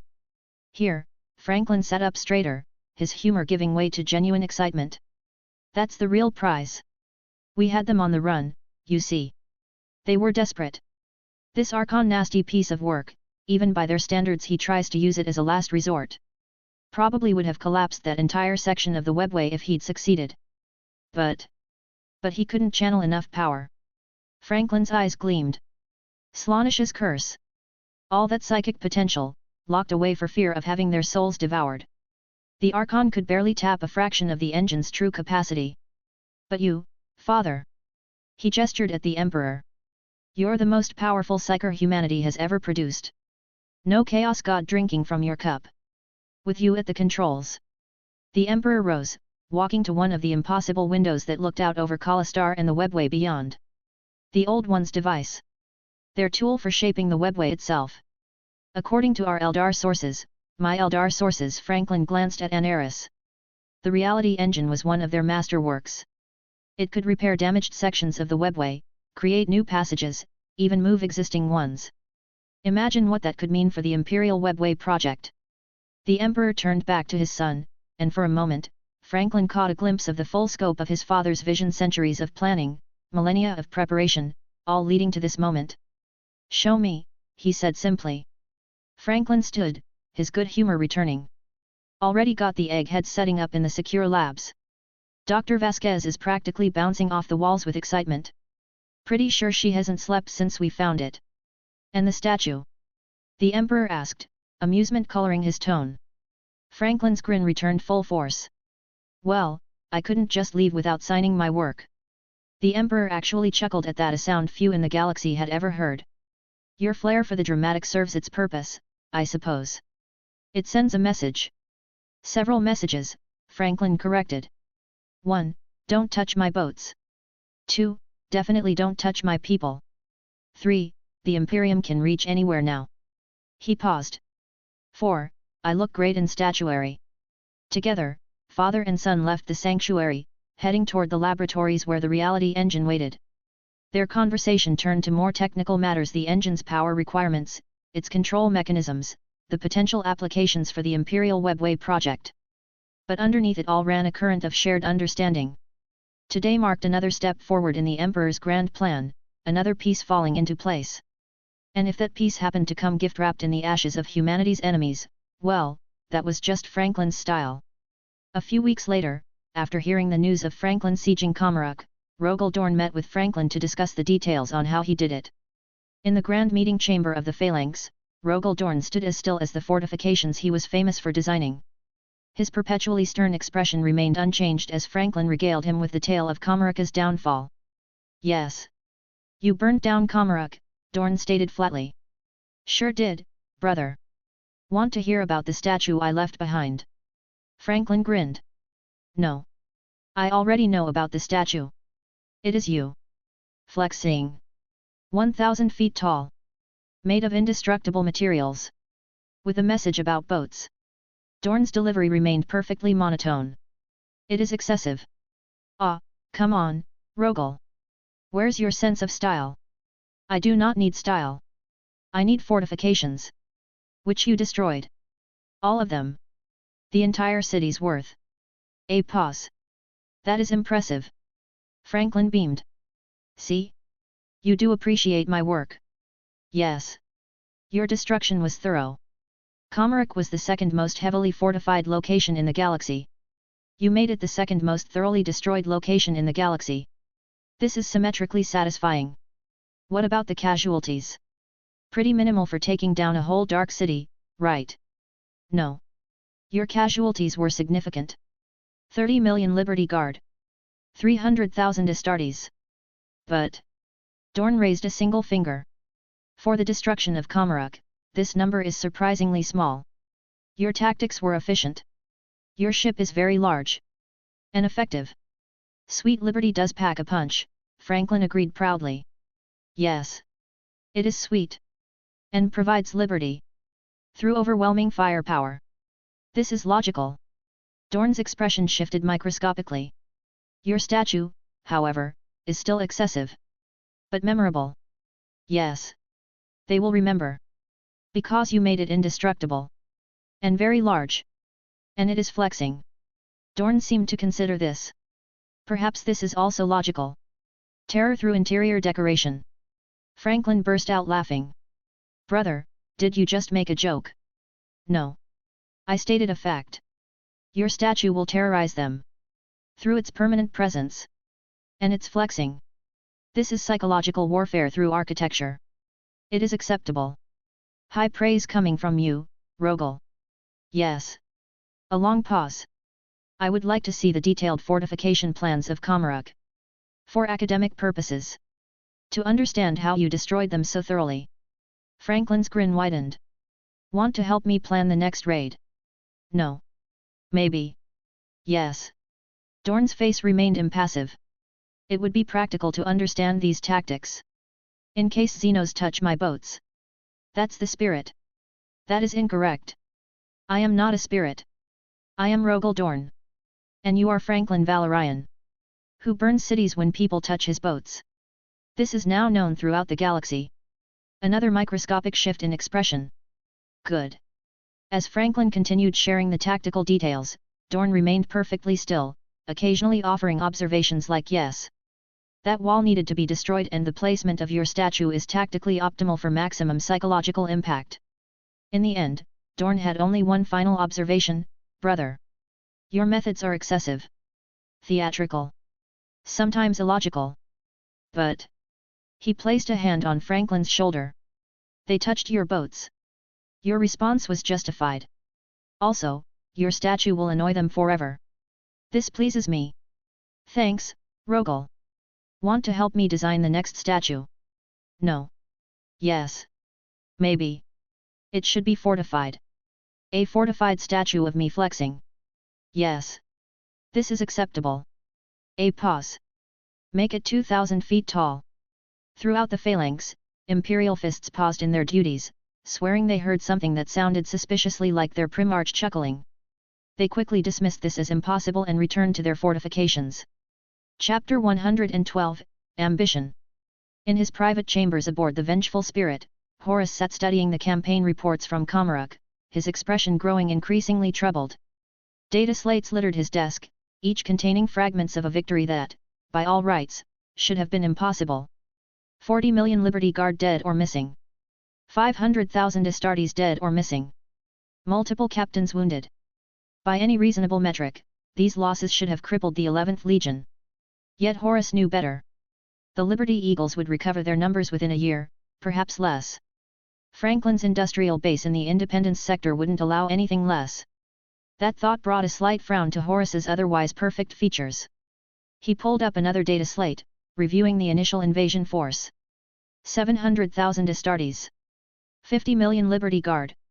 700 vessels. The Sweet Liberty, classification, Archangel.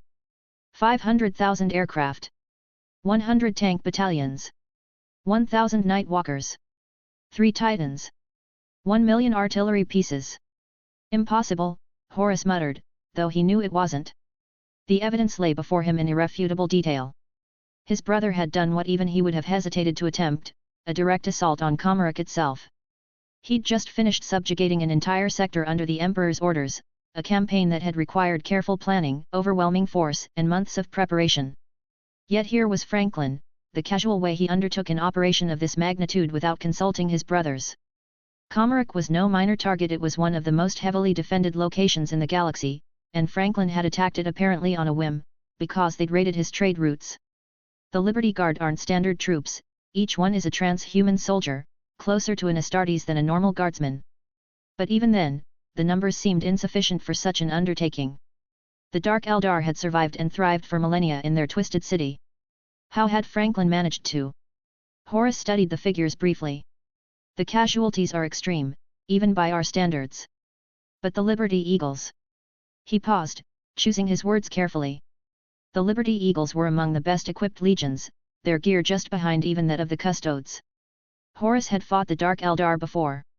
Their speed, their cunning, their mastery over the hit and run, they weren't an enemy you simply overwhelmed with conventional forces, no matter how superior your technology. And yet Franklin had done exactly that. Not just fought them, burned their city. Left his mark so deeply they would remember it for millennia to come. The door chimed, interrupting his thoughts. "Enter," Horus called, not looking up from the report. Fulgrim glided in, his perfect features arranged in their usual expression of satisfied accomplishment. "Brother," he said, "the compliance campaign is complete. The sector is ours." "Good," Horus replied absently, then looked up. "Tell me, brother, what do you make of this?" He gestured to the report. Fulgrim's smile took on a knowing quality. "Ah, Franklin's latest impossibility." He moved closer, though Horus noted he didn't need to actually read the report.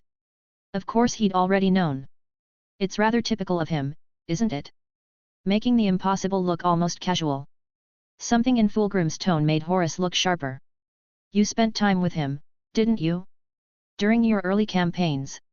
"Indeed," Fulgrim's expression turned thoughtful. "He taught me much about void warfare, actually. His approach is unique.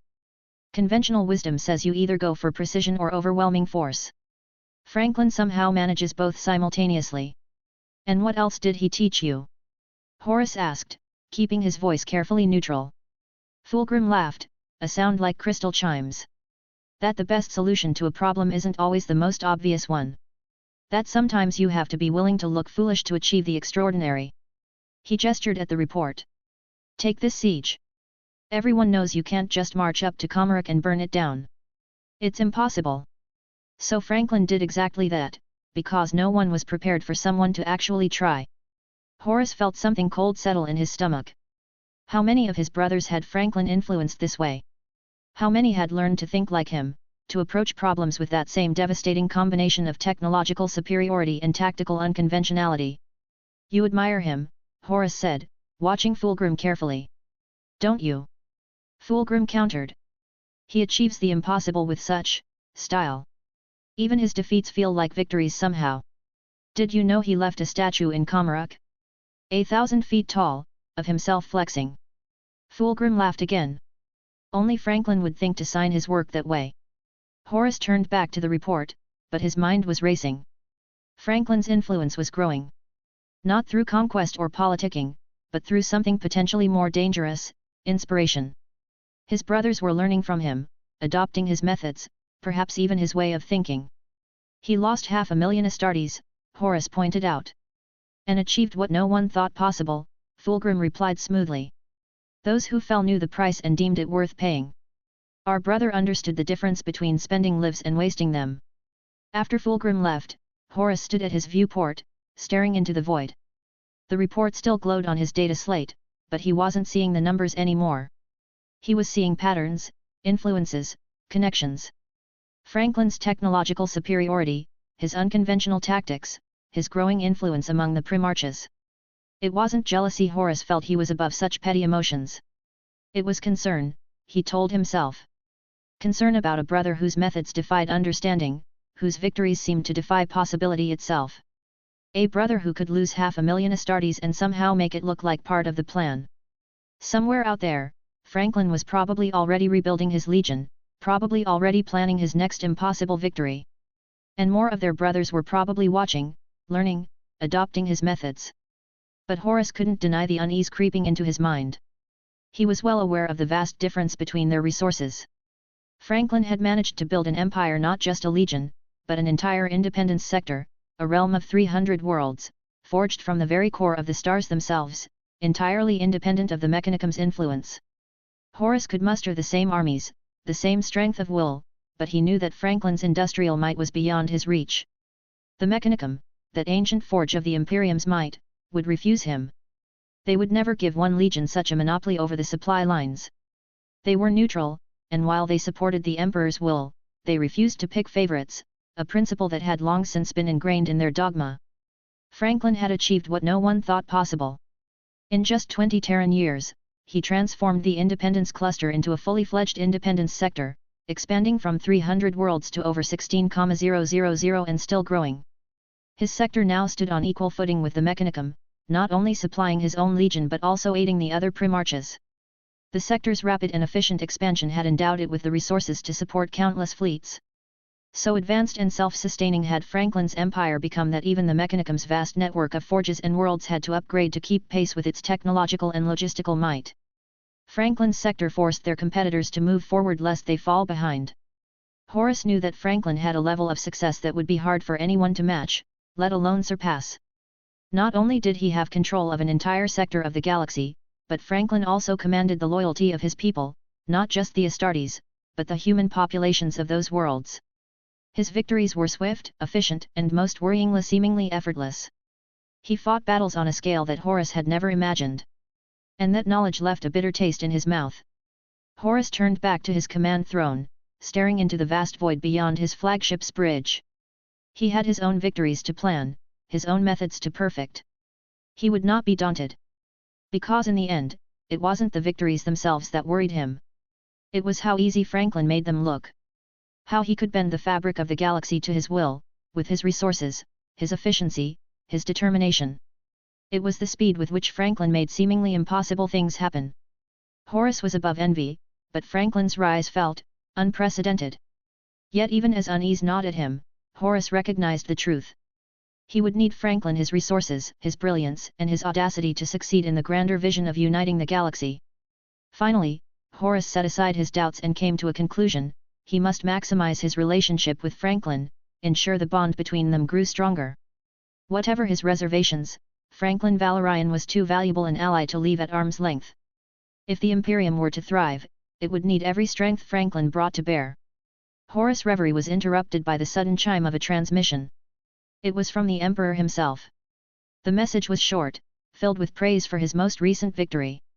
The Emperor acknowledged Horus's excellence in leadership, his ability to push forward the Great Crusade despite the challenges, and granted him further reinforcements and more fleets for his next campaign. Horus smiled to himself as he read the transmission. He could almost hear his father's voice in the words, warm, commanding, but with a hint of approval that he alone had earned. At least he was the closest to their father, Horus thought. Franklin might command an empire of worlds, but Horus had the Emperor's ear, something no one else had. In the aftermath of their successful compliance campaign, 3 Primarches gathered in what had been the throne room of a now-defunct stellar empire. Debris still smoldered outside, but within, they'd created a semblance of order enough for a proper discussion between brothers. Fukin sat cross-legged on the floor, his massive frame making even the ornate furniture seem inadequate. He was carefully examining a piece of local craftwork, a delicate crystalline sculpture that had somehow survived their assault. Ferrus Manus stood by a tactical display, his living metal hands idly reassembling a captured weapon. Angron, reclined in what remained of the throne itself, his eyes watching his brothers with thoughtful interest. "Word from Terra," Ferris announced, checking a data slate that seemed tiny in his silvered grip. "Our brother Franklin has outdone himself again. He burned Comorragh." Fukin looked up from his examination. "The whole city? Even for one of us, that seems impossible." Angren finished, a rare smile crossing his features. "Franklin specializes in the impossible. Though I must admit, even I'm impressed by this one." "Casualties were significant," Ferris continued, his tone neutral but his eyes showing concern. 30 million Liberty Guard. 500,000 Astartes casualties." Fukin's hands tightened on the crystal sculpture. "So many brothers lost." "Not lost," Angren corrected, sitting forward. "According to this, most are being interred in dreadnoughts or fitted with something called Gemini chassis." Knowing Franklin, he probably asked each one their preference personally. Ferris nodded approvingly. "His Legion's technology has always been innovative. Though I still maintain some reservations about his reliance on artificial intelligence." "You would," Angren chuckled. "But you can't deny his results. The Dark Eldar have been a plague on humanity since before we were scattered. Now their greatest city burns. And he left them a statue," Fukin added, reading from his own data slate. His booming laugh filled the chamber. "A 1,000-foot statue of himself, flexing his muscles. That's our brother indeed." Ferris made a sound that might have been a suppressed laugh. "The inscription is particularly Franklin. Here lies pride, slain by liberty. P.S. Do not touch my boats." "They did steal his ships," Angren mused. "Though I suspect this was about more than mere revenge. Look at what he recovered: biomechanical technology, medical innovations, and Dark Eldar tech. This was a strategic masterstroke disguised as a revenge campaign." "Typical Franklin," Fukin agreed. "He plays the jovial warrior, always laughing, always with a jest ready. But behind that smile is one of the finest strategic minds among us. This campaign, the casualties are heavy, yes, but the gains." He shook his head in amazement. "They trespassed into his sector, disrupted his supply lines," Ferris said, his voice cold and analytical as he scanned the report. "You know how he is. He treats his trade routes like arteries.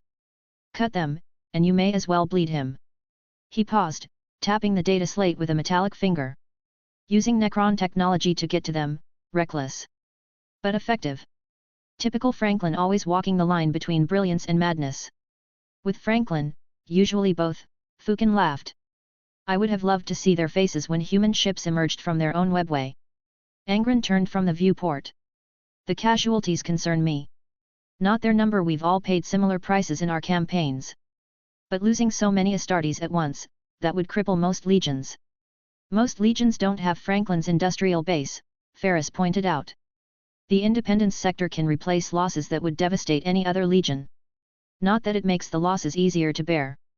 Ferris stood, pacing the chamber. "The technological implications interest me more. The Dark Eldar might be degenerates, but their technology. If he's captured even a fraction of their innovations, he'll share them with us," Fukin said with certainty. "Though the Mechanicum will rage at the limits he restricts them." "Let them rage," Angren said softly. "Results speak louder than doctrine. And speaking of results..." He gestured to the vista beyond the viewport, where their combined forces were systematically securing their latest conquest. "We should congratulate him," Fukin decided. "Perhaps I'll forge him something special. A weapon worthy of the victor of Comorragh." The three Primarches shared a moment of brotherhood, each reflecting on their eccentric brother's latest achievement. Franklin Valorian had always been different, combining a warlord's might with an innovator's mind and a showman's flair. To Franklin, Fukin raised an imaginary toast. "May his enemies continue to underestimate him. And may they continue to touch his boats," Ferris added dryly. "So he has an excuse to show them why that's a mistake," Angren finished. I leaned back in my chair, studying the two archmagos before me. The White House's Oval Office, a recreation of ancient Terra's seat of power, felt appropriately weighty for this moment. Khal and Zeth stood with the characteristic stillness of the Mechanicum. "Politics," Cain's voice resonated in my mind, dripping with disdain. "In my time, I would have settled such matters with blade and blood. This was Asuryan's domain." "And how did that work out for you?" I thought back, unable to suppress a slight smirk. The war in heaven wasn't exactly a shining example of conflict resolution. Better than being shattered into a million pieces by that serpentine deviant, Cain retorted. Though I take your point. The galaxy has changed, even if war remains eternal. I drummed my fingers on the desk, a habit that I knew irritated the more traditional Mechanicum priests. Neither Khal nor Szeth showed any reaction, another reason I respected them both. What do you make of this? I directed my thoughts to Cain. We know Kelbierhal's future. The betrayal at Mars, the schism of Mars, the dark Mechanicum. You speak of preventing future events, Cain's tone grew serious. Yet remember the burden of knowledge you carry. Every change ripples outward, like drops in the great ocean. Some waves bring salvation, others, destruction.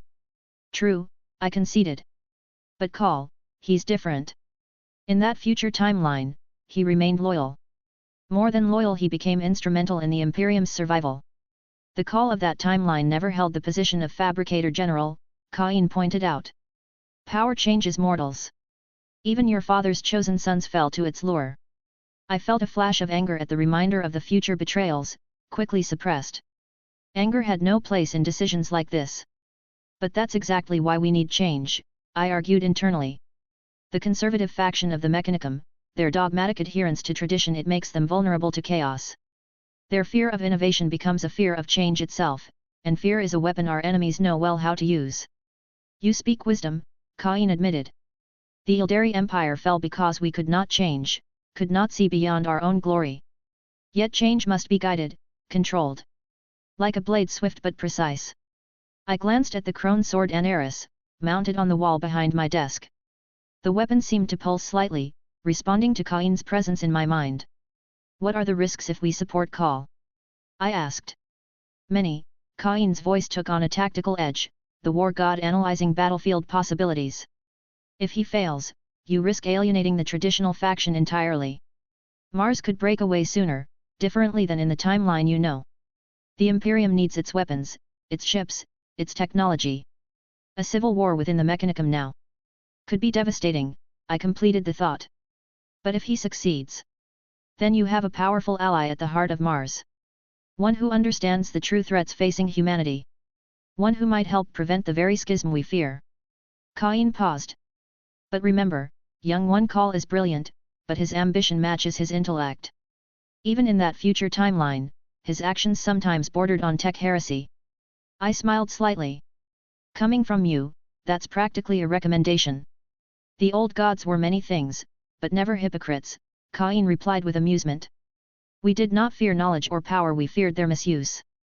Your Mechanicum builds walls around science, believing they protect themselves. Instead, they merely ensure their own stagnation. So you think we should support him? I think. Cain's presence seemed to shift, like a warrior adjusting his stance. I think you should support him, but not unconditionally. Place boundaries. Set expectations. Make him understand that your support comes with responsibility.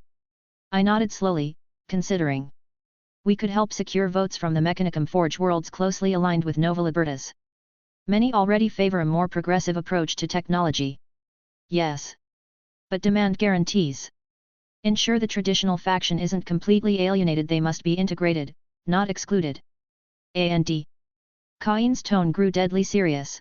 Make it clear that if he betrays your trust, he will face not just the Liberty Eagles, but the Imperium as a whole. Threatening the potential Fabricator General of Mars. I raised a mental eyebrow. That's your advice? Sometimes the threat of violence prevents its necessity, Cain responded. You know this, it's why your legion maintains such overwhelming firepower. Peace through strength. The choice of war is sometimes required to maintain peace. Looking at Khal and Szeth, still waiting patiently, I had to admit Cain had a point. The Mechanicum respected strength, both technological and martial. They would understand such terms. Besides, Cain added, if he does become Fabricator General, better he remembers that Mars is part of the Imperium, not its master. The quest for knowledge serves humanity, not the other way around. Agreed, I thought, straightening in my chair. A progressive Fabricator General, bound by responsibility and watched carefully, could be exactly what Mars needs.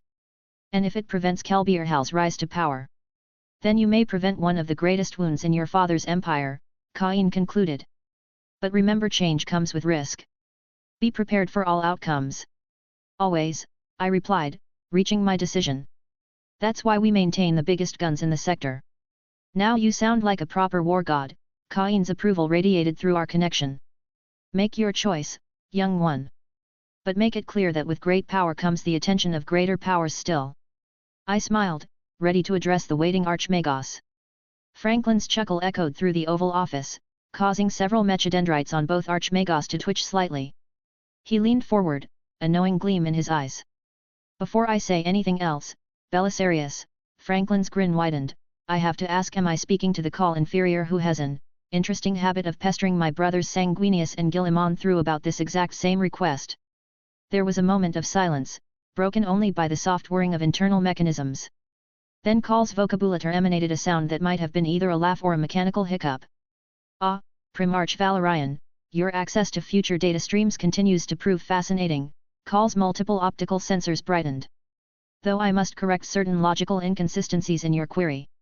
The call inferior you reference is simultaneously me and not me, a quantum state of being that exists in a timeline that may or may not come to pass, depending on approximately 2,347,856 variables I am currently tracking. Corielzeth rolled her eyes. To answer your question with appropriate precision, Call continued, his mechadendrites gesturing in complex patterns, I am the original Call, or rather, the current iteration of the original Call, who may or may not become the Call who creates the Call inferior, which itself is a fascinating example of quantum cognitive engineering that I have already begun theoretical work on, inspired by the very knowledge you possess of its future existence. Franklin's grin only grew wider. Furthermore, Call's voice took on an enthusiastic tone that few Mechanicum priests ever displayed. The repeated requests you reference are less a sign of desperate ambition and more an example of efficient resource management through temporal recursion. If one asks the same question across multiple timelines, the statistical probability of a favorable response increases exponentially, especially when factoring in the butterfly effect of causality manipulation which, I must note, your very existence in this timeline represents. Zeth sighed. Belisarius. Of course, Call continued, unperturbed, one could argue that the very act of creating multiple instances of oneself to make the same request across various temporal coordinates indicates a certain persistence of purpose. However, I prefer to frame it as a dedication to maximizing probable outcomes through parallel processing of social political algorithms. He paused, his optical sensors adjusting focus. Besides, Lord Valorian, considering that your own existence here represents a significant temporal paradox, involving knowledge from a future that may now never come to pass, one could say we are all participating in a grand experiment of causality manipulation. My potential future self's actions through the Call inferior might simply be another thread in this fascinating tapestry of temporal manipulation we find ourselves weaving. Franklin struggled to maintain his serious expression. In conclusion, Call's vocabulator picked up speed. While I acknowledge the behavioral pattern you've identified, I would argue that it represents less a character flaw and more an optimization of opportunity across multiple probability matrices. The fact that you know of these future events and can reference them in our current conversation only serves to validate my approach to temporal resource management. He finished with a slight bow, mechadendrites still weaving patterns in the air. Also, he added, as if in afterthought, I have calculated that my likelihood of success increases by approximately 47.23% with your support, which is significantly higher than the success rate of my future self's requests to your brothers.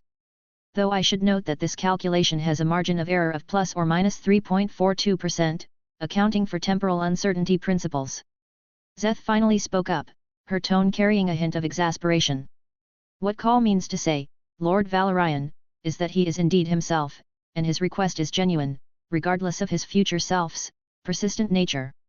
Though the persistence itself, Call interjected, is merely a logical application of the principle that sufficient repetition of any action across multiple temporal coordinates must eventually. Chapter 113, Intrigue. The Oval Office's artificial sunlight cast long shadows across the ornate carpet as Franklin's laughter reverberated through the room. He had just finished toying with Call about the Call inferior debacle, and the mix of mechanical indignation and logical gymnastics from the Archmagos was exactly what he'd anticipated. Franklin's sudden laughter shattered the formal atmosphere. Throwing his head back, his shoulders shook with genuine mirth, catching the Mechanicum priests off guard if their slightly adjusting optical sensors were any indication. By the throne, Belisarius, Franklin managed between chuckles, I knew you'd answer exactly like that. Temporal resource management, indeed. You haven't changed a bit or won't change, depending on how we're calculating temporal causality today.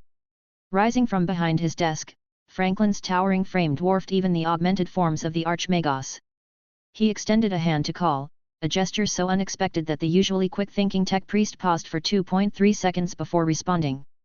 To the future Fabricator General of Mars, Franklin declared, gripping Call's mechanized appendage firmly but with care. He turned to Zeth, offering the same gesture. And to the future Fabricator Locum. We've got work to do. Franklin moved toward the door, his ceremonial robe sweeping behind him. Walk with me. Both of you. His tone shifted subtly, taking on an edge that reminded the tech priests of the master strategist hidden beneath his jovial demeanor. As they walked through the White House's corridors, automata and officials parted before them like water around a ship's prow.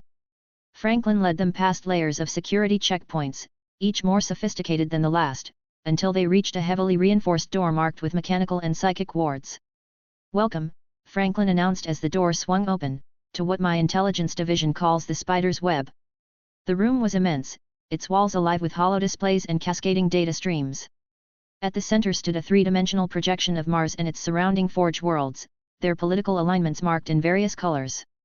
Red for traditionalists, Franklin explained, gesturing to a cluster of worlds. Blue for radicals. Gray for those yet uncommitted. He indicated the largest group, the neutral forge worlds. Or, as I like to call them, the opportunity. He walked through the hololithic display, his hand passing through Mars itself.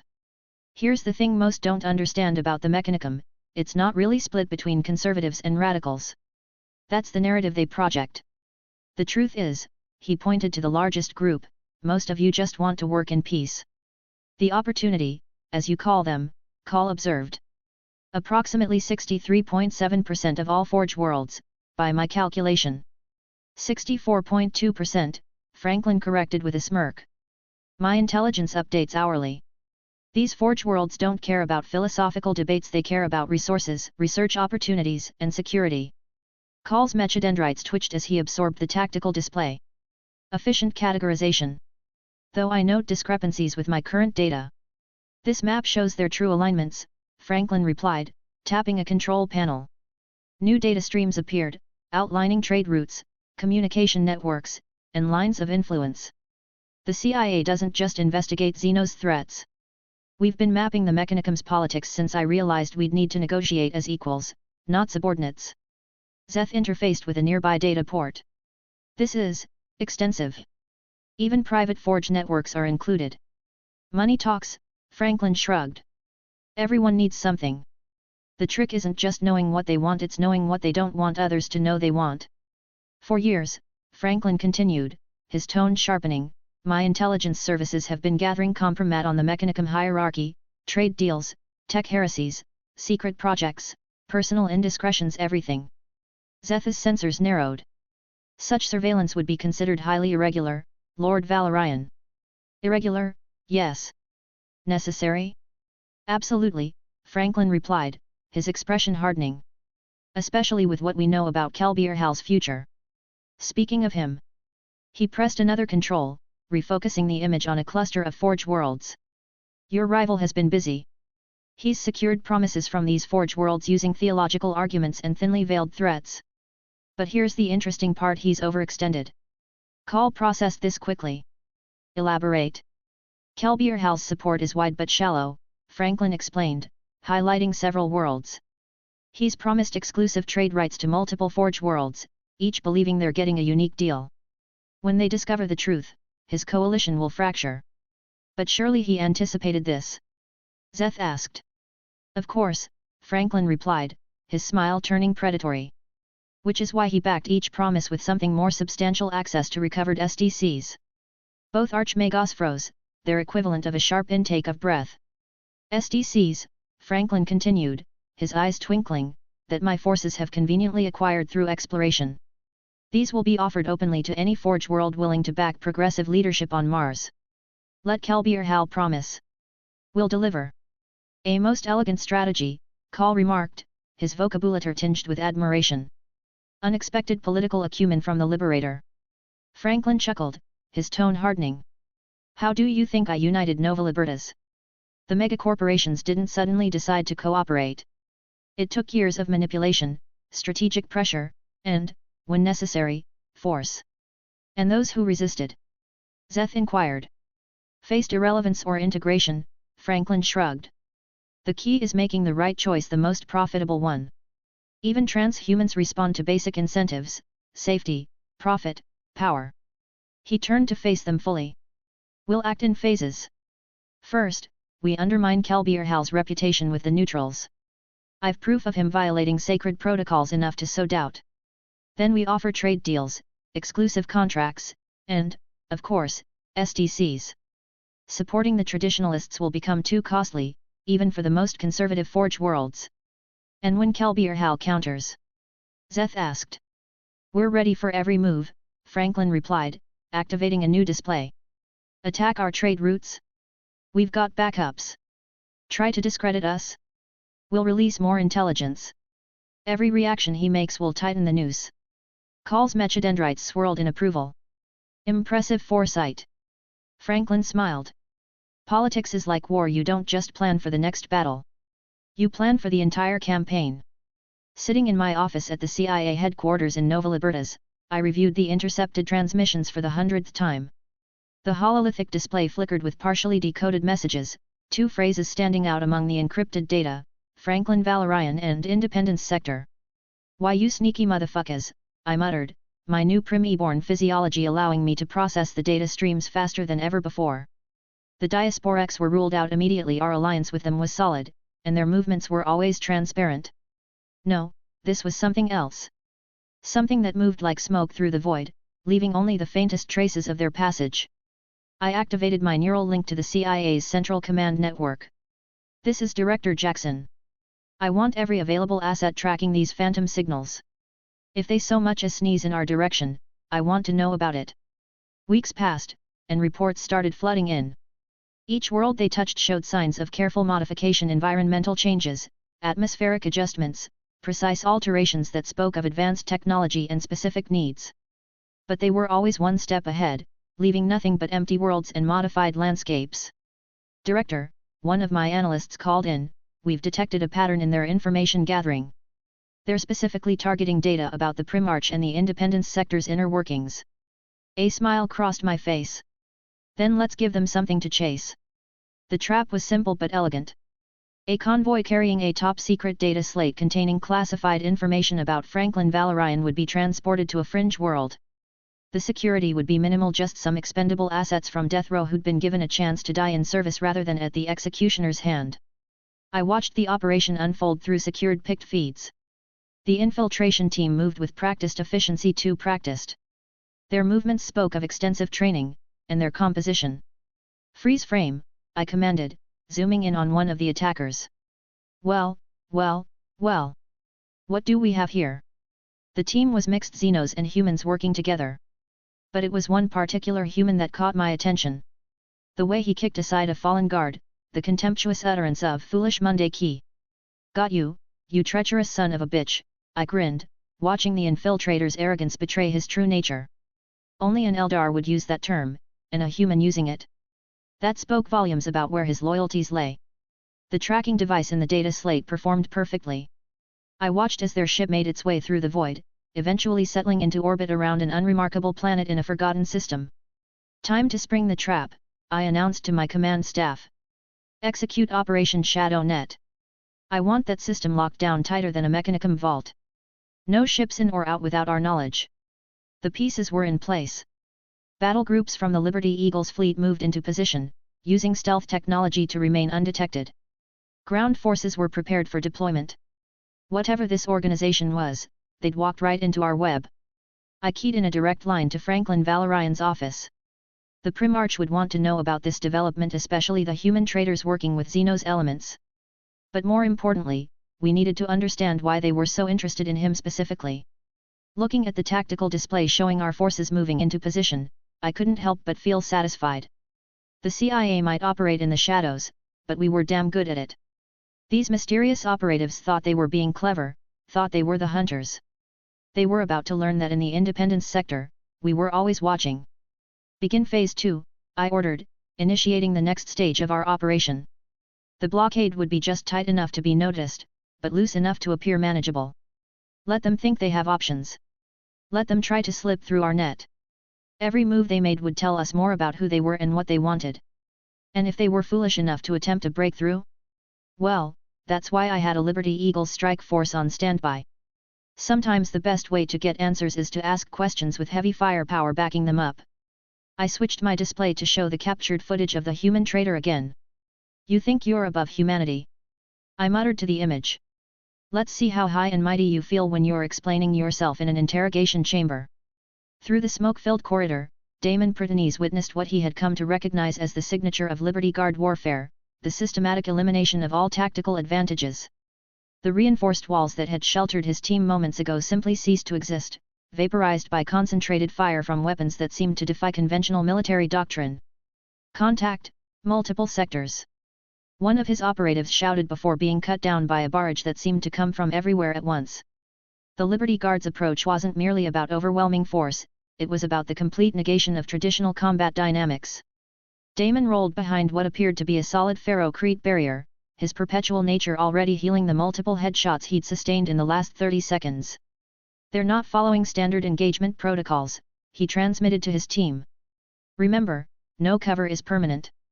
The Liberty Guard moved with an eerie synchronization that spoke of both extensive augmentation and countless hours of drill.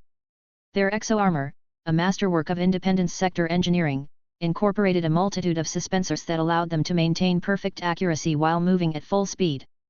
But it wasn't their mobility that made them legendary, it was their doctrine of absolute area denial. 9 men down, Varys 9's mechanical voice cut through the chaos. They're using tri-pattern suppression. Standard countermeasures are ineffective. Daemon watched as another section of wall simply ceased to exist.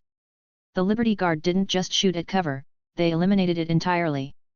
Their weapons were linked to advanced targeting systems that identified optimal firing solutions to destroy both protection and protected in the same burst. Their ammunition seemed endless, their energy weapons never cycling down. It's like fighting the orcs, Daemon muttered, ducking as another salvo turned his position into molecules. Except with perfect accuracy and tactical coordination. A drone swarm passed overhead, their sensors penetrating every shadow, every corner. The Liberty Guard didn't hunt their prey, they rewrote the battlefield itself. Where other forces might use suppressing fire to pin enemies down, the Guard simply removed any possibility of concealment. Their ammunition, Daemon muttered as he dove behind another wall, it's impossible. The weapons never seemed to run dry, spitting death in endless streams. What looked like simple rifles were actually technological marvels, drawing power from sources Daemon couldn't comprehend. Each guard carried 3, switching between them in fluid motions depending on the cover they are hiding. Inefficient use of resources, Varys 9 commented, its mechanical form moving with inhuman grace as it provided covering fire. Their weapons violate known laws of thermodynamics. Possible explanation, Dark Age technology, or worse. The Liberty Guard's response was immediate. Vortex grenades materialized, warping space itself. Cover didn't just disappear, it ceased to exist, sucked into dimensional rifts that left nothing behind. Their pulse rifles shifted frequency, adapting to whatever defense their targets presented. You need to leave, Varys 9 stated, its artificial intelligence processing the inevitable conclusion. The device must be delivered, information about Franklin Valorian. My capture is acceptable, their tech priests cannot breach my defenses, my mental defenses. Daemon knew the machine was right. In all his centuries, he had never encountered troops quite like the Liberty Guard. They weren't just transhuman soldiers, they were the perfect integration of human initiative and mechanical precision. Each squad fought with the coordination of a single entity while maintaining individual tactical awareness that you would mistake them for Space Marines. As he activated the teleporter device, Daemon's last view was of the Liberty Guard advancing. They moved with mechanical precision but human adaptability, their weapons never ceasing their deadly song. Varys 9 stood its ground, but even its advanced systems were no match for the overwhelming firepower and tactical superiority of the Guard. The thought that haunted Daemon as he materialized in the safety of orbit on a neighboring planet, however, what troubled him wasn't the death of his team. It was a terrifying question: if these were just the standard troops of the Independence sector, what nightmares were the Liberty Eagles capable of? The interrogation chamber in the CIA's deepest facility was a minimalist design, focusing on pure psychological pressure.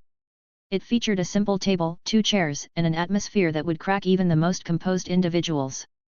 The creature identified as Varus 9, its hybrid flesh and metal form a stark contrast to the sterile room, sat across from the interrogator. Leaning forward, the interrogator's augmented eyes fixed on Varus 9's optical sensors, their tone calm but firm. "Let's try this again," they said. "Who do you work for?"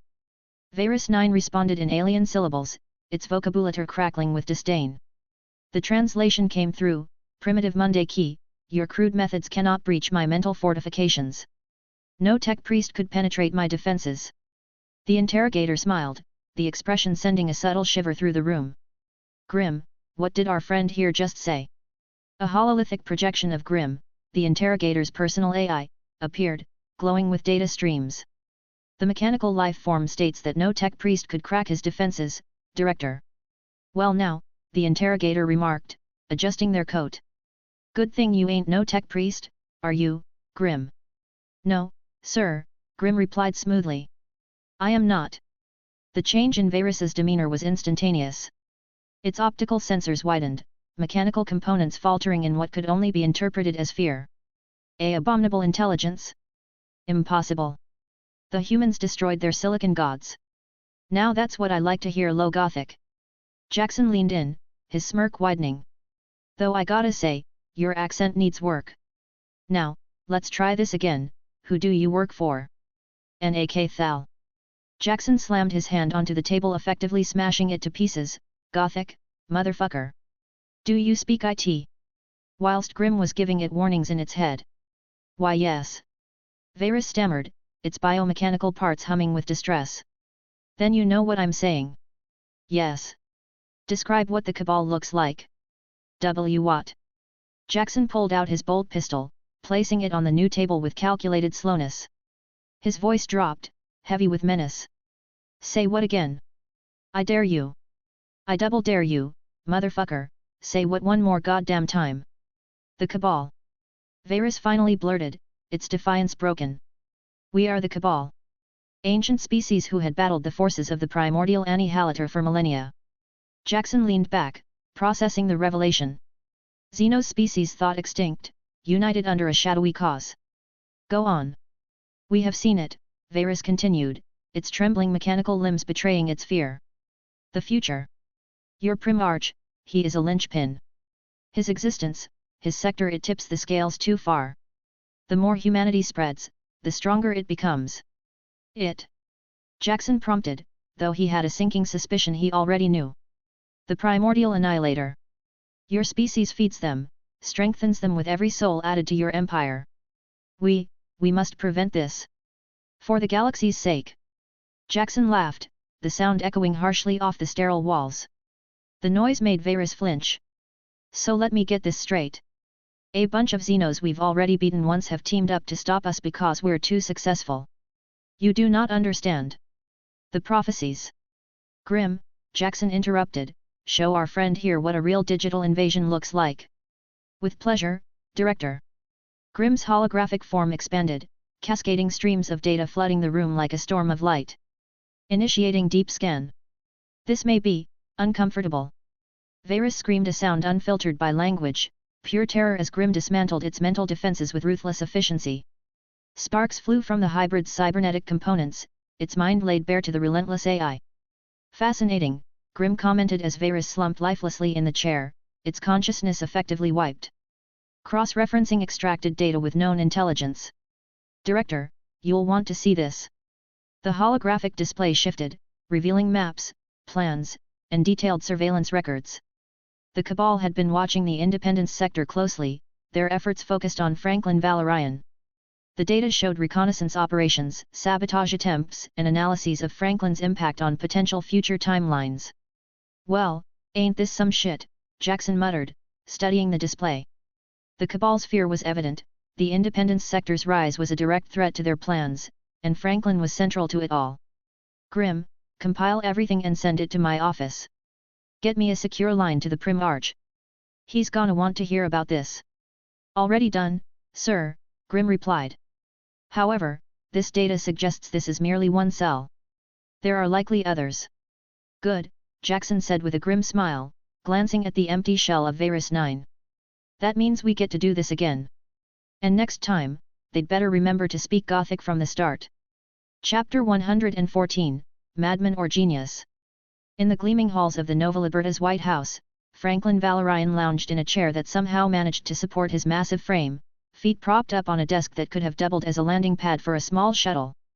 So, Franklin grinned, looking at the newly promoted CIA director. How's that Prim-born enhancement treating you, Samuel? It's something else. Still getting used to being twice my size and having to requisition new suits. Franklin's booming laugh echoed through the room. Wait until you try your new senses. You'll be saying I dare you, I double dare you with pinpoint accuracy at 3,000 meters. Very funny, sir. Jackson's deadpan delivery only made Franklin laugh harder. Now what's this urgent briefing about? First things first, what do you know about the warp, Director Jackson? That it's one bad mother-shutting place full of things that need to get smote with extreme prejudice. Close enough. Franklin chuckled. And the Eldari? Pointy-eared drama queens who need to learn how to speak plain Gothic instead of all that cryptic BS. Franklin nearly fell out of his chair laughing. Oh Throne, I need to get you and Lemon in the same room sometime. Wiping a tear from his eye, he continued, but here's where it gets interesting. You see this sword? He gestured to an arras, propped against his desk. Hard to miss a big-ass glowing sword, sir. It's got a god in it. Franklin said it as casually as someone might mention having cream in their coffee.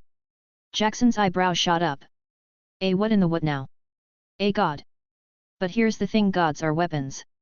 Tools. Like that custom bolt pistol you're so fond of. Speaking of which, nice engraving on the grip. Bad mother. Sir, about the god sword. Yab. And speaking of deities and other cosmic bullshit, let me tell you about the Cabal. Franklin leaned forward. There's supposedly this Xenos organization that might or might not cause the Alpha Legion to betray the Imperium. Though honestly. He shrugged dramatically, the Alpha Legion is so fucking confusing, even I get a headache thinking about it. The fuck you mean might or might not? Jackson demanded. Welcome to dealing with the Alpha Legion. They're like that friend who says they're coming to the party but might actually be sending a body double while they're infiltrating an enemy base, but that might also be a lie because they're actually at home watching holovids. It's exhausting.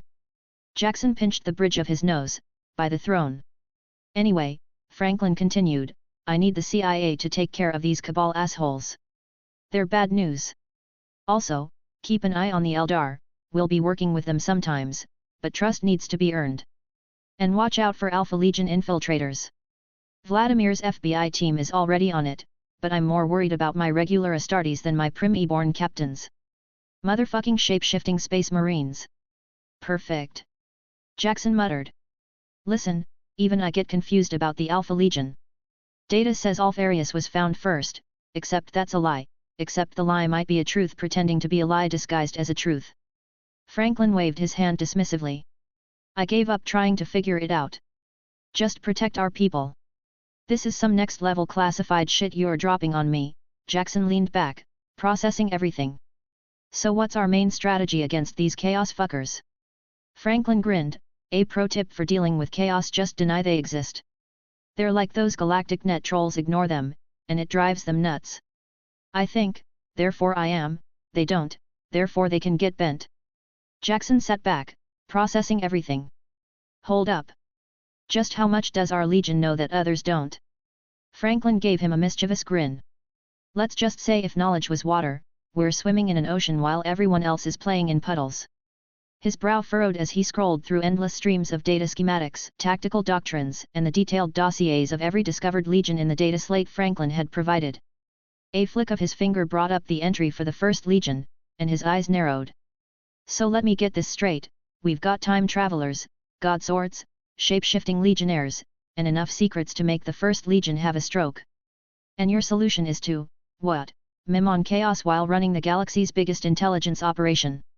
Pretty much. Franklin beamed. Welcome to upper management. The coffee machine is down the hall, the temporal displacement shelter is in the basement, and whatever you do, don't open the door labeled definitely not a portal to the webway. That's actually the janitor's closet. The real portal is behind the vending machine. I need a drink, Jackson declared. That's the spirit.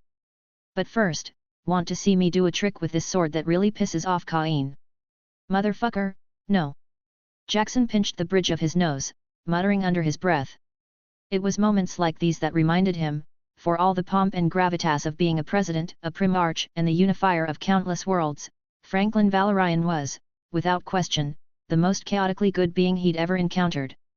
One of these days, Primarch, Jackson growled, you're gonna piss off the wrong god. Not today, Franklin quipped, winking as the sword's flames dimmed. Now, come on, freedom's not gonna spread itself. 8:37:30 m.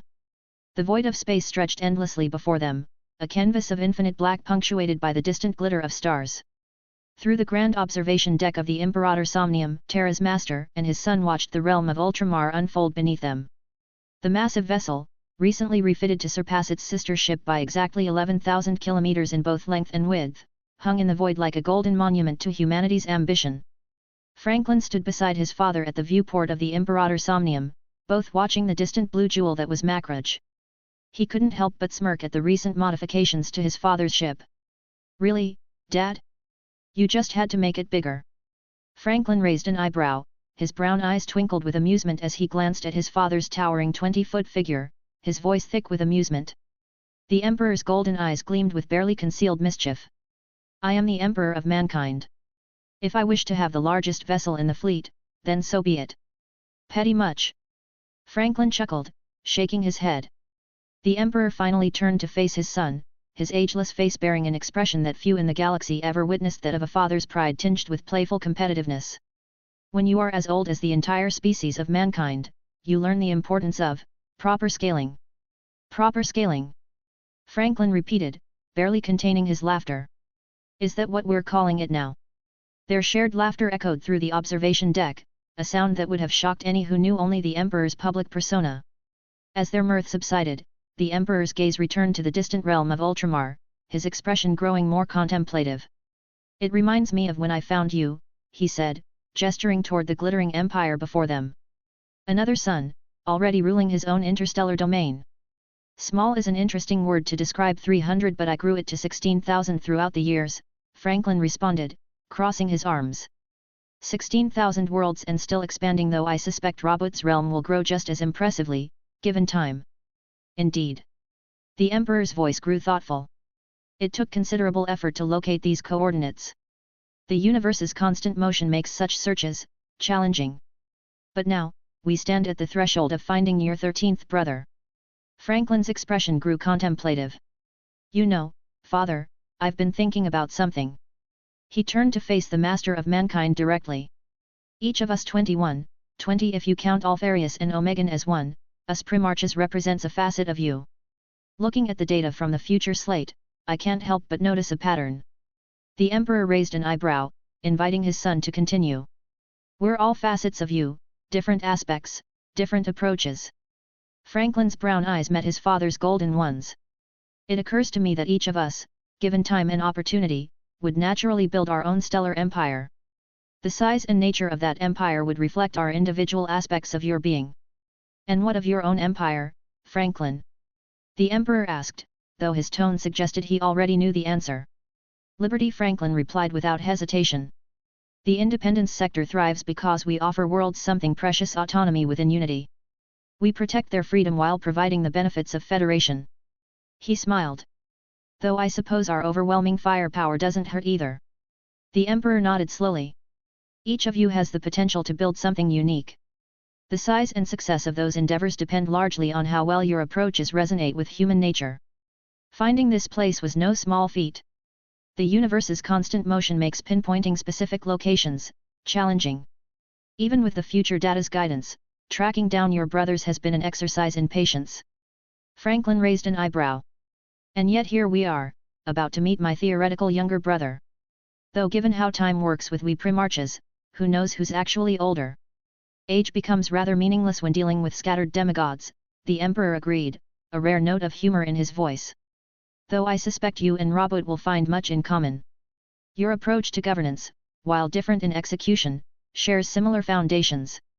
Hopefully he appreciates a good joke more than some of our other brothers, Franklin mused. Though I doubt anyone could be as serious as Dorn. I still haven't managed to make him crack a smile. Give it time, the Emperor advised, though his eyes twinkled with amusement. Though perhaps avoid the practical jokes you played on Russ. We don't need another incident like the one with the Fenrischen ale and the painted thunder wolves. In my defense, Franklin protested, raising his hands. Russ laughed about it eventually. After he tried to throw me through 3 walls, of course. But that's just how he shows affection. As they stood there, father and son, watching the approach to Ultramar, the vast ships carried them toward another reunion, another piece of the Emperor's grand design falling into place. Walking through the streets of Macragh, I can't help but appreciate the Roman aesthetics my brother has cultivated here. The columns, the arches, the perfectly planned streets, it's like someone took ancient Terra's Rome and decided to upgrade it with modern technology. Very nice, very clean, very Guilliman. You know, I mutter to myself, dodging a group of civilians who are trying their best not to stare at my 15-foot frame. This is exactly what I expected from the data, but seeing it in person is something else. The organization is immaculate. Trade shipments move with clockwork precision through the spaceports, PDF forces conduct their patrols with military discipline that would make some Imperial Army regiments jealous, and every citizen seems to know their role in this vast machinery of civilization. 5 years, I whistle, impressed. Bobby G managed all this in 5 years. Makes my 16,000 worlds look a bit messy in comparison. I pause at that thought, then grin. Although, I built mine from 300 worlds. What really catches my attention is how he's managed to maintain local autonomy while building an effectively independent empire right under father's nose. The fact that Ultramar doesn't pay the imperial tithe is a masterclass in negotiation, or as we'd say back in Nova Liberta's, galaxy brain moves. A group of merchants passes by, discussing trade routes between systems. Their casual mention of warp travel confirms what I already knew, Ultramar had some form of warp travel. Though I bet they don't have anything quite like Sweet Liberty parked in orbit. The difference between us, I muse, watching a perfectly orchestrated shift change at a manufactorum, is that Bobby built this through sheer administrative genius, while I just kind of inherited an already functioning civilization and added more freedom to it. Maybe more is an understatement. The Ultramar Auxilia march past in perfect formation, their equipment and training clearly superior to standard PDF forces. It's fascinating how they've maintained their independence from imperial command structure. Back home, we achieved similar autonomy by basically saying nice Imperium you got there, shame if something happened to it, but Guilliman did it through pure diplomatic skill. Got to admire the different approaches to achieving the same goal, I chuckle, making my way toward the governmental district. He builds his empire through bureaucracy and efficiency, I build mine through similar means but with much more firepower. Father must be so proud of our diverse problem-solving skills. The governmental district is a testament to Roman architecture scaled up to transhuman proportions. Clean lines, imposing facades, everything designed to project authority and order. Yet unlike some imperial architecture I've seen, it doesn't feel oppressive, more like it's trying to inspire rather than intimidate. You've got to hand it to little brother, I say to no one in particular, he's managed to create something truly remarkable here. An empire within an empire, running so smoothly that even father had to acknowledge its right to exist independently. I pause at a public forum where citizens are engaged in organized debate about local policies. Now this is something I can appreciate. Different method from our town halls back home, but same principle, citizen engagement in governance. Wonder if we could get a student exchange program going, I muse. Some of our Liberty Eagles could learn about organization here, and maybe we could teach the Ultramarines how to loosen up a bit. Get them to appreciate a good barbecue. As I make my way back to the landing pad where father is waiting, I can't help but feel optimistic about the future. Between Guilliman's organizational genius and our technological superiority, we might just have a chance at preventing the grim darkness that Henry warned us about. Though, I add with a final glance at the perfectly ordered city, we really need to teach Bobby about the concept of casual Fridays.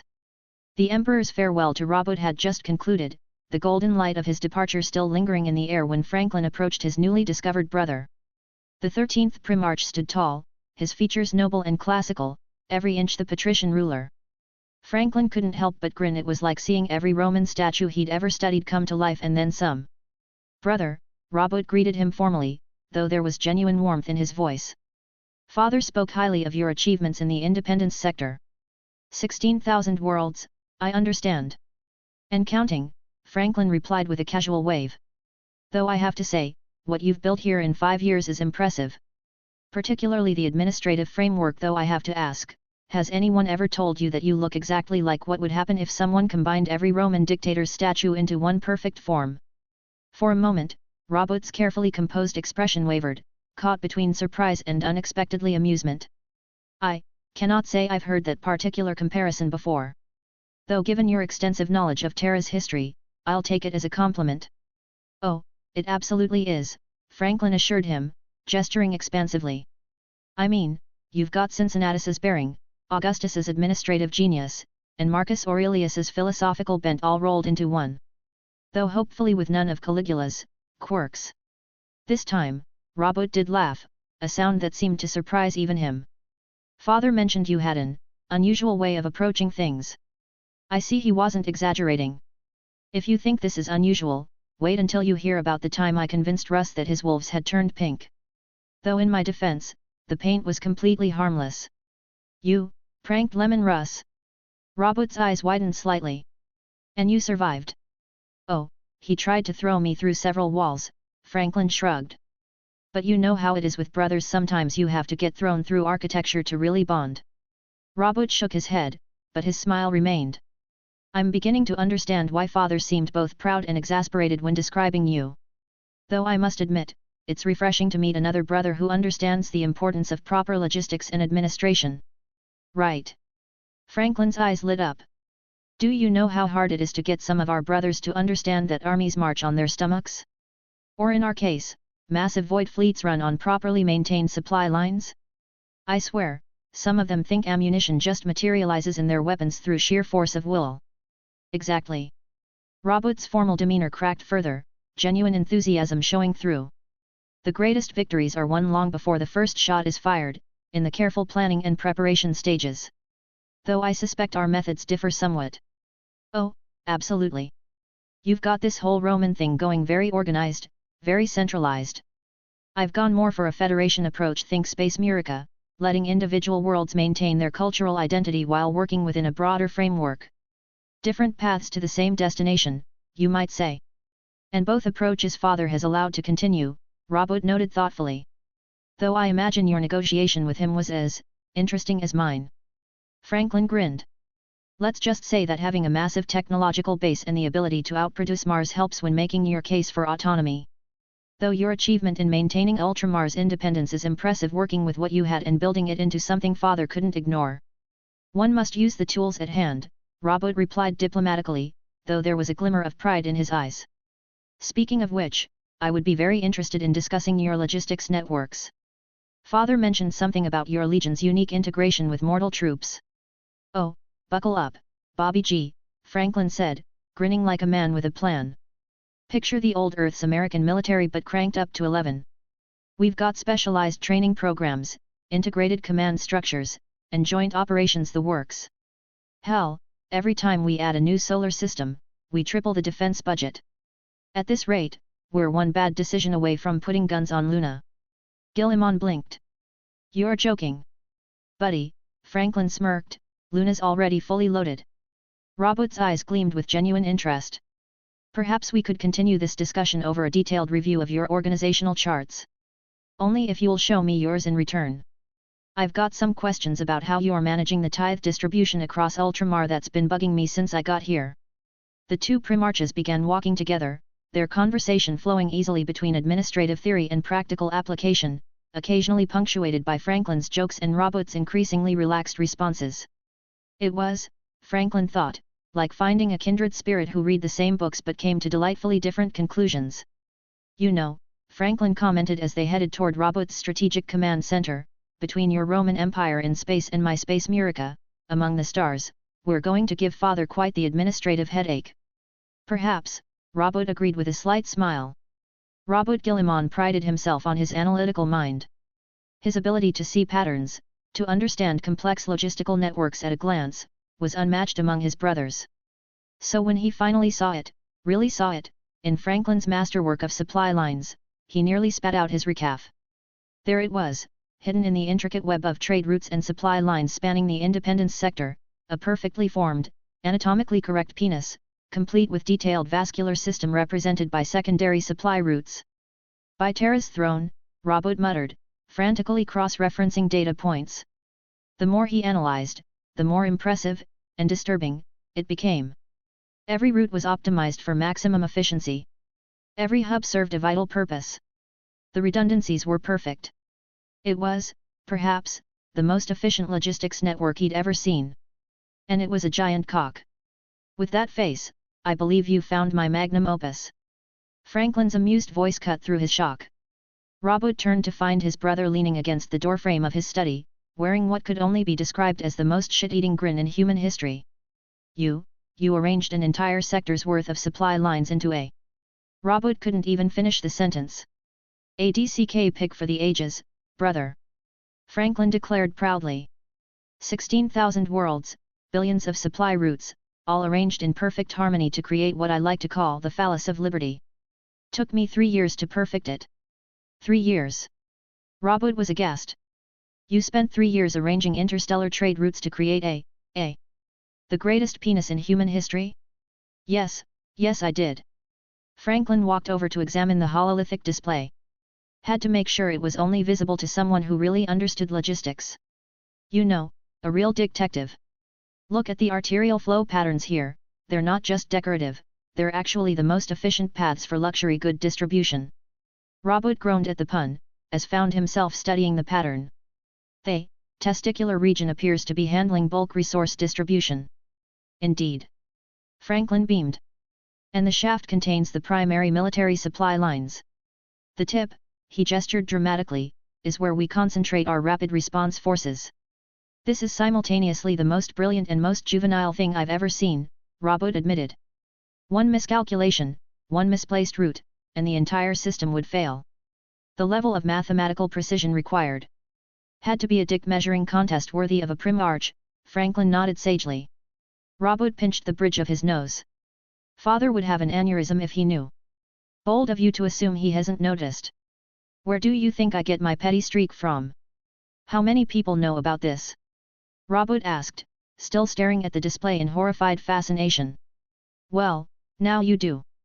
Denzel figured it out about a year ago, laughed for 3 straight days. And I suspect Malkador knows, he's been giving me that look lately. Robert shook his head slowly. I don't know whether to be impressed by the mathematical genius required to create this or concerned about your mental state. Why not both? Franklin suggested cheerfully. Besides, it works perfectly. The independence sector has the most efficient supply lines in the Imperium, and it's all because I wanted to draw a dick so big it spans multiple sectors. I need a drink, Robert declared. Way ahead of you, brother. Franklin pulled out a bottle of Mackridge Blue Label. I figured you'd need this when you finally noticed. Want to hear about how I arranged the defensive positions to look like? No. Robert cut him off, accepting the drink. No, I think one revelation is enough for today. As he sipped his wine, Robert couldn't help but marvel at the contradiction that was his brother, a tactical genius who used his brilliance to create the most elaborate anatomical joke in human history, a supreme logistician who turned supply lines into art, albeit questionable art. Robert shook his head, still chuckling. I don't know whether to be impressed or concerned that I'm related to you. Of course. This is brotherhood, Robert, sharing inappropriate jokes hidden in highly efficient administrative systems. Now, want to help me design something special for the Mechanicum trade routes? I'm thinking something involving the number 69.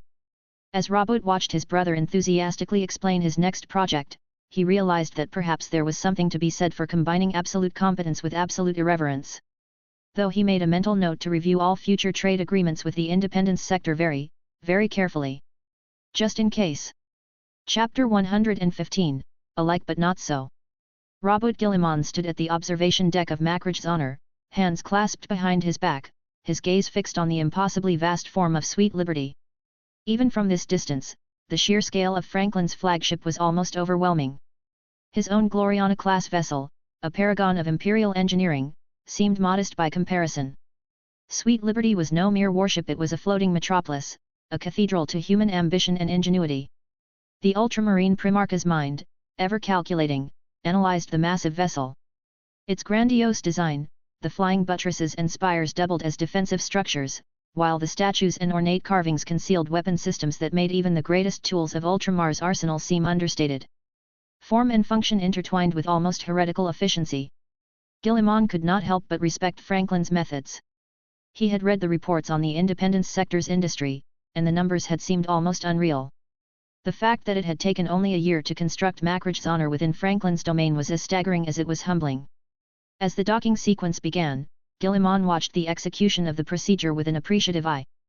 Precision and discipline were evident in every movement of the docking crews and automatons. When Mackrach's honor settled into one of Sweet Liberty's 21 immense docking bays, Guilliman noted the meticulous planning.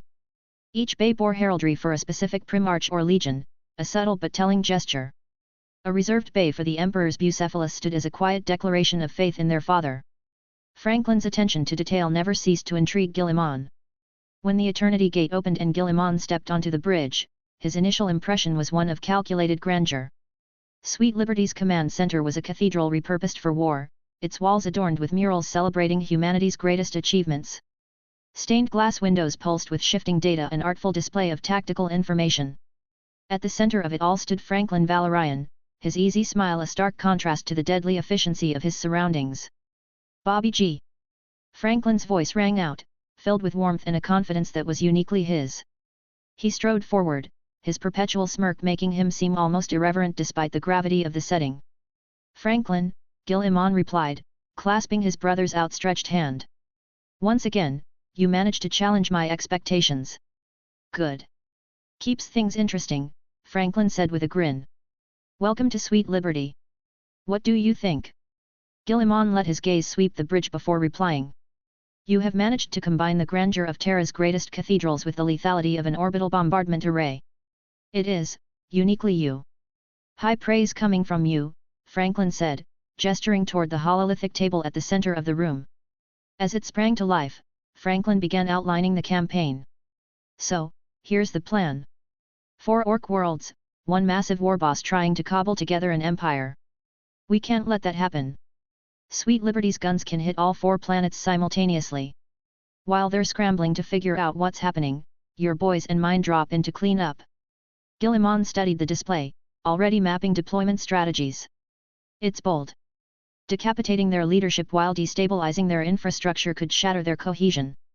But simultaneous strikes on this scale carry risks. Coordination must be flawless." "Good thing coordination's your specialty," Franklin said with a wink. "I'll handle the fireworks, you handle the details." Guilliman raised an eyebrow but said nothing, turning back to the tactical display. Franklin's methods were unconventional, to say the least, but there was no denying their effectiveness. He suspected his brother deliberately embraced a more flamboyant approach to mask the precision with which he operated. It was not unlike the murals on the walls. What appeared to be art for art's sake was, in fact, a tool of inspiration and morale.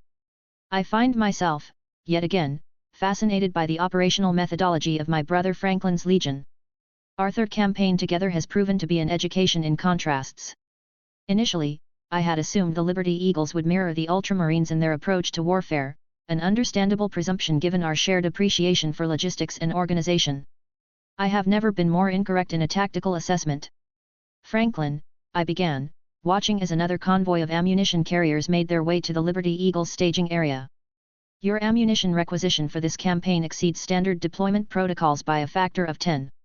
My brother, lounging in his command throne with characteristic ease, merely grinned.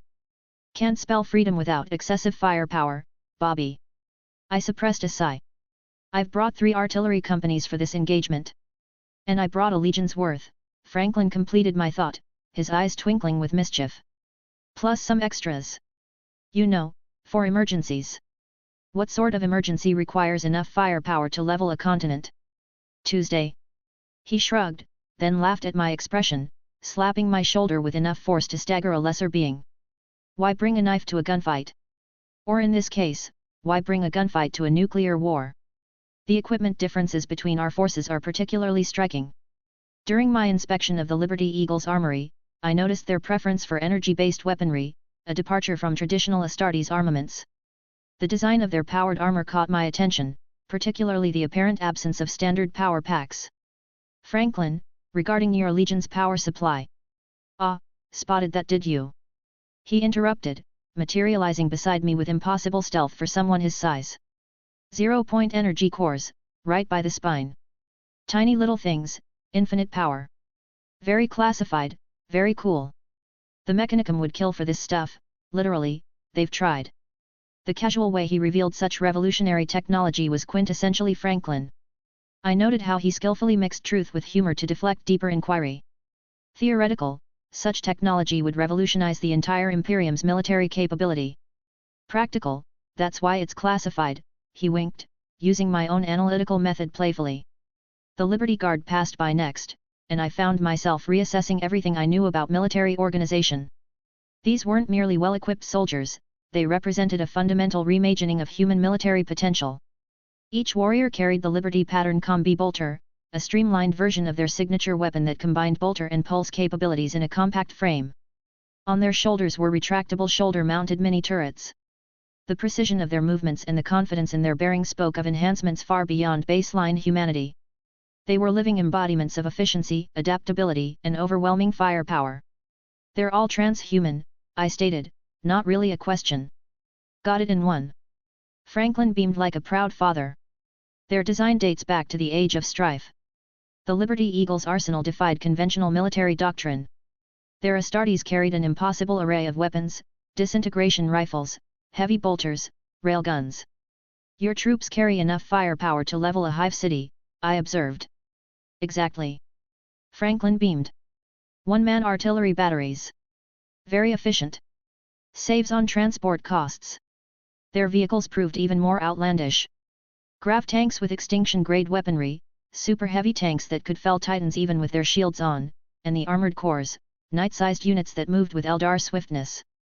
The Castigator Titans stood as testament to the dark age of technology's heights. Studying their schematics, I realized these were to Imperator Titans what a master-crafted power sword was to a simple gladius. Original pattern, Franklin confirmed, noting my interest.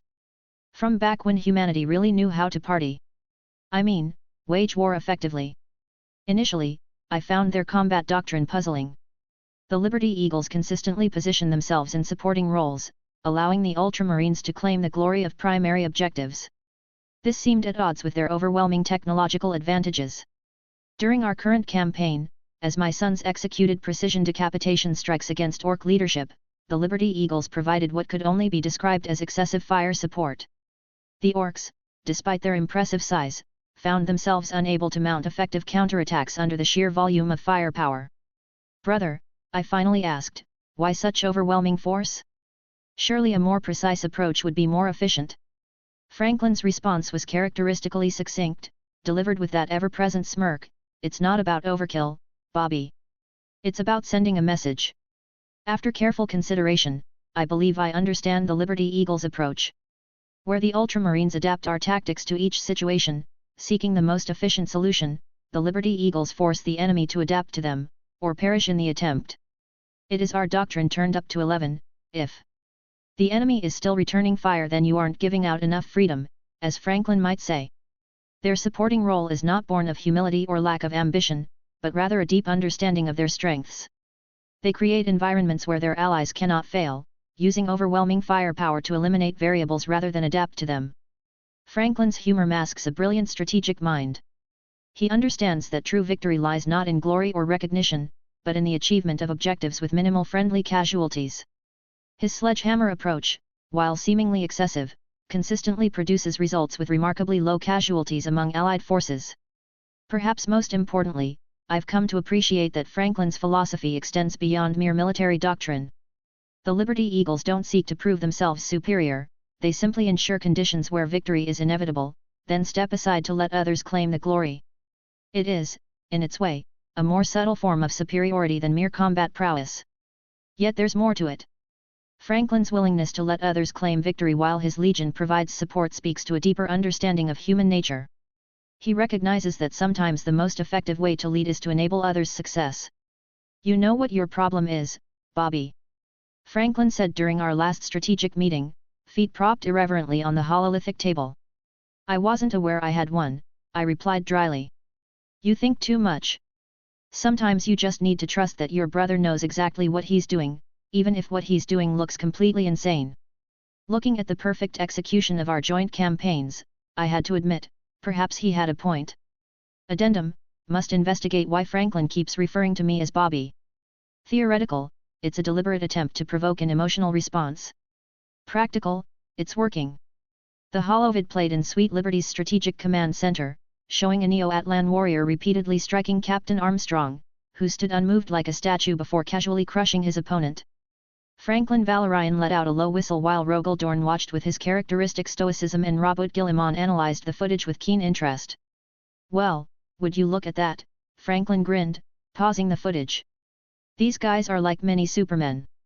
Super speed, super strength, can tear apart tanks.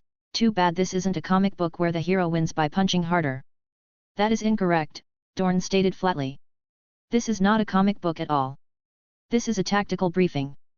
Franklin turned to Robert with an exaggerated wink. See what we have to work with here, Bobby. Brother, must you persist with that diminutive?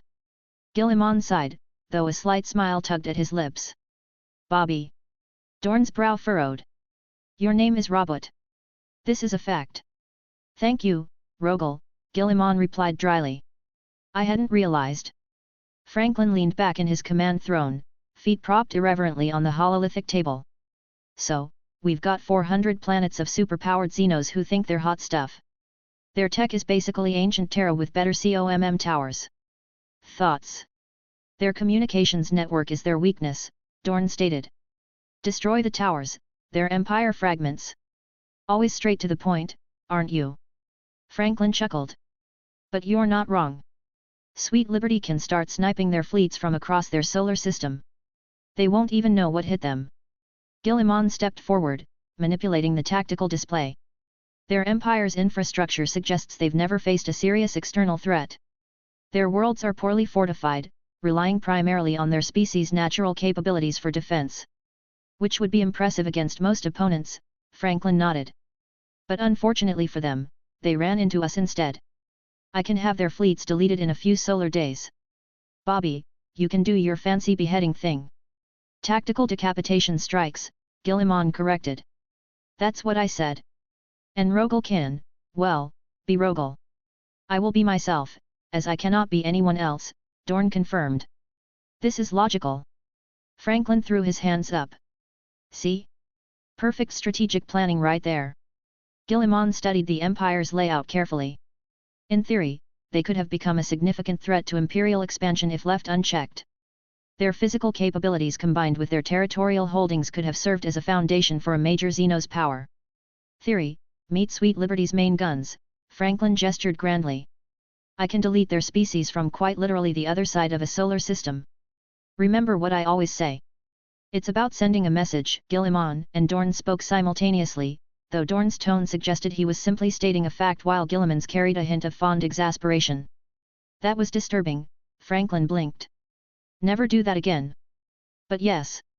Though in this case, the message is pretty simple, don't be Xenos. Actually, that's not very nice. The message is compliance or deletion. Much more diplomatic. Your definition of diplomacy requires examination, Dorn stated. Your face requires examination, Franklin shot back cheerfully. No, wait, that doesn't work on you, does it? Guillemon intervened before the conversation could derail further. The strategic approach seems clear. Franklin's fleet eliminates their space assets and priority targets. I'll coordinate precision strikes against their leadership and command structure, and Rogel can secure and fortify our gains as we advance. Fortification is necessary, Dorn nodded. Their infrastructure is inadequate. Everything's inadequate to you, brother, Franklin laughed. But you're not wrong. These guys built their empire on individual strength rather than proper infrastructure. Probably seemed like a good idea until they met someone who could shoot them from the other side of their solar system. Their reliance on individual martial prowess while neglecting strategic defense is both illogical and fatal, Dorn observed. What he means, Franklin translated unnecessarily, is that being really strong and fast doesn't help much when your planet gets shot from really, really far away. Right, Bobby? Guillemon, despite himself, found he had grown accustomed to the nickname. Looking at his brothers, one irrepressibly jovial, the other immovably literal, he realized that despite their distinct personalities, both were supremely capable in their own ways. Franklin's apparent frivolity masked a keen strategic mind, while Dorn's bluntness carried deep tactical wisdom. Indeed, Guilliman finally replied. Shall we begin the compliance action? Operation Superman gets deleted is a go. Franklin declared. That is not the operation's designated name, Dorn pointed out. It is now. Thanks for listening.